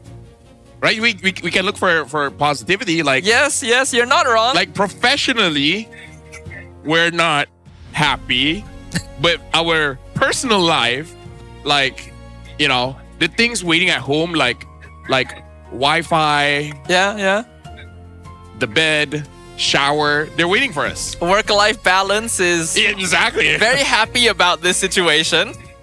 The work part a little less so. Yeah. What do you think was the issue there, really? Team Flash. Well, I'm asking for something a little more specific. I think that answer is obvious. Yeah, but it's like the umbrella. It encompasses everything. So basically everything. Yeah. Because Zoran didn't make a play, and this is what I would describe. Hold that thought, because Husky is casting right now. He's casting the MCGG Grand Finals for today. Is the what's it called again? MRS. Thank you very much. The top contenders from 8 divisions all fighting to claim that #1 spot. And it's happening, I think, right now. 5, 6. It's about to start. April 26th, which is today. It's the grand final. So make sure you guys tune in. Yeah, I think you can open I think it's starting now. Yeah, it's starting now. So you guys can check it out. And may the best player win. What I was about to say. Oh, yeah. So for Team Flash, There's no redeeming quality for any players. Did anyone play good that game? No. You know what? Sky Z was invisible. At least he didn't make a misplay. Or it wasn't on cam. Right. I think we can give him the benefit of the doubt there. When your whole team is doing that, there's not much you can do as the goal leader. But then Lolio will pull him aside and be like, I could do it. I've been doing it. True. Yeah, Diablo's there. Diablo is smiling. Yeah, he's happy because he doesn't have to deal with this. I think he's happy he's not involved. Realistically, run it again. Don't pick up Valentina. Pick up a long-range mage. Okay. I think that's it. Okay, nothing much. Cool cards. Not the Estes though. He can go. Okay. I already see something shiny back. Oh, that's actually pretty cool. That's the Cho wrong one. way, sir. Okay, there we go. Oh, not Cho, the hero one. Yeah. Okay. What's that? Yisun-Shin, not too bad as well. Yeah. Not bad. Anyways, as I was saying, pick up a hero that you cannot make the wrong decisions with. I have a few heroes that you can't make the wrong decisions with, and it can really hurt your team, right? For mid, it's Valentina, right? For roam, there's a lot. Cho, Atlas, Tigro, basically any hero that can set a fight, but you can set it very bad. Because how many clips have you guys seen of Fredrin channeling his ult, and then the Tigro pushes the Fredrin towards your team? That's what I mean. There are some heroes that's more prone to mistakes than the rest. And I feel like Valentina is just one of those ones because it's just mid-range, right? Yeah, unfortunately, Valentina stocks have been going down for a little while. And why? Yeah, because the direct count, the hero that she's supposed to counter, which is Sora in this case, has also dropped quite a bit in popularity. So there's not a lot of reason to pick her anymore. But looks like it's going to be Broken Walls for game number 2. We are going to be jumping straight into the draft, and let's get the energy levels back up. Forget game 1 happened and see what happens next. Speaking of, I don't think if we catch that game, one of the reasons we don't see Sora is we just don't have good Sora players. There were... Was it Gorgeous or was the one that used it? But I can't remember who used it, but the Sora was so bad. Everyone on desk, doesn't matter the language, we were fuming. Oh. Imagine how bad that was. It was either... It's either week 2 or week 3, because that week, the entire week was... I think it was week 3. It was... I see. Either ways, Moskov gets banned. Rarely do we see a Moskov ban, but maybe it's just because, hey, it's Team Flash. They could split push. If it's a Moskov ban, I wonder if it's a Harif priority. But Phoveus is still open. So I guess it is just to avoid the macro play entirely. Maybe they can just disrespect it. Disrespect what? The Harif? No, disrespect Flash. Be like, we don't care if you can counter it. Just pick Harif. Yeah. I see. Is Zeus'in open? Zeus'in is open. You could go Zeus'in again, yeah?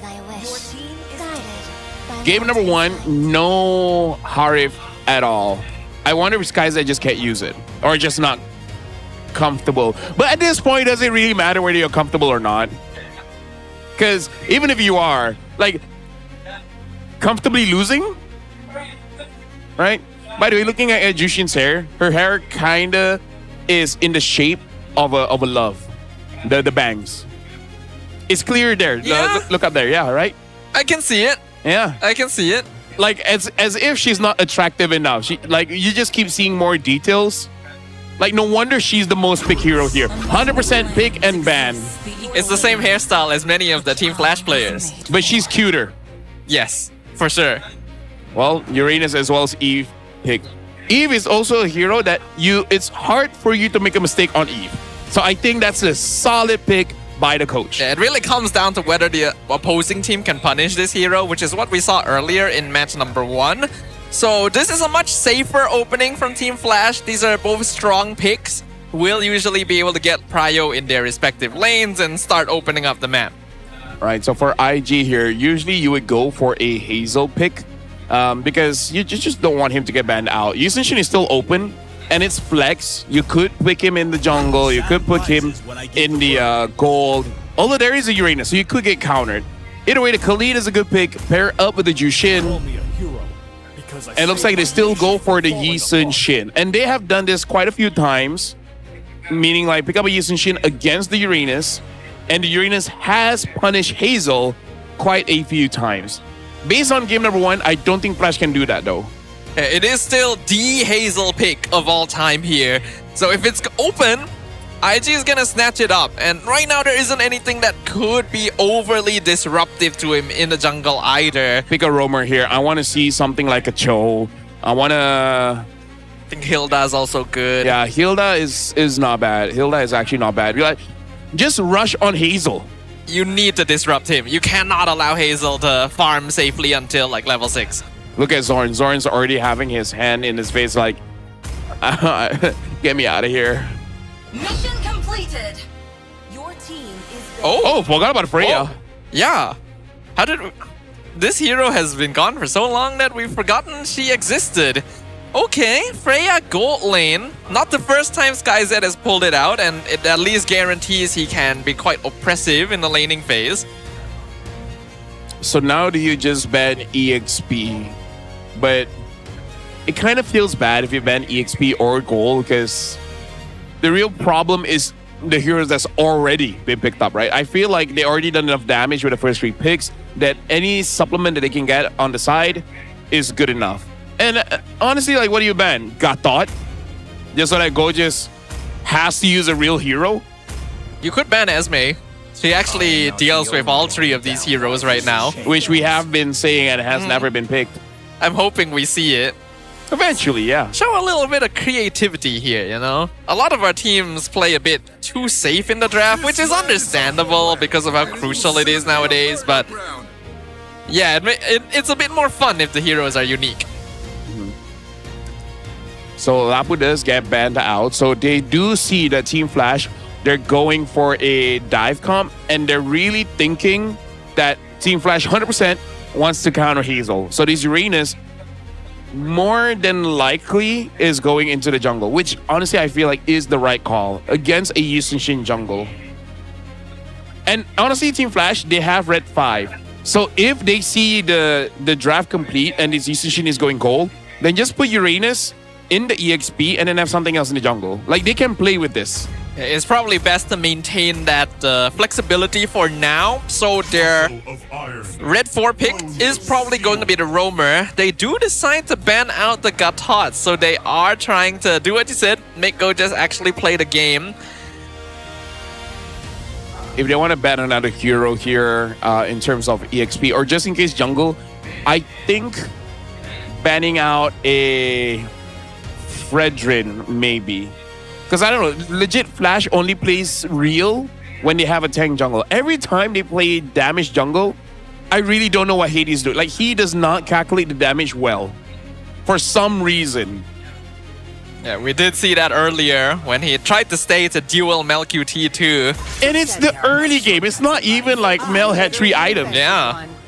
The chip ban as well. So definitely setting up for Hazel to have the best time possible in the jungle, since IG is well aware he can solo carry them as long as he's not disrupted.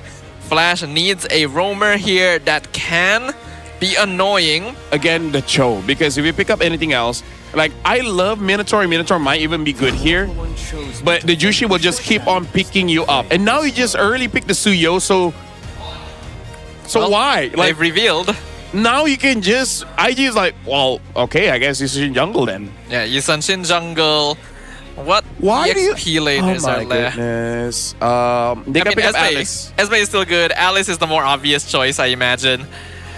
But I like Esme, personally. I do too, but knowing Gorgeous, he'll pick up Alice. Pick up Alice, and then either pick up a Claude or a Harif.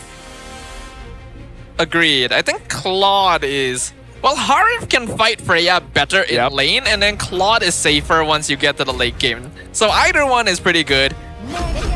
Sounds like a Harif, and it is a Dira. Wow! Whoa! I'm not exactly angry with it, because I've not tested the new changes of Dira, so I'm He's good. Oh, you tried it? I think he's good. Yeah? I'm surprised we haven't seen him yet. So tell me about it. Like, his sustain should be better now, but how much better is it? It feels a lot smoother since it's an extra 2% every time he pops the enhanced auto attack. But the biggest update is the fact that his, I forgot what it's called, his energy regenerates by itself over time. And you would think that it's not very quick, but it is. He will basically be able to cast his enhanced abilities constantly throughout the game. And that adds on to his pressure and damage, especially in the late game. Well, now I'm excited to see what's gonna happen here. And then a high Grok, got picked up here. And I think it's okay. I think it's a comfort pick more than anything else. And maybe to deny some pushes coming in from IG. I'm not going to have much opinions on this one just because I have less hope for Flash based on game number 1. And I just want to have fun and see whether Dire Off is a thing now. Eve Grok is a good combo, so the team fight coming in from Flash is solid, not to mention the Freya that's able to dive and threaten the backline. So I think that the lineup this time is easier to execute and less likely for Flash to make obvious mistakes. But the Grok is kind of slow for the current meta, and I just don't really like it as much as I used to. But let's hope and see if Team Flash can prove me wrong, because Invictus Gaming is currently 1 victory away from closing out their final victory in leg 1 of the season. This might be the first mistake here. Zorn is actually going for the roam boots conceal. And it's a mistake in the sense of, if you really want to make money, you have to keep on visiting. The mid lane proxy to deal with the We've Grok. never seen that. Yeah, that's probably to counter the Grok wave block specifically. That's really interesting. Now I want to try it. I think you can only do it in specific situations. I feel like Khalid, Cho, like whoever is fast to do that, right? I mean, Grok could probably do it too. No, you need heroes with fast enough clear. And the Grok is probably going to get punished if he goes that far. Not unless you're good enough. Skill issue, right? Yeah, I mean, like, I'll play Grok. I think. Oh, wait, no. Grok freezing it makes it so that you get there. But still, I want to try just to see how it does, you know? But either way, that was pretty cool.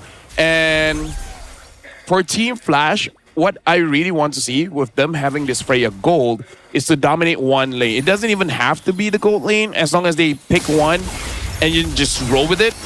Get something happening. Hazel gonna be jumping in on Zorn, forcing out the flicker early, right at the level 4 mark. Yeah. Either ways, this is why I don't like it. I hope it's not that Zorn didn't read a patch or anything, but like, he is not seeing. That was close. Hades nearly one-shots Hazel, but he is able to dash away. So now the top wave is going to be proxied. Respect the attempt. I'm going to make it short. He doesn't move forward that much. He's freezing the wave, so there's a chance he has been denied in so many roam gold and EXP. He's level 2. That is a possibility. For now, Team Flash are the ones in control of the turtle. They are all engaging onto Adamir instead of trying to actually contest it, so Nova is going to need to flicker away. Hades gets the first objective. Yeah.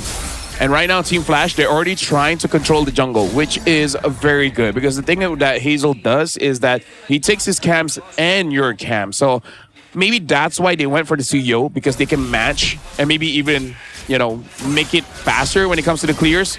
Hazel once again engaging on Zorn. Mountain Shocker will finish the job. And that's going to be a small counterattack from IG. Yeah, but that is actually very much meaningful because they provided space and they're denying a Zorn off the farm. 3 minutes in and Zorn is not level 4 just yet. Same with Nova, but Nova is about to hit that. Yeah, he just hit it.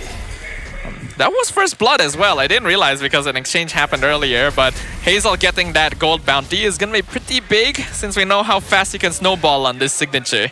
Well, right now Zorn does have level 4. So at least in terms of the EXP, he's still on track here. In terms of engaging the fight, I wonder even with the tech charge, they actually no, seeing as how Hades almost one-shotted the Yushin Shin, I think they can go for a fight. It's just that where do you engage? Should be in the jungle, actually. Team Flash is definitely in a better position this game compared to before. They will spot Hazel in the tri-brush, though Turtle's not up for a while, so I doubt they're doing anything here. Oh, look at that. Hades wants to contest inside the jungle. He should see the orange buff spawn soon. I wonder if Team Flash want to force this out, because I actually think they could force a fight. I think they have the firepower to do it. But they're probably going to be a bit hesitant, especially after game 1. Oh, there's the tech charge, full commit onto Spencer, and they blow him up. Okay, you know what, Zorn? You just lost a horrible game, and y'all are on a losing streak. I know that's habit, but maybe stop. I think you need to deserve the recall spam, and you don't deserve it just yet. That's my opinion. Well, it's still emotional damage depending on the opponent. Mountain Shocker will scout out the turtle take. Nova is dropping by. I don't know if they can really contest this. Mel QT gonna be in a 1v1 up top. Hades secures the turtle. The Harif is running out of mana. Blade Surge will miss. RWM also whiffs. A bit awkward from Flash, but shouldn't be too big a deal for now, as Zorn is holding off the tri-brush. And now Hazel is gonna be jumped on by Adamir. Raging Sandstorm connects with the Grok. Hazel gonna be able to survive, and I think that'll be all for now. Stava, let me say, IG should not lose this game. If they do, then yeah, this game will be one of the ones in the list. I don't have the list just yet, but if I watch all the games, I can have a list. Yeah, we need a list this season. Looks like they will trade the purple buff for the bot tier 1, so Team Flash has succeeded in slowing down Hazel just a little bit thanks to that pressure. Hopefully they keep this up. Well, Hades has a bit more cooldown now. And in terms of the ult, Kurt just got his RWM. So in case the Team Flash wants to fight it out, they can. But look at this, Kurt. Oh, nice dodge from Kurt, and then a whiff on the tech charge. No, nice dodge from Zorn. He was in trouble in that situation. He could have gotten caught. What a nice tech charge to get out of the way. He literally dodged every member of the enemy team. Incredible. And the wall too. He meant to do that, you know? He probably did, honestly. Yeah, he probably. I think it was a disengage. Yeah, because they think like, yeah, we probably won't have enough damage. Which we saw AC had that mindset before, and it didn't go well. Yeah, I feel like he could have kept it. He would have been fine. No, honestly, I think they could have counterattacked because the RWM was there. Well, now it's a 2v2 situation. Hazel gonna be jumped on first. Look at the burst damage from Hades. Mountain Shocker comes out. RWM as well. Locks down both. Goja's low on HP, and Hades dashes it. Finishes off the Yi Sun Shin. Goja's trying to fight, but that's a 1v2. You're not surviving that one. Double kill for Hades. And I think that's 2 stacks on the Sky Piercer, so 20 right there. Team Flash, in a blink of an eye, I'm not going to say in a flash, 2K gold lead. And now they can really extend this because Invictus Gaming, they don't have a real tank, right? They got a Dairoff, they got a Khalid. Khalid is tanky, but not a real tank. Yeah, that might be an issue here. Even having trouble holding on to those purple buffs, Team Flash is starting to run away with more and more of the game. Well, right now, it looks like they should be able to get this turtle as well. If Nova has a good Raging Sandstorm. They really want to fight. Mount Shocker comes through. Hazel gonna go for the backline instead. Curtizi gonna get blown up. Tech charge is good, but not good enough. Hazel's still alive for now, but that'll be remedied. SkyZ finds the kill, though he will lose his own life in exchange. Invictus strikes back. Yeah, good engage by Invictus. They need a good... I would say that's not the best Raging Sandstorm, but they got a key target, which is Kurt. And that's enough. And looks like they even got the mid turret. Forced their way through it. For a sec, I was worried Gojas might make a mistake there, but Invictus will regain control. Net worth lead still slightly in favor of Team Flash, but that was a very big fight right there to stop their momentum. Looking at the items, it looks like Spencer will be going for a Sky Piercer here. Hazel only has 1 with a Hunter Strike. Looks like he will be going for the War Axe. Mel is far away from the Holy Crystal, but I feel like with the Stardom as well as the Feather of Heaven, I think they can fight now if they want.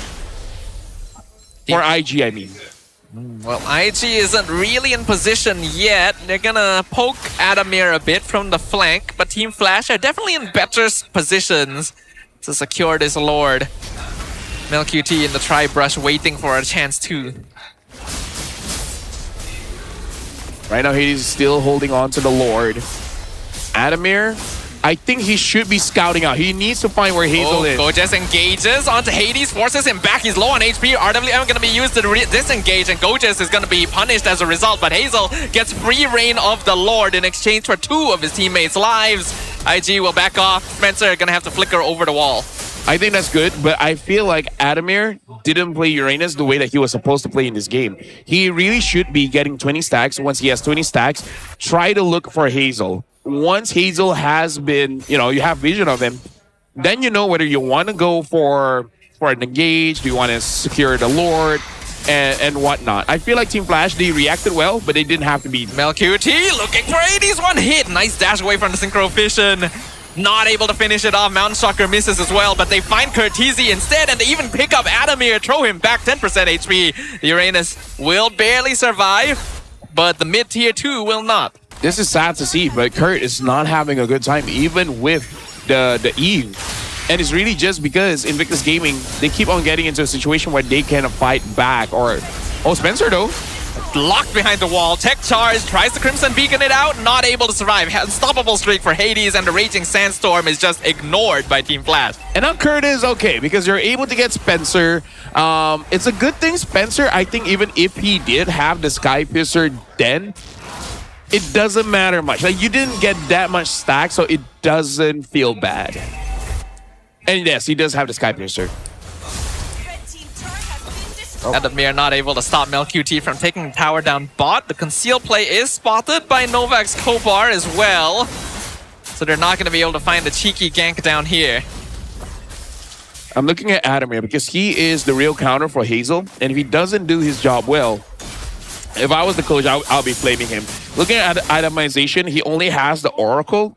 He does have components for a lot of other items. I think he needs to invest in the Radiant and then an armor item. I almost don't care any, but maybe just finish up the Antichrist and then you're good. Actually, no, if he wants to 1v1 Hazel, he needs a dominance as well. I think right now, Team Flash are a little bit behind from where they want to be, but the net worth lead at least is not too bad. Only about 700 in IG's favor. Adamir does need to be more proactive though. He's not really piloting the Uranus the way we've been seeing from other players, and there's a reason why this hero is so strong right now. Uranus is supposed to be annoying. Adamir is being respectful, which is not what a Uranus is supposed to be. Well, Mountain Shocker. Invictus will see where all of Team Flash are, and then nothing will happen. Yep. I think that's the best way to describe this game is just not a lot of things happening. They have spikes. And now Zorn able to block up Novak's Kovar's guys. That's going to deal just a bit of free damage. Zorn going to get pulled back. No.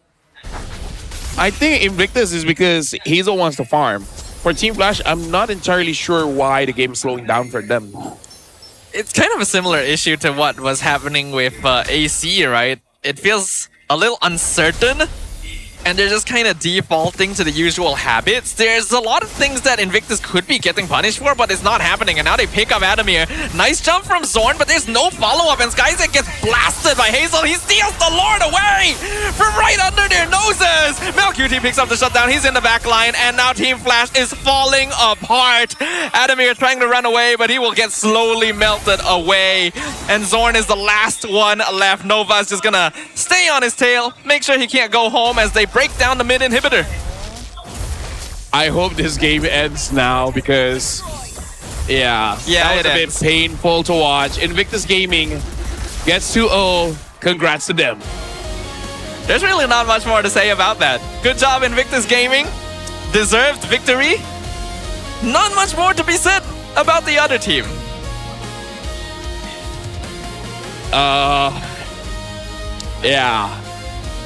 I think that's the problem. They're making our jobs very difficult because there's nothing much to say unless we just blame them for every little mistakes. You know, so like I already forgot what happened in this game. I argue that Diablo was better. At least he tried something. It's not even an argument. Diablo was better. Like, the team with Diablo was not clean, but at least it felt like they could put up a fight under certain circumstances. This is just nothing. Yeah. Well, I'm lost for words. Yeah. Could it still be worse? Yeah. Because at least this ended quickly. Yeah, true. Yeah. Like, that's the saving grace. It's like 11 minutes, 12 minutes. Like, it didn't prolong the suffering. Well, it'll be a nice morale boost for Invictus Gaming, considering they were a little bit upset after their previous loss. We'll just let Rose take over from here. We need a moment, guys. Let's head to the stage. Berjaya bangkit selepas kekalahan semalam, Invictus Gaming with a convincing 2-0. Boys, congratulations. Thank you. Wah, makasih. Dah pandai Melayu sekarang ni, Coach Bam. Coach, let's talk a little bit about yesterday. We know that your win streak has been broken yesterday, but it looks like the boys came with full spirits today. What did you do? What did you talk to them about? What happened last night? Actually, after we lost yesterday, I just talked instantly about motivation things. Because I want them, before we go back to our gaming house, we are already confident going today in our matches. So it's all about mentality and mindset through the series. Mentality and mindset. Speaking about that, if we recall back before the season even began, we had an interview with you and you said that in terms of mentality, you're not afraid to face any big teams because you used to be a basketball athlete, correct?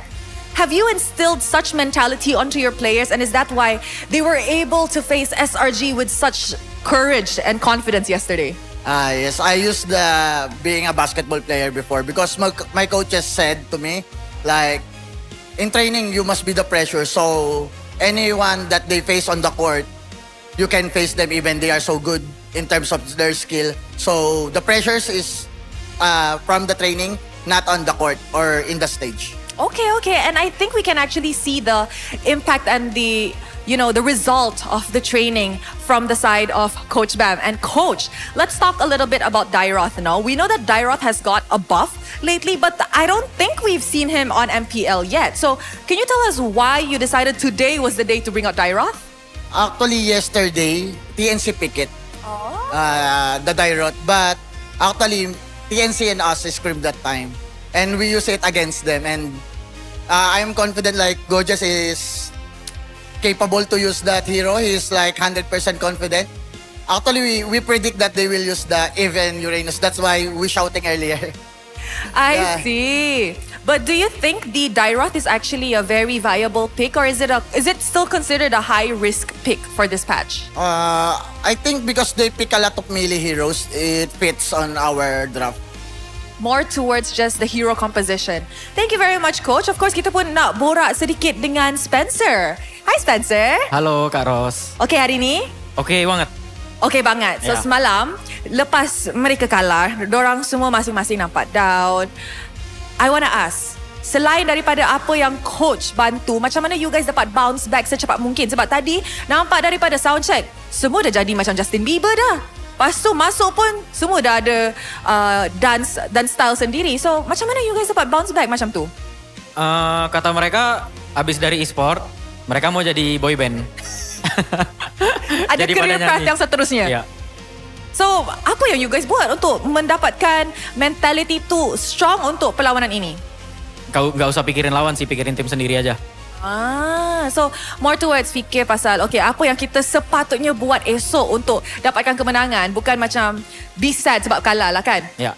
Okay, kalau kita nak borak tentang first leg, ini adalah perlawanan terakhir IG untuk first leg, betul? Apa gimana? Perlawanan terakhir IG untuk first leg. Benar, ya. So you guys dapat record 4 menang dalam 7 game. So maksud tu korang kalah 3 game sahaja. Yes. Are you happy dengan prestasi ini? Enggak. No. belum happy. Belum happy, belum puas. Ya, karena belum secure playoff juga sih, jadi belum happy. Bisa lebih bagus lagi malah. You guys can definitely still be better. Apa yang target utama Spencer ataupun IG untuk leg kedua? Selain daripada masuk playoff lah kan? Ya, targetnya win streak di leg kedua. Win streak! So habis rapuh semua tim? Apa? Kasih bantai semua tim? Ya, harus bantai semua tim. Alright, Spencer. Thank you very much. Kita pun dah tengok perlawanan yang sangat-sangat clean daripada side Invictus Gaming, tapi hanya seorang yang boleh menjadi MVP of the game. Agak-agaknya siapa MVP dia? Oi, coach dah bersuara. So, mari kita tengok MVP in 3, 2, 1. MVP jatuh kepada... MVP jatuh kepada Nova Escobar. Wow. Coach, we know that you guys are like all very playful, right? All very extroverted, but it seems like Nova very introverted. Is he also shy like this at home? No. Actually, he changes attitude when we are together. We like, when we dance, he dance. When we sing, he sing. Oh, monkey see, monkey do. Yeah. So you're a monkey? Actually, Praba. So, Nova, congratulations. Thank you. Berjaya menjadi MVP hari ini. Betul ke coach cakap? Apa? Betul ke coach cakap? Di mana walaupun Nova ni introverted punya orang, tapi bila bergaul dengan IG, apa yang diorang buat, you buat juga. Betul? Betul lah tu. Betul lah tu. Tapi tadi diorang jawab, Mio malu-malu. Okay, Rose nak tanya. Minggu depan kita akan bermula dengan leg kedua. Tapi itu boleh dikira minggu keras juga untuk IG sebab you guys akan bertemu dengan Vamos dan juga SRG sekali lagi. Apa preparation yang IG kena buat untuk pastikan you guys boleh menang lah? Pak kata Spencer nak win streak lah kan untuk leg kedua? Bagi saya, kita orang just fokus untuk diri kita orang sendiri. And then just main apa ikut sistem kita orang lah. Tu je lah. Sistem ikut apa je yang coach cakap? Betul. Okay. Is there anything perhaps yang you nak sampaikan dekat kedua-dua tim ni? Nak cakap anything dekat dorang ke? Tim Vamos SRG. Saya just excited jumpa SRG lagi. Tu je. And you pun pernah satu tim dengan Uni kan? Pernah. Is there anything you want to say to Uni? Macam see you on the battlefield ke? Tak ada. Just do our best lah. Okay, thank you very much. Anything yang you guys nak cakap kepada fans Invictus Gaming? Thank you so much semua yang datang hari ni. Thank you so much. Teruskan support MPLMY, support team Invictus Gaming. Jangan lupa follow Instagram Invictus Gaming juga guys. Okay. Thank you guys. Siap promote and coach pun cakap please. Thank you very much boys. Congratulations on that amazing win. Sekarang mari let's show it back to the casters untuk analyse apa yang terjadi dalam perlawanan terakhir leg pertama. Thank you very much, Rose, as well as congratulations to IG. In fact, thank you for making it quick. Yeah. At that point, you kind of just have to cleanly finish things off and make sure that we're able to end on a high note. Nova Escobar going to come out as our MVP for this game, doing a great job of zoning and forming the front line for the side of Invictus. And since there wasn't really a lot of frontline pressure he had to deal with either, the game becomes a lot smoother for him. Yeah. I can accept that Spencer say he's not super happy with this game because it kind of feels like maybe rank was a bit more difficult. It's tough. It's not a good feeling, really, for either team here because Team Flash can clearly identify that this was nowhere near their best work, and IG knows that it wasn't particularly a challenge either. Yeah. I don't even know. Like, I can see the mistakes. Like, Adamir didn't really do his job. Hades did actually okay on the Suyo. Kurt, maybe it's age, the reaction time isn't as fast as it used to be. Some of the decision makings isn't as like that. Same with Zorn. Because it just feels slow, right? Everything feels slow when it comes to the decision making, the reaction and everything like that. And we know that Hades, Kurt, Adamir, and Zorn, they've been here for a very, very long time. Maybe it's just you know, you just get slow fingers. I don't know how else to word it, you know? I mean, I've already often said that Grok is a bit too slow of a hero in this meta. There were some good catches with the wall and the tech charge, but it required quite a lot of resources being committed just to get a singular pickoff. And then most of the time in team fights, their positioning was very messy as well. While Hazel wasn't perfect this time around, there were some times when he got caught out and Hades did a lot of damage to him. He still managed to farm quite smoothly. Nova did his job, Spencer did okay. I think that Jiraf is still a bit of a proof of work. I do like what they've done with him, but this was not a good showing of what he can really do. Because he didn't have to do anything. Yeah. Like, he legit could just clear the minions and they would still win. Either ways, I feel like unless we see Cram use it again, which he has used even on international stage, then we can really know how strong or not viable this hero really is. In terms of the damage for IG, everyone has roughly the same amount of damage, same as Team Flash, because honestly, not a lot happened this game. It was a 13-minute game with 16 kills, and yet, you're right, doesn't really feel like all that much actually happened. The highest damage dealt is going to be Mel QT, with Hazel not too far behind this time around. Arif still a very powerful hero, able to farm quite easily this time around, even with a Freya on the opposite side, because a lot of Flash's deficit started spilling over into the gold lane. And the lack of an active map opener and frontline really was a big issue. Yeah, honestly, if Adamir keeps on searching for Hazel so that Zor knows where to tech charge, Kurt knows where's the RWM, the game for Team Flash should not be dark, right? They should have vision all the time. You got a Grok and you got a Uranus. If I was the coach, I'd be like, what are your excuses, right? I can accept if the Uranus opens the map and keeps on getting one-shotted by the Dyrov, then I'm like, okay, you know what? You get a pass. I understand why you're not looking for the Eastern Shin because you keep on getting destroyed. Then fine, whatever. But it didn't happen, right? Maybe you're seeing in the future and think you're going to get one-shot, maybe, but you're just not doing anything, bro. Yeah, this was the fight where the game really broke open. I gotta give props to Invictus. They found Curtisi. They knew he would be the most difficult person to reach, so they start the fight by searching for him.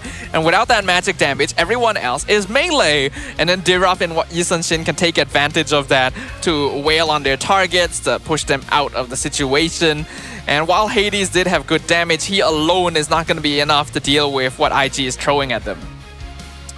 It's just unfortunate. They're gonna have a few days worth of scrim.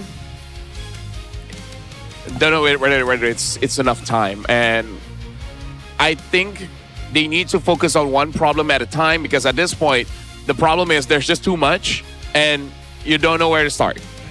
It's quite a sad situation to see, because I think a lot of people were counting out Team Flash when the season started, since it looked like their roster was not as solid as some of the others. And we saw signs of life in the first couple of weeks, but they haven't been able to recreate those sparks or even grow them. And that's why they remain at the bottom of the rankings at the end of Leg 1. Yeah, and now IG jump up to number 3, taking Vamos' spot. So at Leg 1, this is how it looked like. And I feel like a lot of predictions were wrong. All right, SRG and Flash were correct. AC was wrong. Team Rey was wrong. Well, I feel like a lot of people would put Team Rey top 4. Maybe not top 2, but a lot put top 4. I did put them top 3, so even I'm surprised. Yeah, IG did surprisingly well. Vamos as well. Even though the score doesn't look like it, but we see Vamos' progression, and it's looking like it's moving towards the right direction. RRQ is the confusing one. We were convinced by week 3 they would stay at number 2, and now they're number 5. That's a lot.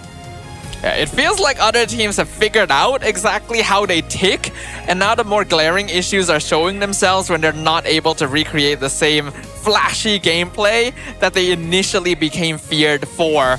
So I'm hoping we get to see improvements, especially since we will be moving into the second half of the season next week. Flash against AC. Now that's a way to start the second leg. is going to build momentum for one of them. Vamos against IG. Now, that would be a pretty good matchup. And then on May 2nd, the Saturday, Vamos against BTRM. Flash against Team Rey, mismatch. SRG against RQ. That's the rematch a lot of people were looking out for, but RQ really needs to fix a lot of things. AC against Team Rey, another rematch that happened today.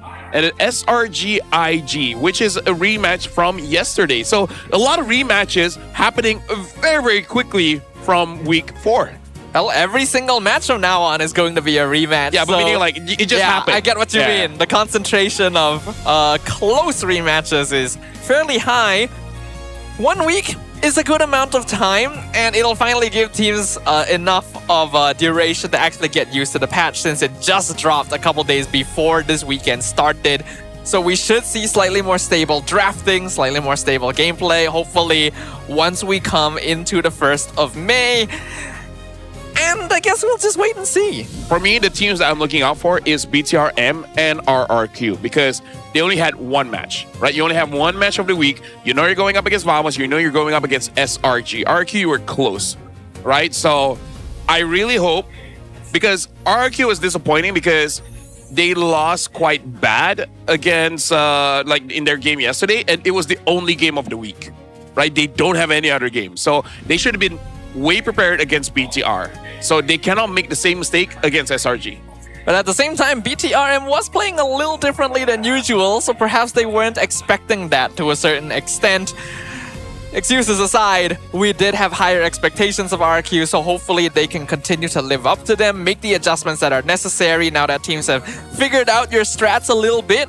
On the other end, I'm also curious to see whether Team Rey can keep their streak going. They've had a pretty explosive turnaround this week. Will they continue, or will they fall into the same trap that we've seen from RQ, where teams start figuring out how they work?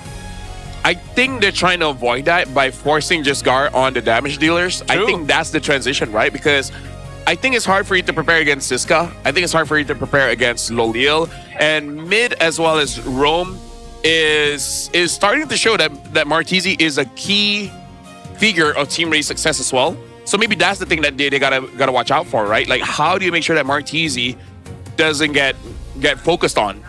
Yeah, sounds like a plan to me. If you guys are interested in checking out the matches in Leg 2, here is the regular season schedule for Team Flash. Right, they're going to be facing off against AC May 1st, Team Rey May 2nd, as we saw, and even more matches coming after. So scan the QR code now and grab your tickets. You know what's interesting, Staffa? Yeah? I think this is the only time I see SRG match not sold out. Wait, I thought all of SRG's matches were sold out. Yeah. So Team Flash is an anomaly here.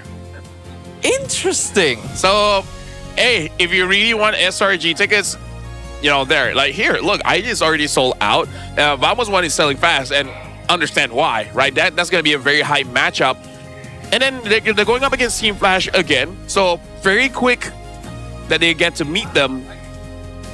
And then later on, then they get to meet BTR. I would say IG starting off a bit difficult, but then actually no, it's like sorry, heartbeat going up and down when it comes to the difficulty of the matches. Yeah, I think so as well. But maybe that's the better way of doing it, so that you can actually adjust yourself to the competitive stage here. IG does look to be becoming a little bit more stable. I like that they're willing to pull out picks like the Dirov, and hopefully we get to see more unique stuff once the meta settles a little bit.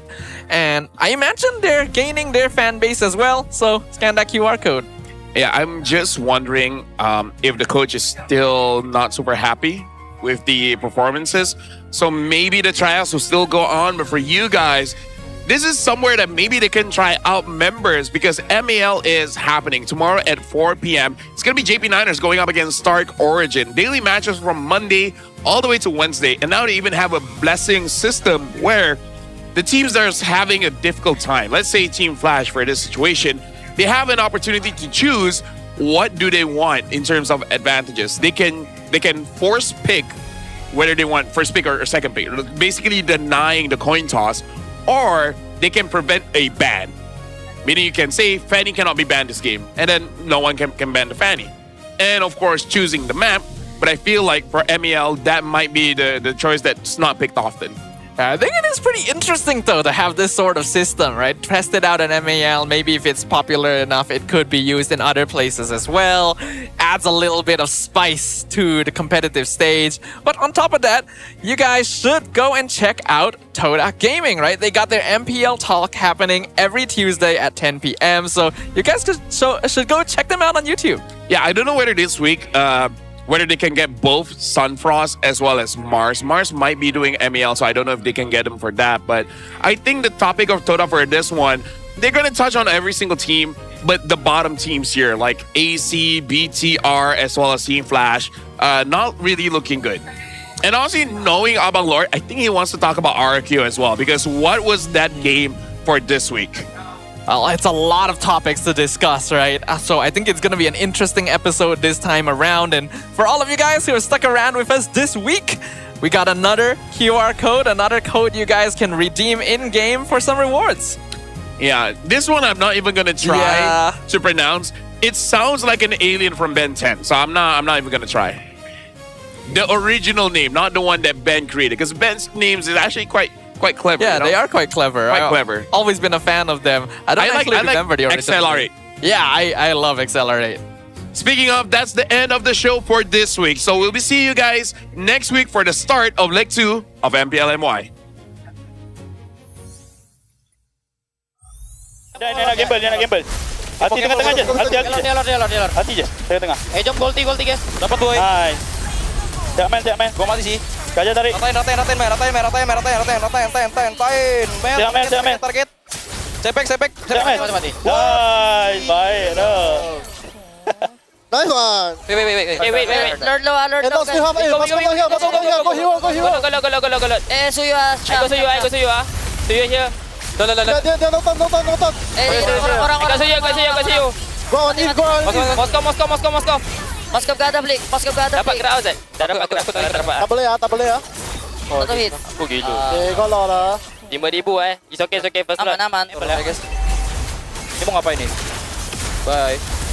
Nice guys. What the fast game. Let's go. Wow. 3 mid. Okay. Low. Atas. On the way. Ada turtle lah. Dia coming guys. Bisa. Ada blinker. All good. Let go. Belakang ada Zulsi. Masih bisa. Okay, turtle aja. Guys. Aku datang. Alti. Jangan Freya. Mati Freya. Aku ada prop. Dapat lord. Orang ada saya. See you lo. Orang ada saya dulu. Mati sama gue semua rata santai. Apa? Mid jom. Aku tak main ni. Let's go. Balik awal. Bye.